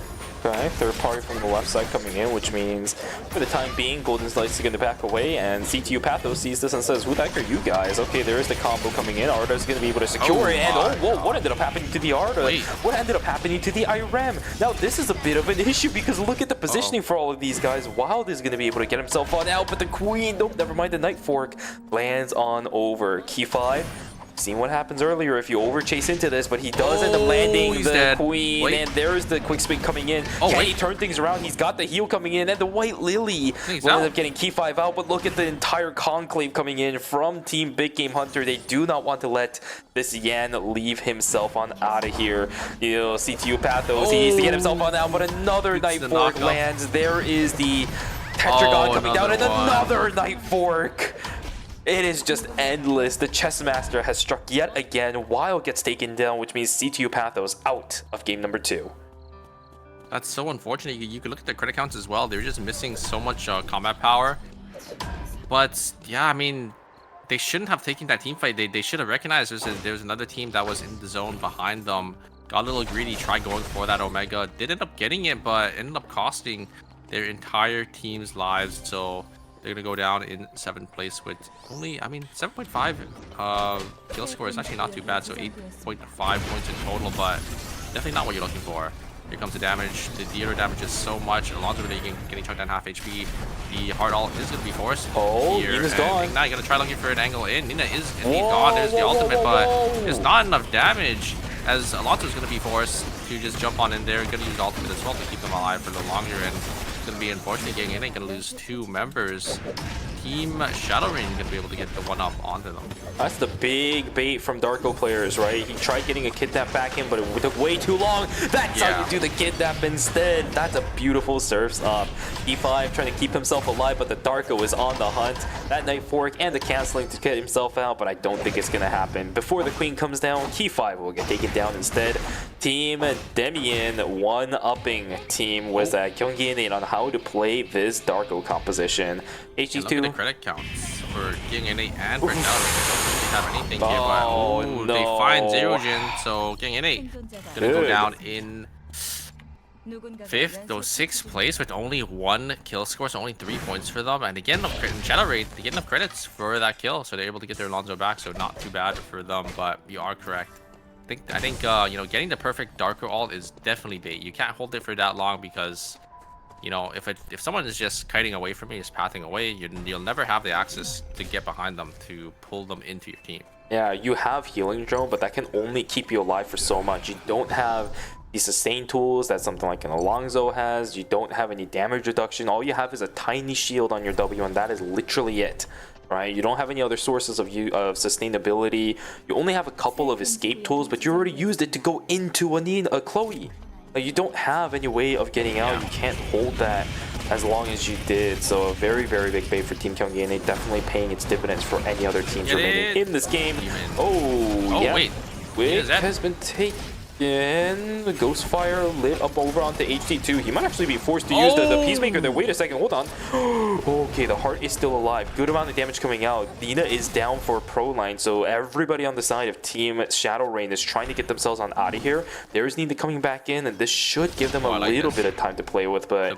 Yeah, they're both going into red, gonna split, and then they're just gonna both use the Hyperloops to get on out. I wonder where they're gonna go, though. Looks like they are gonna go down to a chapel, and then it's gonna be a free zone, so... Sigh of relief for Team Shadowrain. They get the Wick buff, and they're going to be able to get the Wick line items as well. That blood sample looks like it's already being... It looks like a Razor was already called, so it's going to go into that blood weapon. That Blood Lotus Shuriken coming through for pro line. That's a lot of really good damage coming in, but the problem I do see there is that they're still sitting on that radar. Oh, dude, this sucks. Shikamori is trying to get himself on out. Shikamori, can you get out the IREM? She's running. She is hopping. She's trying to get herself on out, and from the looks of it, it might be happening because everybody on Team Possibility, their timers are low. I saw single digits for 2 of their members. E5 over the wall is going to try to get the rest back up. Are they going to go back for the fight? I'm looking at the items right now on Key 5. They have a Darko on the other side. You can blow that up. Yeah, but look at the items on the side of Team... Actually, Team Possibility isn't really that much stronger than Team Big Game big game hunter here. But you have to be a little careful. There's just, you don't really have any vision, so you don't really know. Probably see a lot of pings around you. Can't really take any of these team fights without you know, without being able to get these consoles here to make sure, you know, you don't really get into that third party scenario. There's the pull back in, but a lot of teams hanging around here means for Team Possibility, they have to get themselves out of here. You're gonna have to, yeah, just trail yourself on out. There's 2 members hit by the fleeting soul, but way too far away for everybody else is this team. They're trying to get themselves on out. The bait in. Oh, this is not good. The ghost fire is gonna tag over onto Romantic of all things. As soon as that camera gets tagged, dude, this is hell for Team Possibility. They do not have an Arter to get themselves on out. The kidnap attempt on towards Asuna, but it's just not gonna work. There's a flank coming in from Team Shadow Rain. Down goes Romantic. Oh, sorry, is it Romantic? It is, right? No, wait, no, is it? It's Runatic. Runatic, sorry. Okay, I was gonna say, I was like, when the heck did Romantic change teams? Okay, so for Possibility, they are gonna be down a number. I do see the credits, but now they're getting stuck again by the same team. Yeah, it's just I think a huge miscommunication for Team Possibility there. I really like the play from Darko to try to use that VLS to get their team to safety, but their team members just weren't on board and weren't ready to take the VLS system to get them out of there, and immediately they pay the price for it. They get sandwiched in the middle of 2 teams, especially when you have a weak team just pressuring you as well. So Possibility, you're gonna lose 2 members. You can see their credit counts. You're not gonna be able to get all their team members back up in time, so I think that's gonna be it. Justina probably is gonna be forced to rat it out here. Try to get a couple more placement points for the team. Unfortunate, they don't really have that many kills this game either, so yeah, it's gonna be a bit of a struggle for Team Possibility. Yay. They have to write it out. They are inside of a zone that is going to be one of the temp zones in the time being, so a good amount of time can be bought for that Justina as long as she just stays safe. I don't... wow. I mean, I don't know. How do you deal with this as Team Possibility? They're stuck in a situation where now, after this game, they're going to be at 11 points. Maybe at the worst, right? Maybe the Justina can stay alive for an extra placement or 2. But going into game 3, you have to start considering, is this the right call, right? Do we want to change things up? What's been the problem? That's what this team now has to start talking about. So as this Justina rats out, I kind of hope they're talking to each other, wondering what the strategy is going to be instead of mulling over what just happened. Yeah, usually when you're in this downtime, you know, you kind of have to figure out your strategy. If you are maybe gonna swap one of your team members in, if you're gonna swap up your team comp entirely. There is going to be, you know, 2 picks going to be back on the table, which is that Marcus and that Cody, and I think that they were playing that originally, so probably going to try maybe swapping back to that, see how they do, or, you know, maybe even switch up to something different that they might have looked up. Hopefully see something going on. For now, a lot of teams sitting inside of Chapel, right? We got, actually no, I say a lot of teams, but there's only 2 teams sitting inside of Chapel right now. It's going to be Team Golden Light versus Shadow Rain that are going to be looking for the contest. What just happened to the IRM Shikimori? Absolutely no timing and no response coming through. Key 5, the last one alive. How did this go so wrong for Team Big Game Hunter? It looked decent for a split second, but the Shikimori just gets absolutely obliterated. Yeah, it looks like it was that Darko once again just able to find that angle and kidnap that IRM right into their team. And when you're getting a Darko ult, you also can't really do anything because you're fully CC locked. So yeah, a great find there from the Darko to be able to get the 1-up onto Team Big Game Hunter.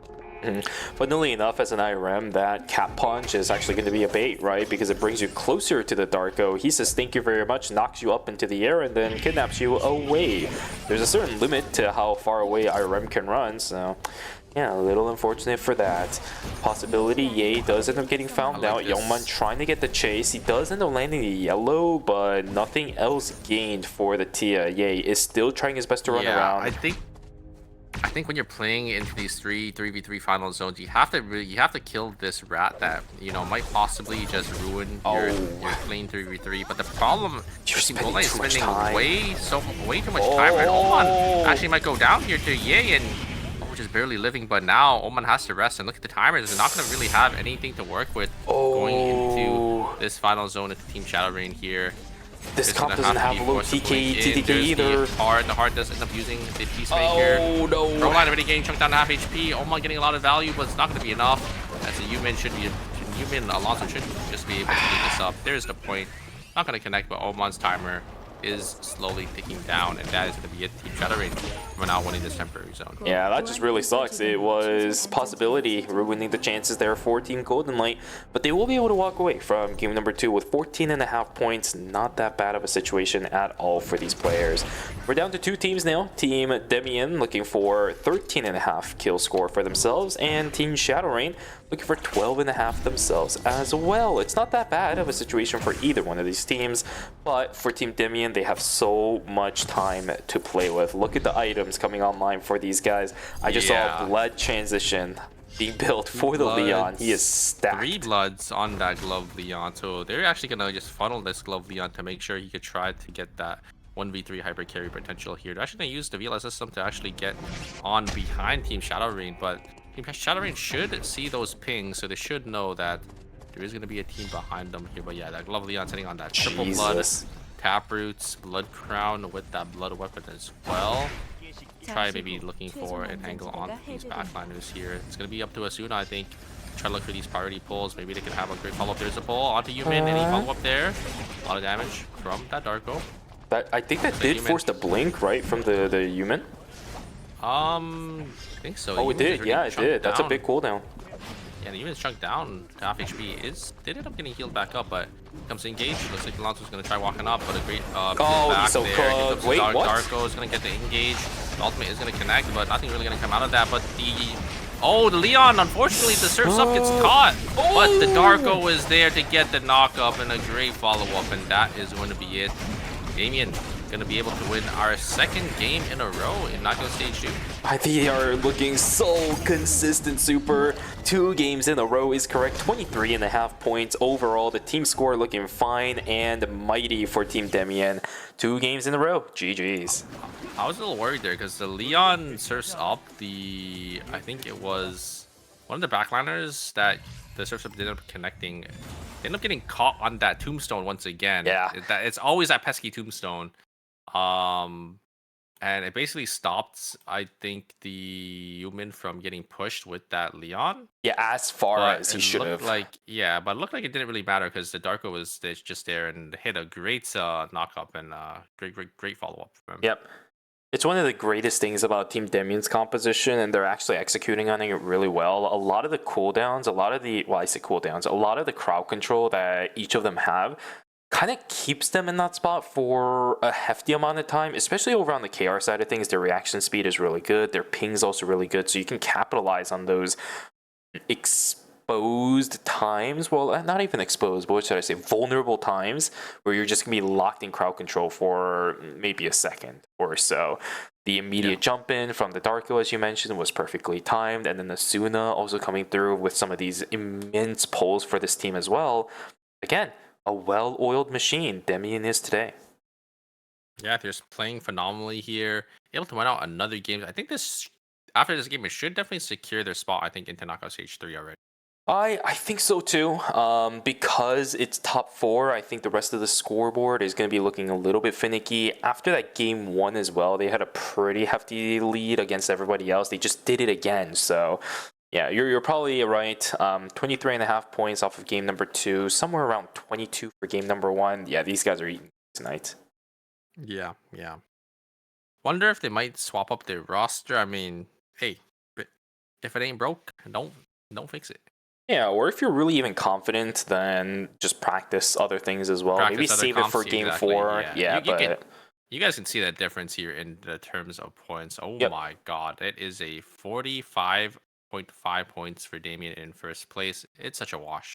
These guys are looking very, very solid. In second place, though, Shadow Rain with 25.5, and third place, Golden Light with 24.5. It's definitely going to be a race for those second, third, and fourth place rotations. Demian, they can do whatever they want as long as another team doesn't go absolutely rampant. They should be completely fine for the rest of the evening. You guys definitely earned it.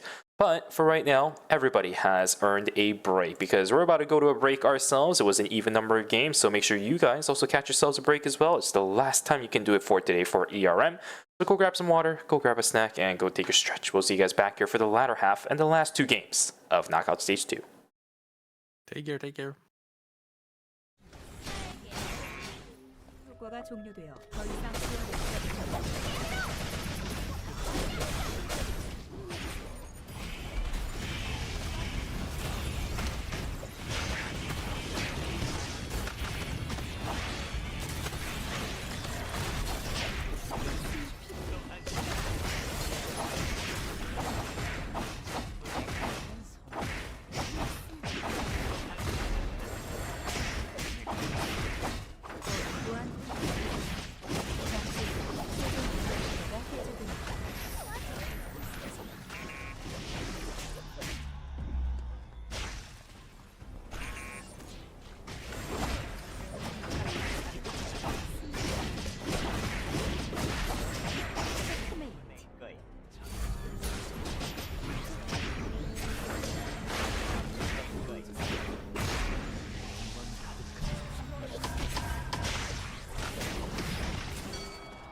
ready to get in the game now.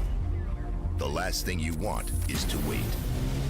WD Black, performance storage, purpose-built for gaming. SSD speed that obliterates load times. Performance to transform your game. Expanded capacity to store more. Customizable RGB. WD Black. Because the game never waits. WD Black. Drive your game. 만약 내가 살고 있는 세상이 게임 속이라면 어떨 것 같아? 근데 이 게임은 이름이 뭐야? 파악 완료. 그럼 게임을 시작. 누가 답지 좀. 게임 할래? 빠밤 뿌숑 부활 이지.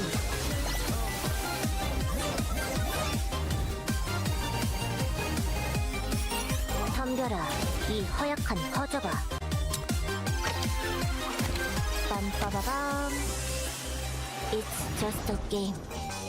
누구에겐 인생의 전부야. 이것은 게임이지만 놀이가 아니다. 윈도 치셈 크레딧 나옴.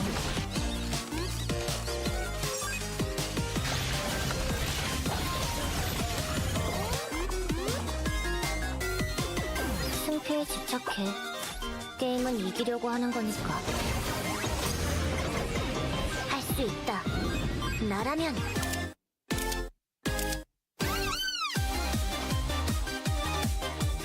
빡겜 모드 온. 이건 미친 짓이야. 난 여기서 나가겠어. 캐리.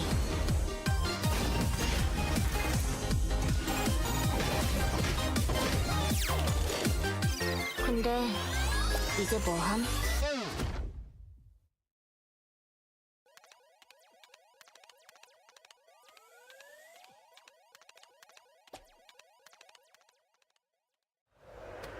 칙칙한 풍경이군.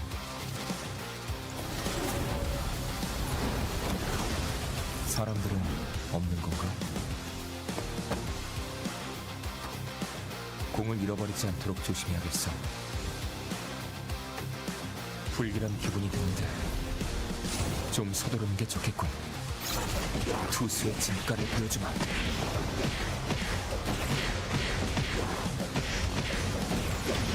받을 수 없는 공이 뭔지 보여주지. 여기가 내 마운드다.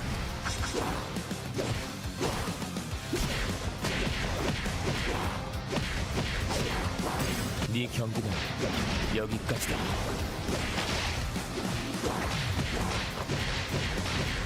살아남기 위해서야. 미안하다.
분명히 나무라도 가져가야 인사이터가 조금 웃을 수 있을 텐데 이쪽은 레비데플과 자 CNJ e스포츠.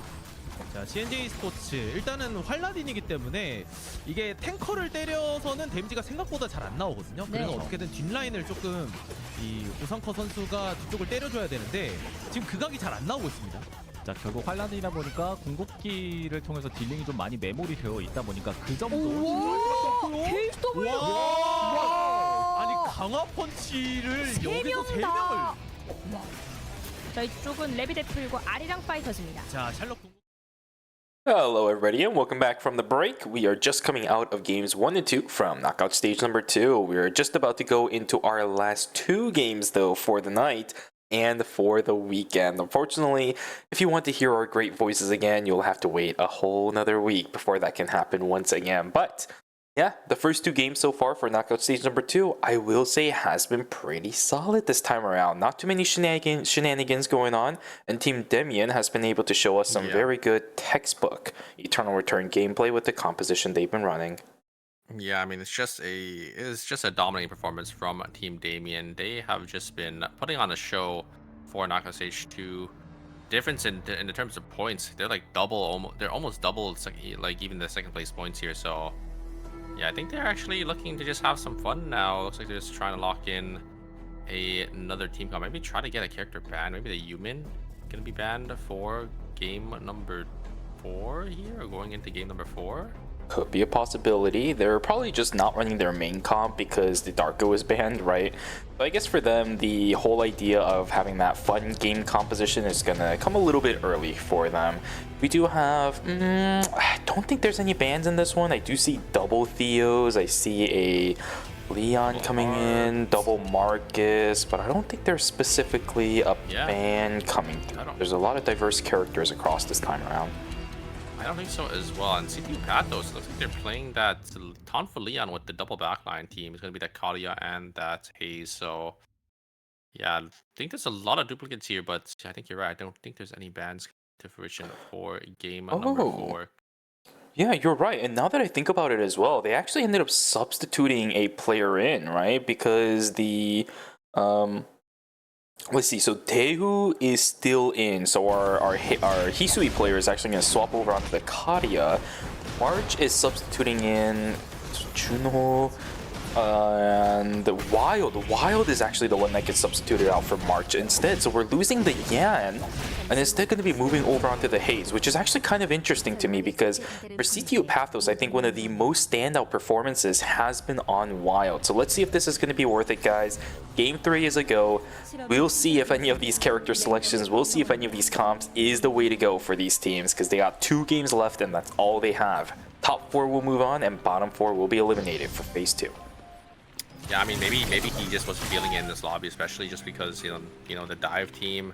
I think it's when you're playing into this Theodore, you're playing into a lot more of these front to back teams. It's a lot harder to really get that Arden and Rousegate in. So might be the reasoning on why they ended up swapping their team comp entirely. But we'll have to see if it does end up working out for them. As I mean, you could see where they are in the leaderboards. They're in 7th place, so only 9.5 points. So something had to change.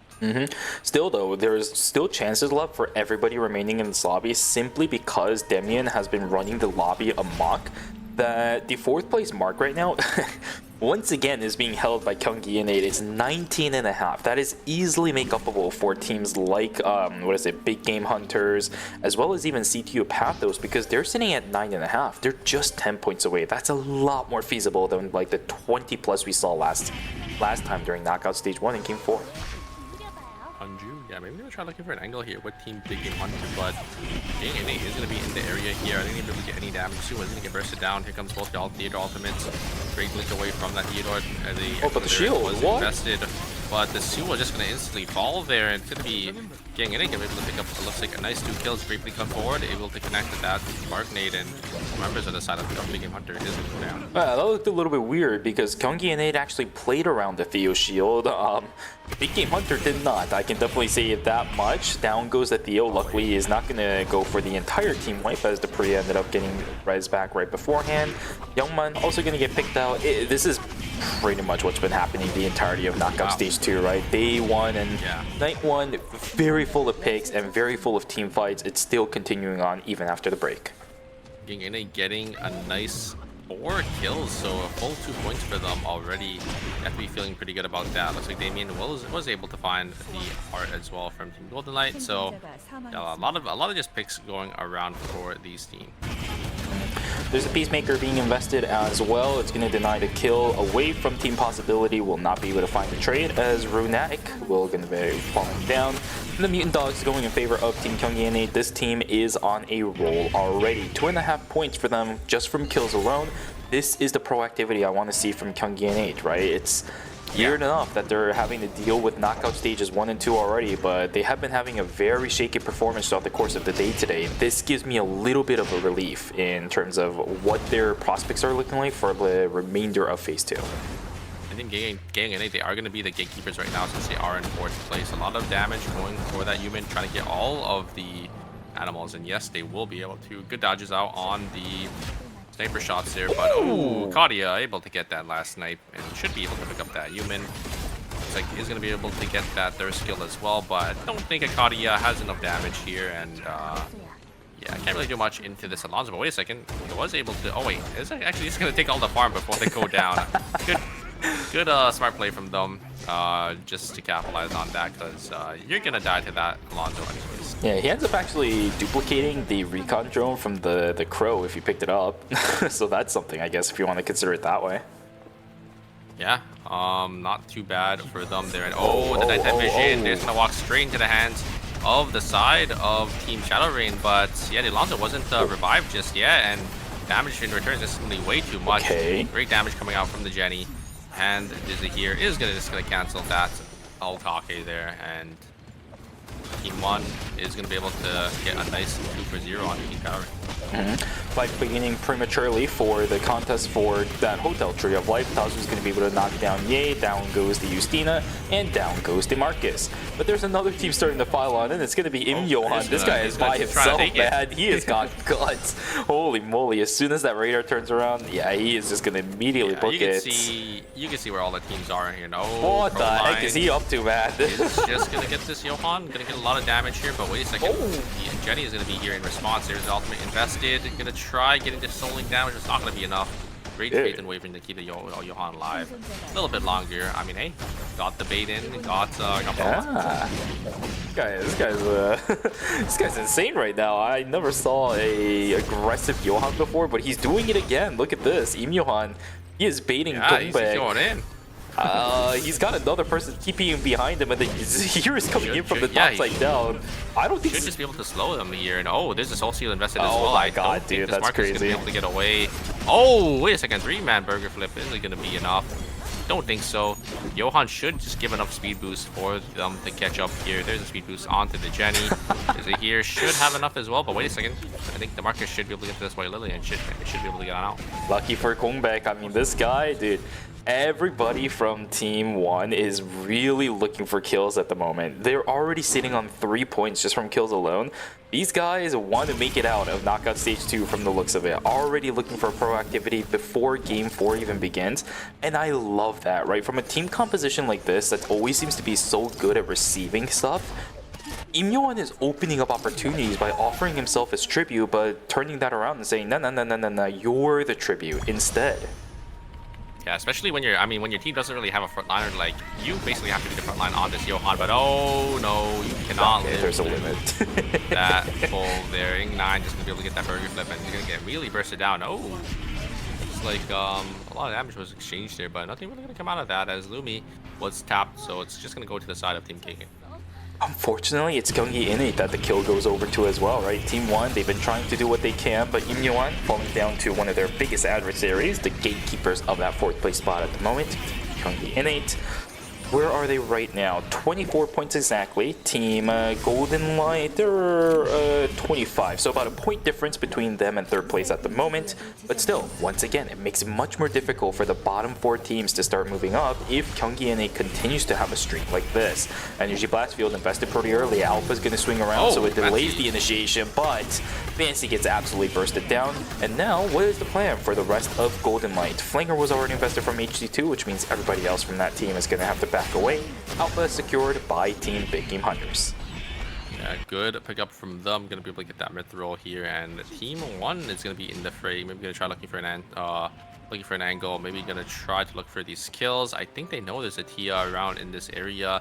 Definitely sniff them out here, as should be able to hear the movement. And oh, actually, looks like the Soul Seal was invested, but nothing really come out of that, as looks like Tia did end up just using your dash. A huge knockup coming out from the shoot guy is gonna be able to knock up Leon, but no follow-up there. And oh my god, damage coming in return. Just so much burst damage. Leon's actually going to be able to pull Asuna back in, and CTU Pathos able to get a nice clean kill onto Team Damien. Yeah, they're making Team Demian feel the pain of their own composition, right? Juno pulling a Team Demian rotation this time around. C2 Pathos also trying to get themselves out of knockout stage number 2 as best as they can. Good catch coming through from the Leon. Pretty much a standard that we've been seeing across the board right now. It is a very good way to make sure we know why this character is being picked. You know, we're locked down and kept down. Oh my god, obliterated as the Blink Blast Wave comes in. Asuna TP's into probably not exactly the most optimal of situations. They're gonna have to get themselves on out of there. Energy Blast Field up on the northern side of the map. Key5 trying to do what he can, but gets obliterated by those spotlights. Get out of here. Oh. Yeah, Hanjo has to just get on out. He is trying to blink himself on out Oh, too. no! But the tornado up in the air and the jump away comes dead. through, but the blink chase is infinite. One person blinks, two person blinks, three people blink. You are not getting away. Stealer as Big game well. hunter. Yeah. Soul Stealer, movement speed from the Johan. He can't get away.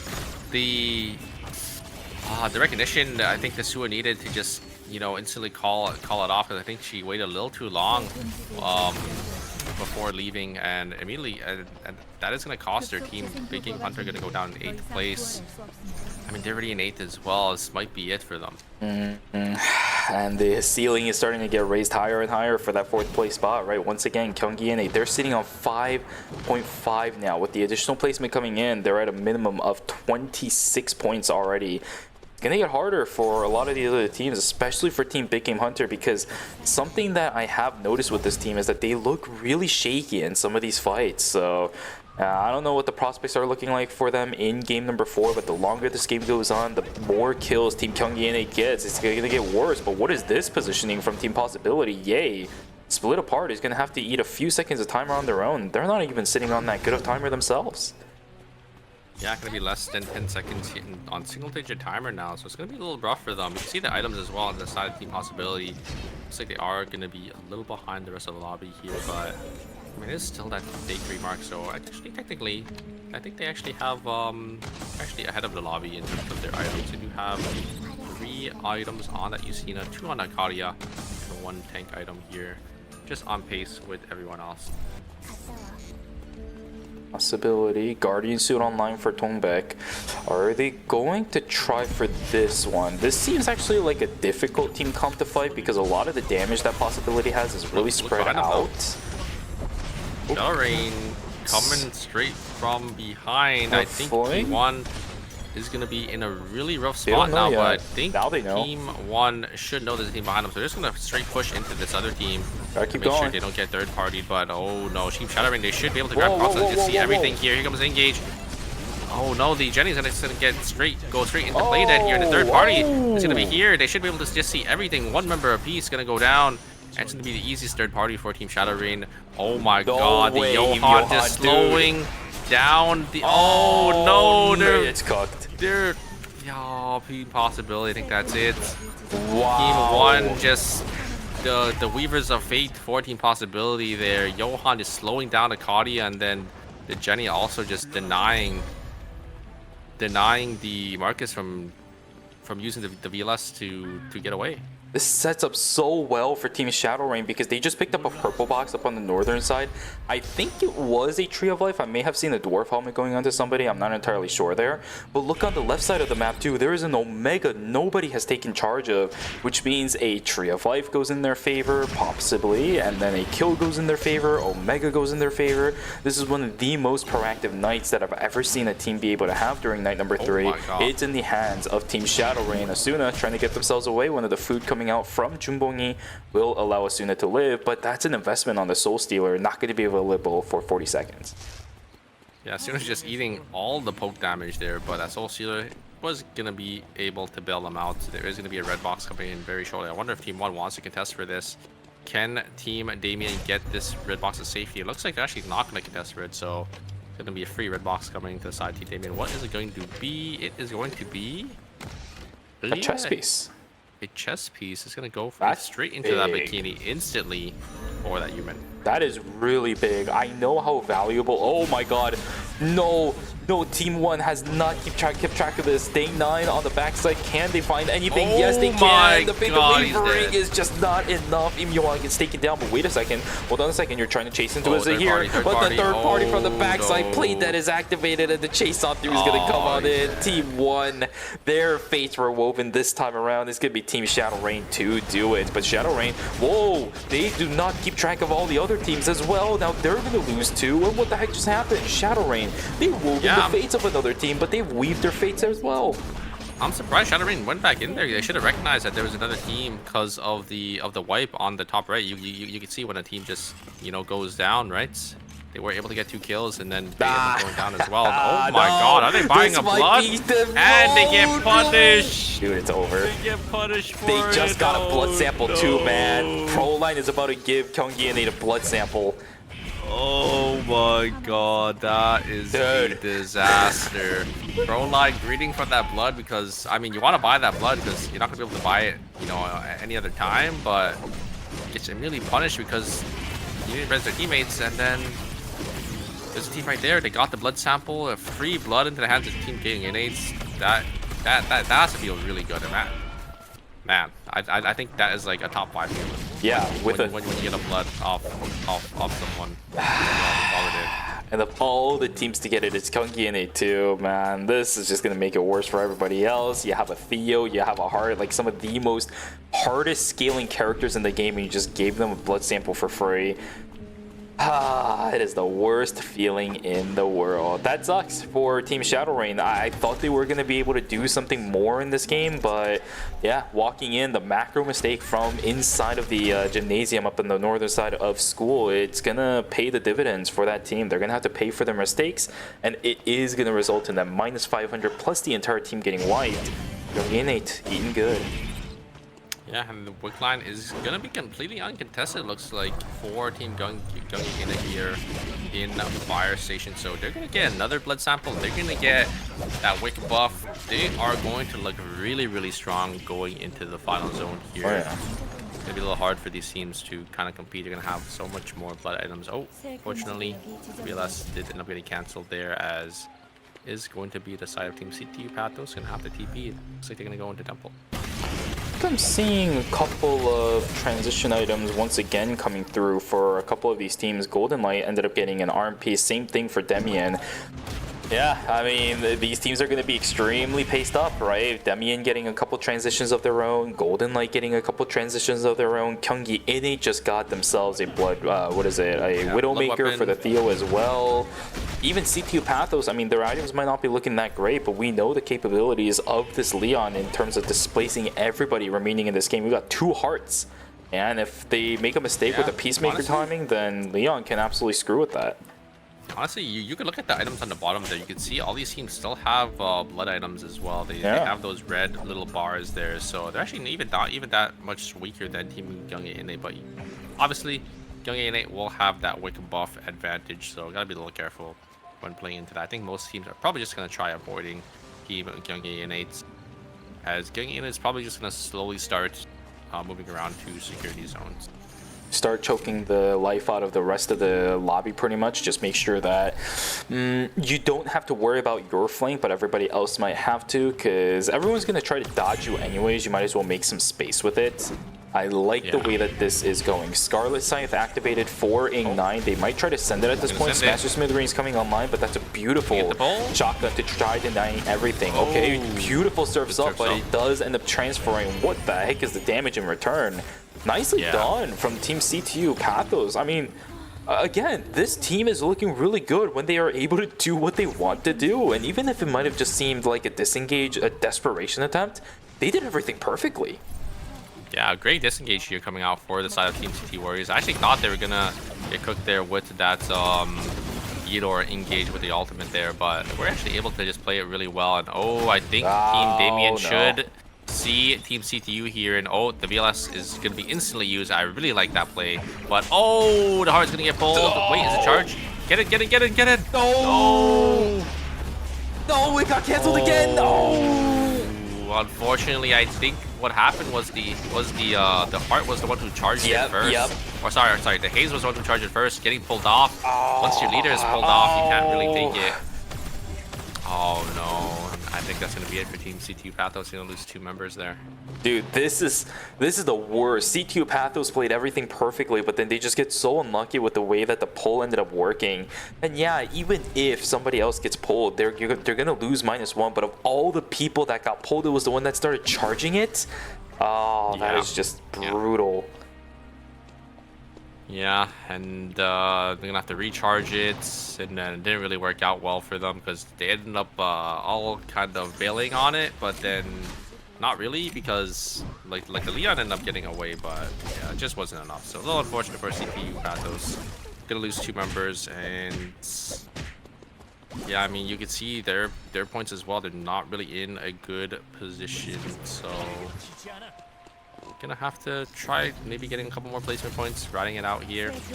Team Gyeongi, they're getting stronger and stronger. It's gonna be a lot harder for these teams. But Team Damien, I mean, they won our last 2 games. That's still already on 2 bloods. The 4 score gonna be bought in for that shoot guy as well. Get the SSM, or Hermes is gonna be online. That Bikini already online for that human too.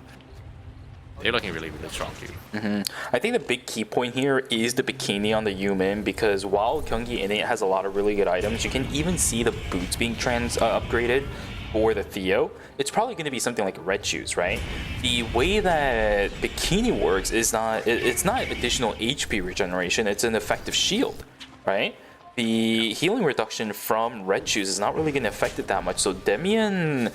Actually, funnily enough, their transitions are working out in favor for them when it comes to fighting Team Gyeonggi Innate. So, yeah, this next couple of fights is going to be rotating in ourselves a bit of an interesting flavor.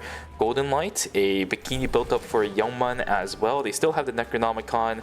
They're looking pretty well set too, but they're working up towards the northern side of the map, which means we may have ourselves a Golden Light versus Gyeonggi Innate temporary zone fight in Temple. Yeah, I mean, Bikini just in general, just giving you so much more effective HP as a mage, so this makes it so much harder for you to get bursted down as well. So we'll have to see if Team Golden Light can get the 1-up on the Team Gyeonggi here, if they do end up deciding to take this team fight. But remember, you're gonna have to play into this Theodore, and especially into a quarter. It might be a little rough, but they definitely have enough items to take this fight here. As you can see, the items already. Tia sitting on 2 bloods, and you can see the Celine sitting on a blood as well. So it's like 3 bloods apiece, and both teams are definitely ready here. I think CTU. He's trying to just get out. Yeah. End up buying the cufflink here. Probably gonna try getting some more placement, but you gotta go now. He's gotta go now. Oh, there we go. Oh, he's dead. No, he's dead. That's No! a -1. There's the setup time. There's the setup time. He forgot about it, dude. Another team had to deal with that. Do you remember this from phase 1? Somebody tried to do that and they forgot about the setup time. It happened again. The disaster for Team CTU of -1, especially when you're in this position as well. They're already -5, I think, right? I think that was the team. Yeah. -5. So overall, minus. You know, if they didn't -5, they would have been in a pretty decent spot right now. But that's for discussion on another day. That's not good. Peacemaker is gonna be forced out full rainbow because it did not even come through, and the Marcus pushes the DL. But we've seen this before. Peacemaker comes out, and HT2 is gonna have to step back into it. Who's the one that gets a kill? It's a mirror kill. Instead, it's a love tap. Jinho versus Fancy. We've seen this before, right? Fancy can do a lot of good work, but up against the Theo when there's a push right there, I'm not entirely sure about this. The shield autos are way too good. This will allow Gyeonggi Innate to walk away with the victory on the northern side, but now it goes back to Team Demian. They're the ones that are going to have control over the final zone. Jinhao are on this human, Asuna on the Cecilia. The punishment can go really hard, but they're calling in items. Yeah, they're gonna try stopping them. Great pull there. They cancel the red or cancel the pickup from Ing9 there, and it's gonna be Team Damien actually gonna be the one to just take the box away from them. Tactical. But I think if you're Team Gyeonggi, you actually take that because you actually get to, take full zone control here, and I think zone control you would rather take over, you know, just a tactical skill buy, and it's not really that big of a deal. Have this Theodore now that this team is going to be forced to play into, so I'll be a little careful. Pull is going to go wide as Dasu is going to get poked down a little bit. Wall is going to place down. A little bit of poke coming out from both teams here. Great pull there onto Jin, who going to get chunked down. Theodore already getting chunked down to 1 HP. Ing9 is going to be forced to get on in, but Ing9 is just forced on in there, even doing so much damage. And it looks like Both teams are just slowly back, but the ultimate coming out from that Cicella, just so much damage from the side of Team King Innate. Ignite gonna try going in to finish the human. It's not gonna be enough. And that's gonna be it. I think it's gonna be Team Damien gonna be the one to come out on top. Another great pull coming out from Basuna. Okay. And Damien once again, another win. Oh, wait a second. Wait. What? Jinwoo just finds the double spark nade onto the backliner, obliterates them, and just takes the win. Okay. All right. See, this is why I said let's reset against Theo about 3 times over, because they literally spent all the ultimates, and now the Theo is at his weak spot, and then they group up. So I don't know, man. Demian, listen, you guys have been cooking up a storm so far, so I'll give it to you, but That's crazy. That is crazy. They just lined up straight for like the double spark nade and the double laser, and then they just died. All right. Well, nicely done from who was that? I think it was Jinho, right? For Team Kyunggi NA. They will be able to overcome the absolute menaces that is Team Demian, but I will say, like, come on, man. You heard me say reset about 3 times over, but they kept brute forcing it. Their health bars were low because of it. If you're in that situation, like, I mean, I probably would have done the same. You know, like you see it, it's just a Theodore left. Yes. You walk in. You're not expecting the Theodore to just obliterate your HP bar in like I think both the backliners were at like 50% HP, but yeah, the double spark nade into just one laser just yeah, they both just got that outside. And here's the thing too. So when I was talking about the resets, I meant before the big fight actually ended up starting. That fight was essentially saved by Asuna's pulls, because if it wasn't for the pulls from Asuna, I think, funnily enough, it actually was going to be Team Demian on the back burner, because they kept fighting into a supercharged Theo. That's where I said let's reset first for the first time, because the Theo ended up wasting his energy blast field. Like, he's not getting any kills. He completely wasted it. But Demian decided to fight into it. Their health bars got chunked down below half HP for the pull for the back line. The pull from Asuna came in, and the Peacemaker was invested. That's another big cooldown. Like, reset, man. The health, your health half HP walking into a Theo in a tight corridor. Yeah, you're guaranteed first place at this point, or sorry, not guaranteed first place, but you're guaranteed to go out of knockout stage 2, and I get you're having fun, but there's still an order to these things. You know what I mean? Yeah, but I mean, they basically had the team fight. If they just at the very end, they just had to play a little slow into the Theodore, right? And then that's crazy. Like I've never seen that before. Theodore just obliterating the back, like the 2 backliners, just one spark nade and then one fully charged Q. Both the backliners just snap, they're gone. And then if it's just a tank, then Theodore was always gonna win versus in that tank 1v1 because of that sustain from that laser wall healing. Yeah, it feels like what you would see from One Circle or something like that, but yeah. Here we go. Leaderboard, 61 points for Team Demian. They're going to be 19 points ahead for that second place spot. Shadow Rain this time around is going to be the one to hold on to that 4th place spot and be the gatekeepers at 33. So, overall, below Shadow Rain, it seems a little bit difficult. I think it was 19 points for that 5th place spot right now. There is still a 14-point difference if that is the case. It's a bit of a markup when it comes down to it, but not as big as what we saw during knockout stage number 1. So the possibilities are still there. It's just probably not likely. Yeah, it is going to be a little rough for these bottom 4 teams here. The gap is widening, and there's only really one game left for these teams to work with. So we're gonna have to see if these teams end up maybe going for a Hail Mary attempt with some random team comp that they haven't played. Maybe try to be more aggressive, get these early game kills, because they definitely need it. And I will say this, I think for CTU Pathos, subbing out Wild of all players on the 3 that they have might have not been the right call. The X factor of the Yen, the wow factor of that character, and the crowd control lockdown, it is just all missing now for that roster. It's looking pretty rough for CTU Pathos. They have a long way to trek if they want to somehow make it out of knockout stage number 2. And if they do, they might have to reevaluate what kind of compositions and what kind of players they can substitute out. Because Wild, without him, Team CTU does look a little bit lost, just a little bit. I have a very bad feeling that they're gonna not make it by 6 points. Oh, CTU Pathos. Yeah. Imagine they're going to be off by like 6 point. Oh no, not even 6.5, but They're off by 5.5, 5.5, right? Yeah. It's going to be And then another they're one of those just- situations. Yeah, then they're gonna have to like, I don't know, they're gonna have to just stare at a wall Yeah. and contemplate.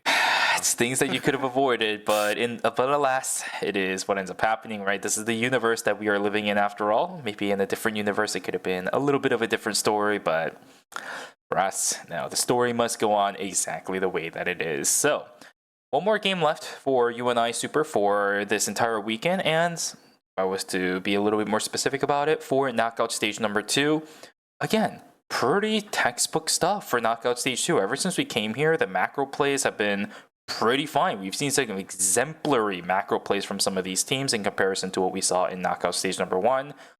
It's what I would expect moving on further and further for phase 2.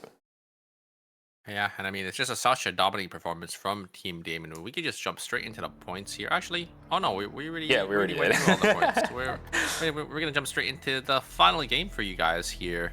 Marcus is gonna be back. Actually, I guess there are no bans going into game number 3, so everything's gonna be on the table here for these teams. Maybe end up deciding to or if they do end up deciding to stick with their team comp, or they decide to swap it up as well. All right, Junbongi is locking into Leon. We might be just going back to our classic. So that means Scylla maybe, and something else. Yeah, there we go. Just going to be locking in the main composition again. I guess they had their fun in the last game without that Darko available. So we will be locking that in. Big Game Hunter going to be playing a composition that we actually did see yesterday with the Theo, Sua, as well as the Priya, just as the last Hail Mary. Same thing for Team 1. They're going to be swapping Dotato from the Jenny over onto the Theo instead. But outside of that, everything else is things we've already seen in the past. Team Golden Light also going to be swapping that over onto the triple backlines once again. Yeah, this is what we would normally expect in the game number 4. Yeah, everyone just playing what they're used to and what they're comfortable on. I would say no surprise. I think for the obviously for the lower stages, I don't think we're gonna see too many meta picks. We did see a ban, I would say, or I think we did see a ban in knockout stage 2 already. So there were like a couple players that are sort of gravitating towards the meta. We did see that Darko ban early on, but yeah, I'm not gonna take fruition anymore here, as this is going to be our final game of the day and of the weekend. So if you guys want to watch more Turn Return, come back next week, 6 a.m. So 2 hours earlier on Friday. Well, 2 hours later.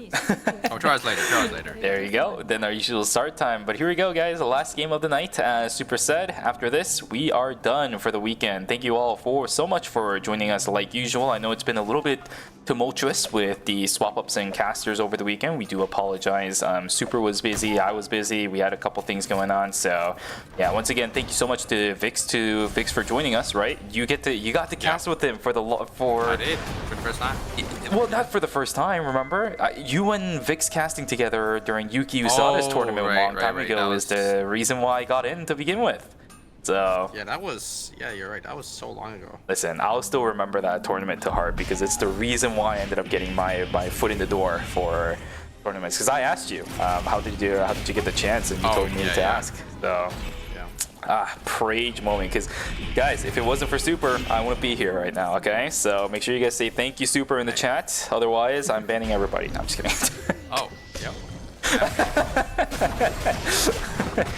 It's a Sunday morning, okay? I get to have my little moment of Oh, looks like Ye's getting caught out. Oh, and Marcus getting caught out as well. So 2 members are possibly going down to Team Damien here. And oh, looks like we have some teleports gone in from Team 1 here. But Golden Light is here to respond. A lot of damage going to the side. This Peacemaker going to be dropped here, trying to get some damage back. But just going to walk out of the Peacemaker, just barely there. And the Heart is going to be able to finish them off there. Great play come forward from unable to catch the yellow-blue, get the root off. And the dot damage is going to finish them off there. On the top side, though, it's going to be to the 2 Theodores coming out. Jinho trying to get some damage back in, getting these auto attacks with the wall here. And actually, is he going to be able to get the damage in, and is going to be able to win the 1v2? Jinho just playing out of his mind, but the Suwa is going to be able to clean up with that double Odyssey. And it ain't going to get wiped off the map here, but it's still that early day one dead, so not too bad for them. They did end up trading about 2 for 4, but you know, as many points you get, you're always happy with that. Yeah, if anything, Jinho definitely showing a couple of some of these new ERM runners as to why he is a player that's been able to keep his career inside of ERM for the longest of times, right? And being able to out 1v1 somebody on a field like that's definitely a little bit difficult to do, but perfect shield placements, perfect rotations on what he was supposed to do allows him to do that. Hanju, he even has to invest a blink for it, but he misses the Johan. Oh my god, he's just running circles around the Sua. No shot he gets away, right? There's a sensor coming in and Hanju just thinks it's not worth it. And he's pressing the S button to shot the Sua back in, but yeah, looks like the Sua is just gonna leave. Doesn't want to deal with any of that there. Tech is gonna get some damage off, but not gonna be able to finish any or any of the members that were TPing there. E9, they're looking for an angle. Asuna gonna TP on in with their team. A lot of damage, and here comes a flank from the Leon. There's a pull in from that Darko. He's gonna be able to get that part, and also gonna go down. Jinho gonna go down as well. So a nice 2 clean kills coming out from the side of Damien. Sitting on 7 team kills in day 1 already. 3.5 points for them. Try looking for an angle in. Johan already getting chucked down to half HP. Unfortunately, the knockup doesn't end up connecting. And I think that's going to be it for the Darko here. Team is completely split off, and Asuna's going to go down to this here very, very shortly. Leon going to try getting the 1v1 onto this Dio, but the great Sapphire Protocol. Asuna trying to run circles, trying to get some damage in. Jump on forward, does get 2. Wait, actually is able to get 3. He got 3, and he got the wipe. Oh my god. Maybe got all 3 of them? That Leon got all 3 kills? That's crazy. Did. He went from 3.5 to 5, so yeah, he picked up all 3, gets the clutch, and almost gets out, dude. That's the funniest part about it. That would have been so swag if he just walked away from that as well. Like man, I just did that, but unfortunately, he doesn't end up going down. But still, 3 extra kills for their team. They're sitting on 5 kill points already. Like, you have to be feeling really, really good about that if you're Team Damien there. Fortunately, the Humanol is going to actually pressure Team Possibility off of this meteorite, but another team is going to be Team Golden Light. They got end up getting the tree and cemetery, and they're going to try looking for some more. Actually going to pressure Team Possibility out. No, Possibility is stuck in the middle here. Oh god, he misses the jump over the wall on the Cardia, and that's it. Possibility, they're out for the count, and that is going to be it for them in Season 7 Phase 2. Yeah, that's an early night for Team Possibility, one of the earliest ways to go out, and just like that, we're gonna have ourselves another 7-team lobby from the looks of it. Really brutal for Team Possibility. I'll make it I'll make the joke one last time because that's the last time I'm gonna be able to do it. They didn't consider that possibility for that team. Well played though from the 2 teams, right? Especially the human ultimate to deny the meteorite pickup, and that actually ends up screwing with them because right above them was Team Golden Light grabbing the Tree of Life. It's a big win for Team Golden Light as now we're falling down. Chungbongi. So close. Yeah, he just came back too. Demian could have been knocked down, but they're sitting at 8 kill score right now, man. These guys are flexing at this point. They're just able to just find these picks around the map, and I mean, they're just winning team fights as well, so you can see their credit counts are sitting on about 350 each. They definitely want to look for that kiosk buy-in. It is about that time where these teams are going to start looking for those 4 scores, so definitely want to make sure. Oh no, Leon is going to get caught by Golden Lights. Fancy not going to be able to finish them off here. I think the Leon should have the duck dive. Oh, Fancy does end up tagging him, and the Leon will end up going down. So fortunately, though, for Damien, it's going to slow down their tempo so much because they're just not going to be able to get their buy-ins together. This is okay, though, because the Darko just bought somewhere. The Cecilia should be buying in just a second now, which means the Leon should be spawning right around where those 2 spawn.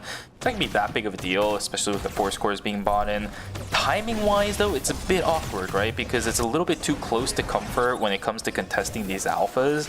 I don't know where the positioning on both these members are, but Demian might be a bit quiet during the start of night number 2. Let's take a look at what happens, because I might see a fight. That's going to be Echoes of the Earth invested pretty early on. That's a huge cooldown. Not that much, exactly. Not that much value obtained out of it either. White Lily going to be popped by... That was Key 5. He doesn't want this Alonzo jumping in at all.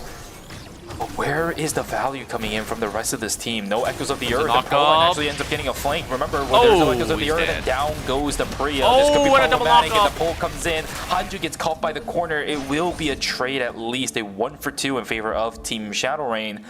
Could have been close. Became Hunter could have knocked themselves on out. Although the third party comes in, Hanju, he's still going to try to use the Curious Case to try dodging out of this, but the crowd control stack is just there. And there's the kidnap, and there's the takedown.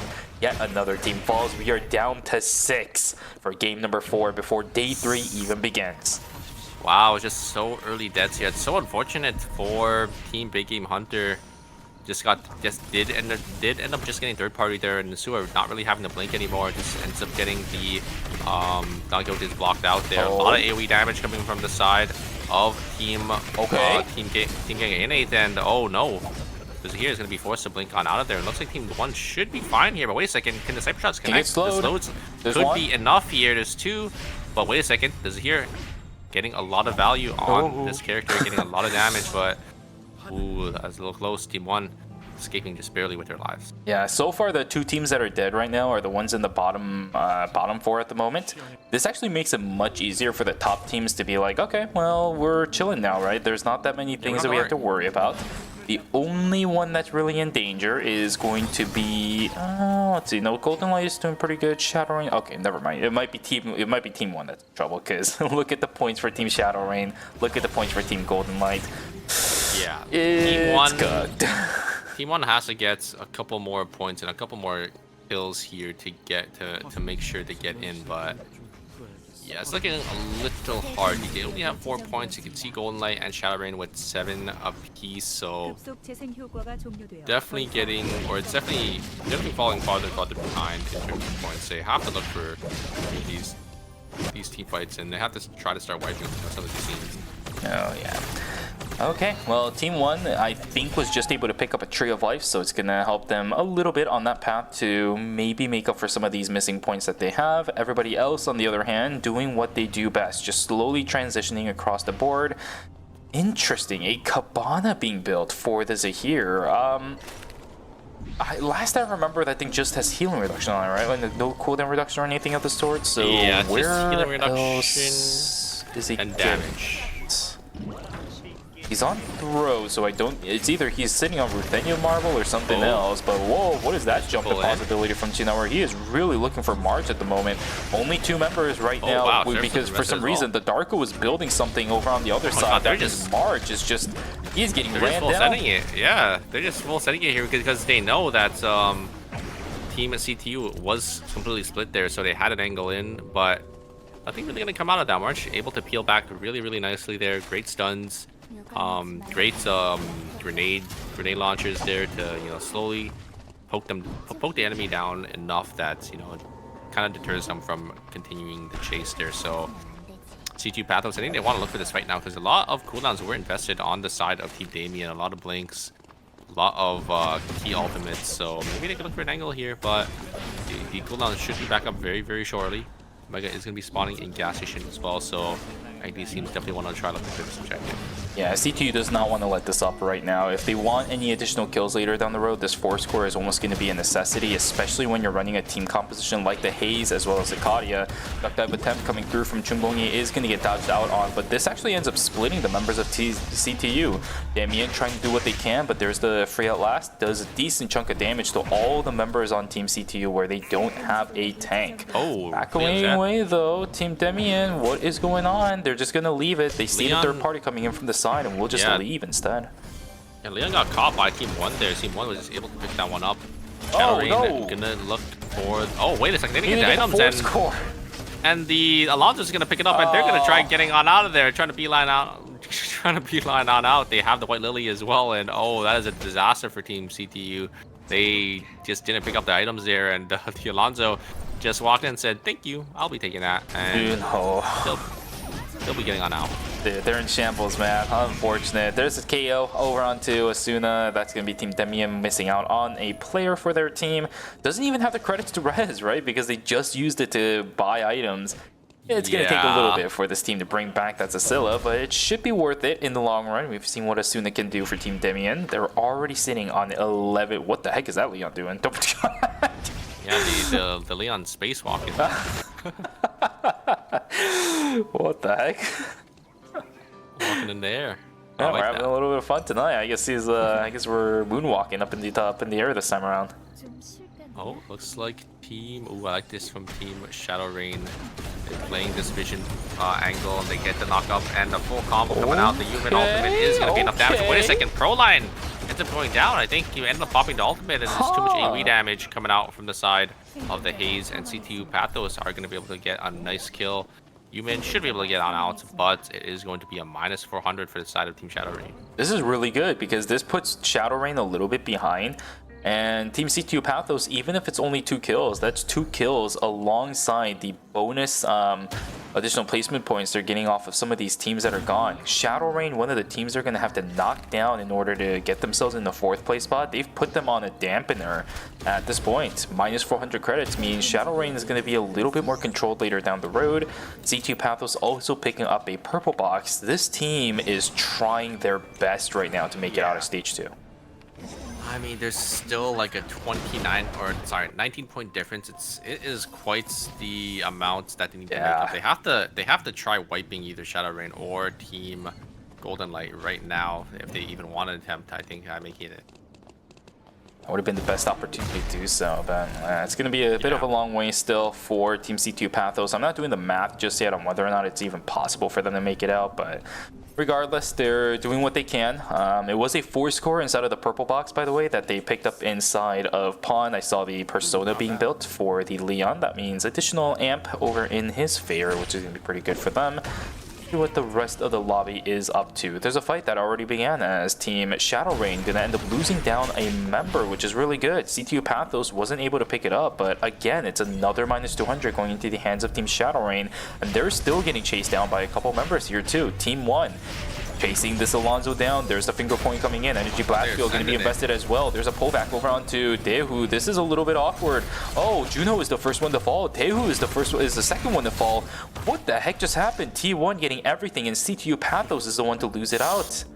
He's got no Shadow time Rain, too. they just self-destructed onto Team CT Pathos there, and that is going to be it. Team CT Pathos, they gonna minus 1. Look at the credit counts. It's They're not just gonna get the terrible. res.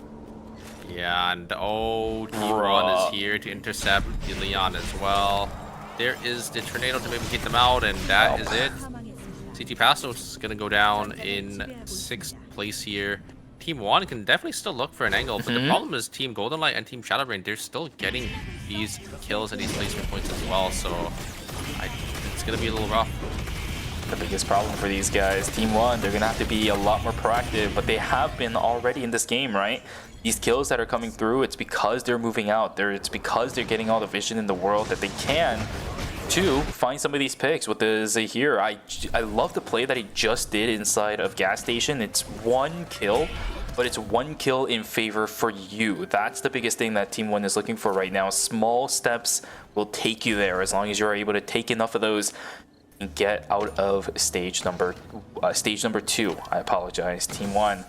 It's a pretty unique team, right? The Zahir running the heavy knee pads. It's not something we've ever seen before in ERM. We've seen the Zahirs in the past, but they've all ran Vampiric. I want to see more of this. Team 1, please. They're sending They're it doing onto it. the human here with the Soul Seal. I don't think this human can get away, so yeah, this human should be dead here. Another nice point for the side of Team 1. They can actually still do it here. Team Shadow Rain is on that Chloe for their last team member, so if they can just kill this Chloe here, get that extra placement point and shut Team Rain down. I think they're gonna find the Chloe as well. I don't think Proline is gonna be able to get away. Ooh, is gonna be able to use the blink, but it's gonna be Team Damien gonna be able to close it out. Team Shadow Rain is gonna go down in 5th place, and now Team 1, they want to look for some more points. They need a couple more kills because they're still about 10 points away from Team Shadow Rain. Yeah, it's 29 that Team 1 is looking for at this point, but I don't know if it's going to happen, especially if they lose fights and kills like this. Jinhao are going to get taken down. I don't think the Starko... Nope, never mind. He has the blink to get himself on out. There is the ballistic advantage coming in. Shot 2 and a shot 3. Oh! And it tags Jinhao. Junbongi is going to have to go and res, but this is going to eat up a few extra seconds of timer. 15 seconds. I think the Leon should have enough if he gets the duck dive as well as the pool pull in. Yeah, okay, he's not even gonna need that, but still, that's a kill going in favor of, what is that? I think Team Gyeonggi Innate. Oh, Team 1, they're having their work cut out for them. Where are they right now? On the northern side of the map. They just need to get to 22 points here, I think. Is it 22? Right? No, Oh, I think no, it's 21. 29. Let's see. No. Oh, wait. Yeah, you're right. They need a 9 point. 29 points. They need they need 9 points. So They they need 11. need. They need 11. Is it? Let's see. Oh yeah, you're right. So it's gonna be 22.5. Yeah, they need about 11 points. So they 10.5. need they need 10 more points from here because they're on 11 right now. So they have to hit 21 in total, Or which is really 9.5 doable. and just win the checkpoint. Sorry, not the checkpoint, but the tiebreaker as well. The tiebreaker too. Yeah. Yep. I mean, it's definitely doable. If they just hold their zone down, they get a couple more placement points, they win that final 3v3. I think they're in. Yeah, it's 20.5 that they're looking for on that TS to at least make the tie. No, they have to kill like one extra team, I think, because if they just rat it out, they're gonna get an extra 3 plus 6. Oh. Yeah, well, they're looking. Yeah, They're looking. Oh, they're gonna. This is a perfect God, this opportunity. helps a lot, though. This helps Perfect a lot. opportunity for Team T1. There's one. They do end up getting one. Wait a second, they're gonna get third party though. Oh no, the Joker's gonna pull them back in. Oh, they get 2. What the heck Okay, is so 2 happening? points. Okay, That is everybody's just huge helping for Team 1 out. Team 1 here is gonna try looking for an angle in, gonna get a lot of damage off. Blink gonna be invested from that heart, and looks like Team Golden Light gonna slowly back away. Team Damien, they do end up losing their Leon, but the Sella I think is actually gonna get res back up from Team T1 here, but Team T1 Team 1 is actually gonna just slowly start walking back away or walking back forward here. Oh, Soon it is gonna get res, but look at how many teams, every single team is in the zone. I'm a little scared for Team 1 now. yeah, this is still really close. Once again, they're looking for 20.5 at least. That's the minimum they need to even try for tiebreaker. They need 7.5 more points in order to get themselves to that spot. Oh, what the heck is this? What the heck is this? There's T1 coming in. Oh, do they have any resources to chase this down? Imyeon is trying to get the follow through, but no, the distance has already been made by the members of Team Demian. Unless, hold on a second, there's the energy blast field coming out, and there's an extra kill coming in, and they're still following through over on the Jinhao. Demian, they don't care about what's going on anymore, but wow. There's a 14 team behind points is them, where though. they are. There is a team point behind them. Let's see if they can do it. Jinhao trying to follow on through, but no, Gyeonggi Innate is going to deny it. Where is the kill going to go on to? Absolutely nobody. The Darko is going to be able to get out as A9 trying to chase on through. Damage output is absolutely insane as the spread from these auto attacks are absolutely insane too, but Team 1 is doing it, man. They're so close, but they have to fight into this. Oh, yeah, they are fighting tooth and nail. They're actually opting not to fight into the triple range team. They're actually going to use the VLSS This to is go so back much timer. and fight Team Ging Innate. They would. I mean, they're still going to get about 10 seconds I like back. this. Oh, I like no, this. They're actually going down into Team Golden Light, but I like this as well. They're going to find the bottom angle here. They'll try walking up to maybe contest for the zone. But this is such a tough team to fight into. There's so many tight corridors. It's all about Dotato, but he gets tagged by the blue-yellow. It's not going to be enough to kill him. Energy blast field sent out. Oh, no ultimate now. But yeah, but remember, Team 1 just spent a lot of timer, right? So they don't really have time to play with. That's the biggest problem. And now they have to push in the tight corridors up against the Celine. 18 seconds of time on that Johan. They need to somehow push through this. If they can get this one done, their possibilities of maybe making it out of knockout stage 2 is going to be at an all-time high. Can they catch out Youngman? No, they cannot. And Shijar takes the fall. 5 seconds left for the Johan. I think this might be it. Dotato, they get caught out by a 4-stack, and the dream is over. Team 1 is gone. 16 points is all they get, and that means Shadow Rain will lock their place into knockout stage number 3. The tickets have been punched, and once again, we are back to a formality for our final zone. That's so sad. Team 1, I mean, they're forced in there. Unfortunately, this is here tried to look for that angle, but Oman just great reaction there. He's able to dash on away and didn't really get tagged up by that tornado. That is so devastating for Team 1. They had the opportunity, but just weren't able to capitalize. In the moment, the energy blast field seemed like the right call, right? But the biggest problem was the only source of damage that was taking advantage of all of the crowd control rotation on the Theo there was just the Tia. there was nothing else backing her up because the Zahir was zoning everybody else out. The energy blast field was unnecessary. And they used the Soul Stealer as well, so they invested, I think, a little too much there. Here comes the ultimate coming out from the Tia. That's blink Link out. was forced onto the Peacemaker, and both Peacemakers actually going to drop here. Who is going to come out full alive? rainbow? Oh, looks like the heart was ended up getting pulled out with the burger flip, and that's going to be it. King 9 just able to get so much value on this Marcus. Great CC as well at the very end there, and getting an 8 will come out on top, and yeah, they'll win it out here for our final game of the day. Yeah, congratulations to Gyeonggi Innate for taking away our final game. That's going to do it, everybody. Week 1 is over for phase number 2. That means knockout stage 1, 2 taken care of, all the group stages taken care of. Gyeonggi Innate, they are still fighting for their tournament lives day after day in phase number 2. Very interesting setup that we have going into week number 2 of phase 2. Gyeonggi Innate. Well, they did look a lot better at the end there, so I think they just needed maybe some more practice games on, you know, these team comps they're maybe not as familiar with. They're looking pretty, I would say they're looking a lot better. And, you know, maybe we'll see Gyeonggi back in their true form next week. It's the strangest of feelings, right? Where a lot of teams that gets put in really early for the knockout stages and then they're able to make it all the way through, they get so much practice. Practice that it might actually be one of the biggest factors as to why they're able to do well towards the later stages of ERM. It's really weird reverse psychology, but it's just the way that it works. Gyeonggi Innate, as you mentioned, I think looked really better during stage number 2 today in comparison to knockout stage 1. So did a couple other teams that came up from stage 1 as well, right? It seems like they were just able to polish some stuff. The additional games are just working in favor for them. They're still playing in a competitive environment. Maybe the nerves are washing off. I don't know what it is, but I saw a lot of improvement from some teams in knockout stage 2 today. Yeah, 100%.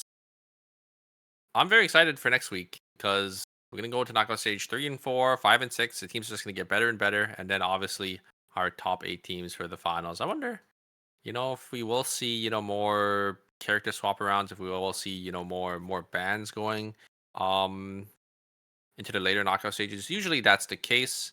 But I think even for phase 1, I think most teams are just sticking with, you know, what they're comfortable with, not really wanting to swap around too much. Exactly. Guys, I hope you guys had fun for week number 1. Once again, it's been a bit of a tumultuous weekend for both you and I, but with the guidance of Vix on our sides for both you and me at the same time too. I'm saying you and me a lot, but it's been a bit of a common trope this weekend where we've just, had Vix on the side. It's we shared something this weekend and then bring us together for day number 3. We're back to our original form. Hopefully next week is going to be the same too. I'm not aware of any change-ups that's going to be happening, so you guys should be able to see us a little bit more before LCQ starts rolling around. Yeah, be excited for next week. We're going to determine which teams are going to be able to get circuit points, which teams are going to be guaranteed to go into season finals day 1, day 2, etc., etc., etc. I think, off on a whim, there are already a couple teams that are guaranteed a spot in ERM season finals. I don't want to guarantee that just yet. Most of the top, I think like the top 4 probably from the phase 1 is probably guaranteed, but obviously I'm not exactly sure. I mean, we'll have to see. But remember, we are going to be starting next week at 6 a.m., not 4 a.m. So it will be 2 hours later. Eastern time. We're going to have a lot. Yeah, Eastern time, EST, if you guys are in that time zone. It's going to be a lot more Tron Return next week for you guys. We're going to have ERCS as well. It's going to be the final week for ERCS too. So you guys will get to see which teams will be making it to the finals for the NA side as well as the KR side. Yeah, so many things, so many tournaments accelerated this season, and that's because towards the end of the season, we're going to have yet another tournament, I think for both the KR and I know for guaranteed the NA side of things. So we're rushing through things quite a bit this season. Not that much breaks in between each tournament. I'm okay with that. I just want to see more games of Eternal Return. Hopefully it's the same for you guys as well. Competitive ER, always so fun to watch. Exactly, and it's fun to play as well if you are a player, you know. Yeah, I don't know. I feel like the pressure would get to me a little bit too hard. So you can have fun playing in that. I'll just sit in the back and yap about you guys and talk about how you guys suck, even though I can't do the same thing anyways. I see. I see. Yeah, I might not be casting your CS, but do know I'm just yapping away with some friends in the back. I see. Don't worry, I'll always cheer for you because you are over here by my side. If I don't have you over here, then I'm cooked anyway, so I need to cheer for you. All right, yay! Let's talk about points. I am just digging myself a grave, aren't I? It is going to be Damien in first place with 76 Day. Had such a dominating performance. Unfortunately, that final game not really working out too well for them, but overall, just a great performance from them. 76 points. Getting in second place with 61.5, Golden Light in third with 50.5, and Shadow Rain in fourth with 43. So we'll see all four of these teams next week on Friday.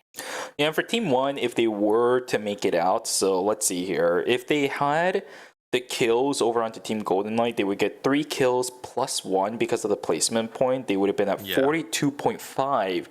So regardless of what happened, they would have had to at least get 1 kill over on the Gyeonggi to even have a chance of making it in.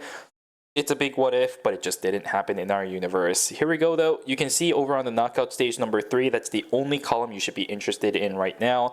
Next week on Friday, as Super mentioned, on 6 a.m. Eastern time, we'll be seeing for the first series our 4 teams moving on from knockout stage number 2, plus Akatsuki, Arcane, Arirang Fighters, and Responsible. I'm already thinking of things of that lobby already. It's gonna be fun. Yeah. Arirang Fighters, Responsible, Arcane, Akatsuki. That is a roster and a half if I've ever seen one for Knockout Stage 3 as well. Yeah, so we're gonna see those teams, and then we're also gonna have Knockout Stage 4 for that day as well. So yeah, make sure you guys come out for that. And dude, I want to go to this. I want to go to the. Should I just say screw it and go now that I'm done with school and stuff, man? Like, I mean, you could.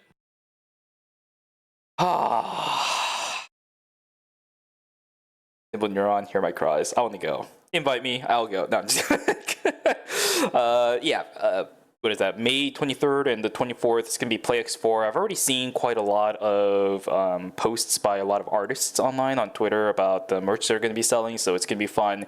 If you're living in the Korean area or if you are taking a trip to KR, you keep track of those times. It's a 4-day event.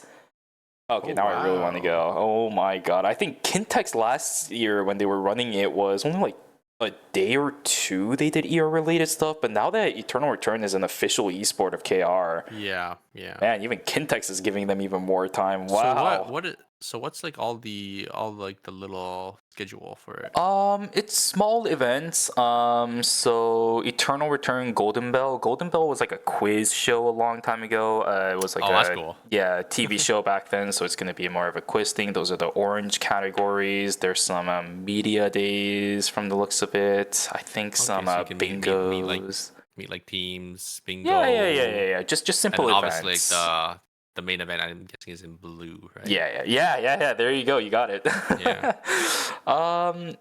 And the pink one is I have heard a bit about this. Universities are starting to get some esports related stuff for Eternal Return, and I think that's what it is. It's going to be it directly translated. It says esports campus competition almost, if you want to think about it that way. Okay. So it's cool. I think it's gonna be something like that. Collegiate, right? There is also a Nimble Neuron versus Player Cobalt set of games that's gonna be happening on day 4. This looks like a pretty fun rotation. Nimble Neuron devs? I think so. It says Nimble Neuron versus user. Surely we'll see Wendy up there. Yeah, dude, I want to go. There's even an ER talk show. You know how much I love doing these talk shows or podcasts. I've told you before. I've already talked about it to a couple people as well. I love talking about Eternal Return. I've done it for such a long time, but I always have more to say. I feel that. But overall, guys, that is going to be it from us. We know what's going to be happening over the course of next weekend. So yeah, make sure you guys come back around. We've already said plenty of times when you guys should be here on Friday. So keep track of the times, set the alarms, and do not show up late. But yeah, I think with that is going to be it for us today, guys. It was a fantastic stream. Thank you so much for having me. Like always, Shuvi.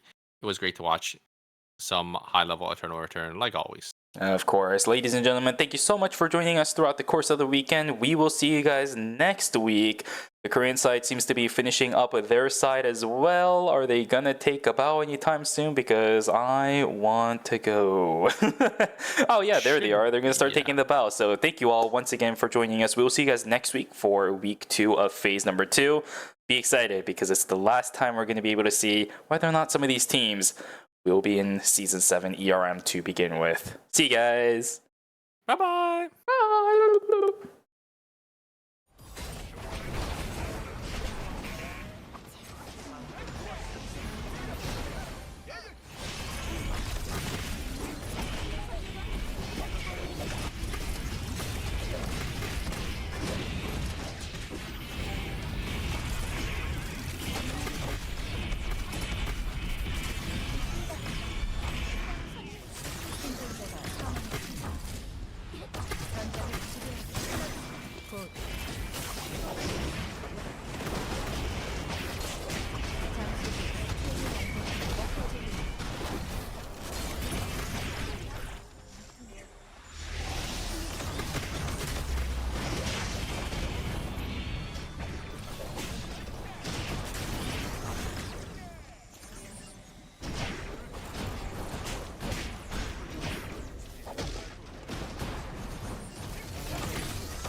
Hey guys, Super left because he wanted to go to sleep, but I just wanted to let you guys know that I love you guys. Mwah.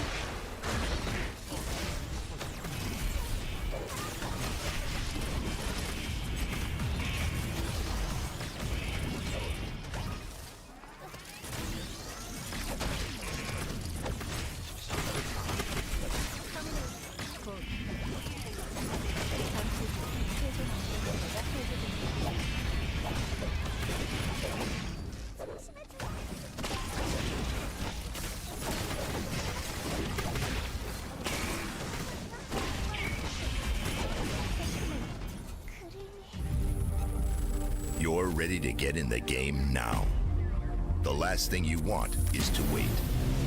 WD Black, performance storage, purpose-built for gaming.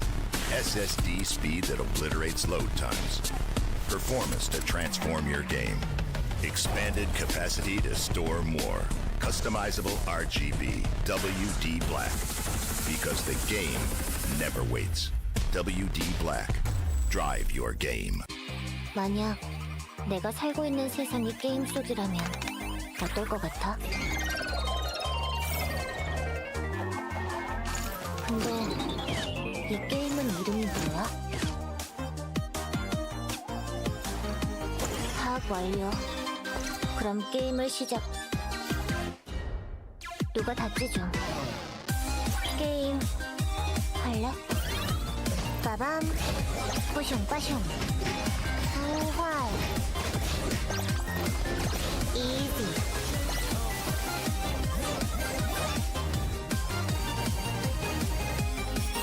덤벼라 이 허약한 허저가. 빰빠바밤. It's just a game. 누구에겐 인생의 전부야. 이것은 게임이지만 놀이가 아니다. 윈도 치셈 크레딧 나옴.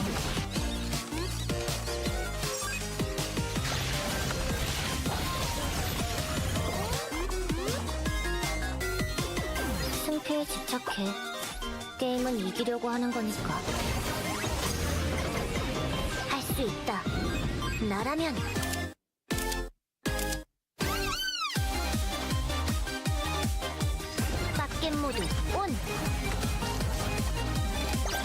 이건 미친 짓이야.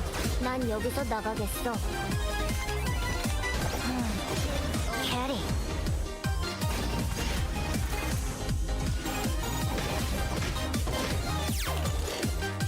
근데 이제 뭐함?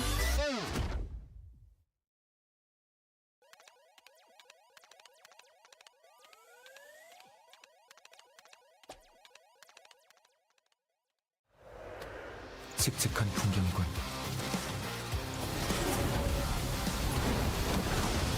사람들은 없는 건가? 공을 잃어버리지 않도록 조심해야겠어. 불길한 기분이 드는데 좀 서두르는 게 좋겠군. 투수의 진가를 보여주마.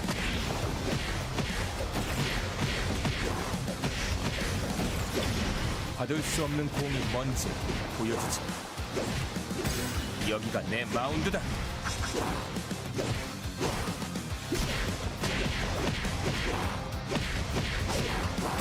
네 경기는 여기까지다.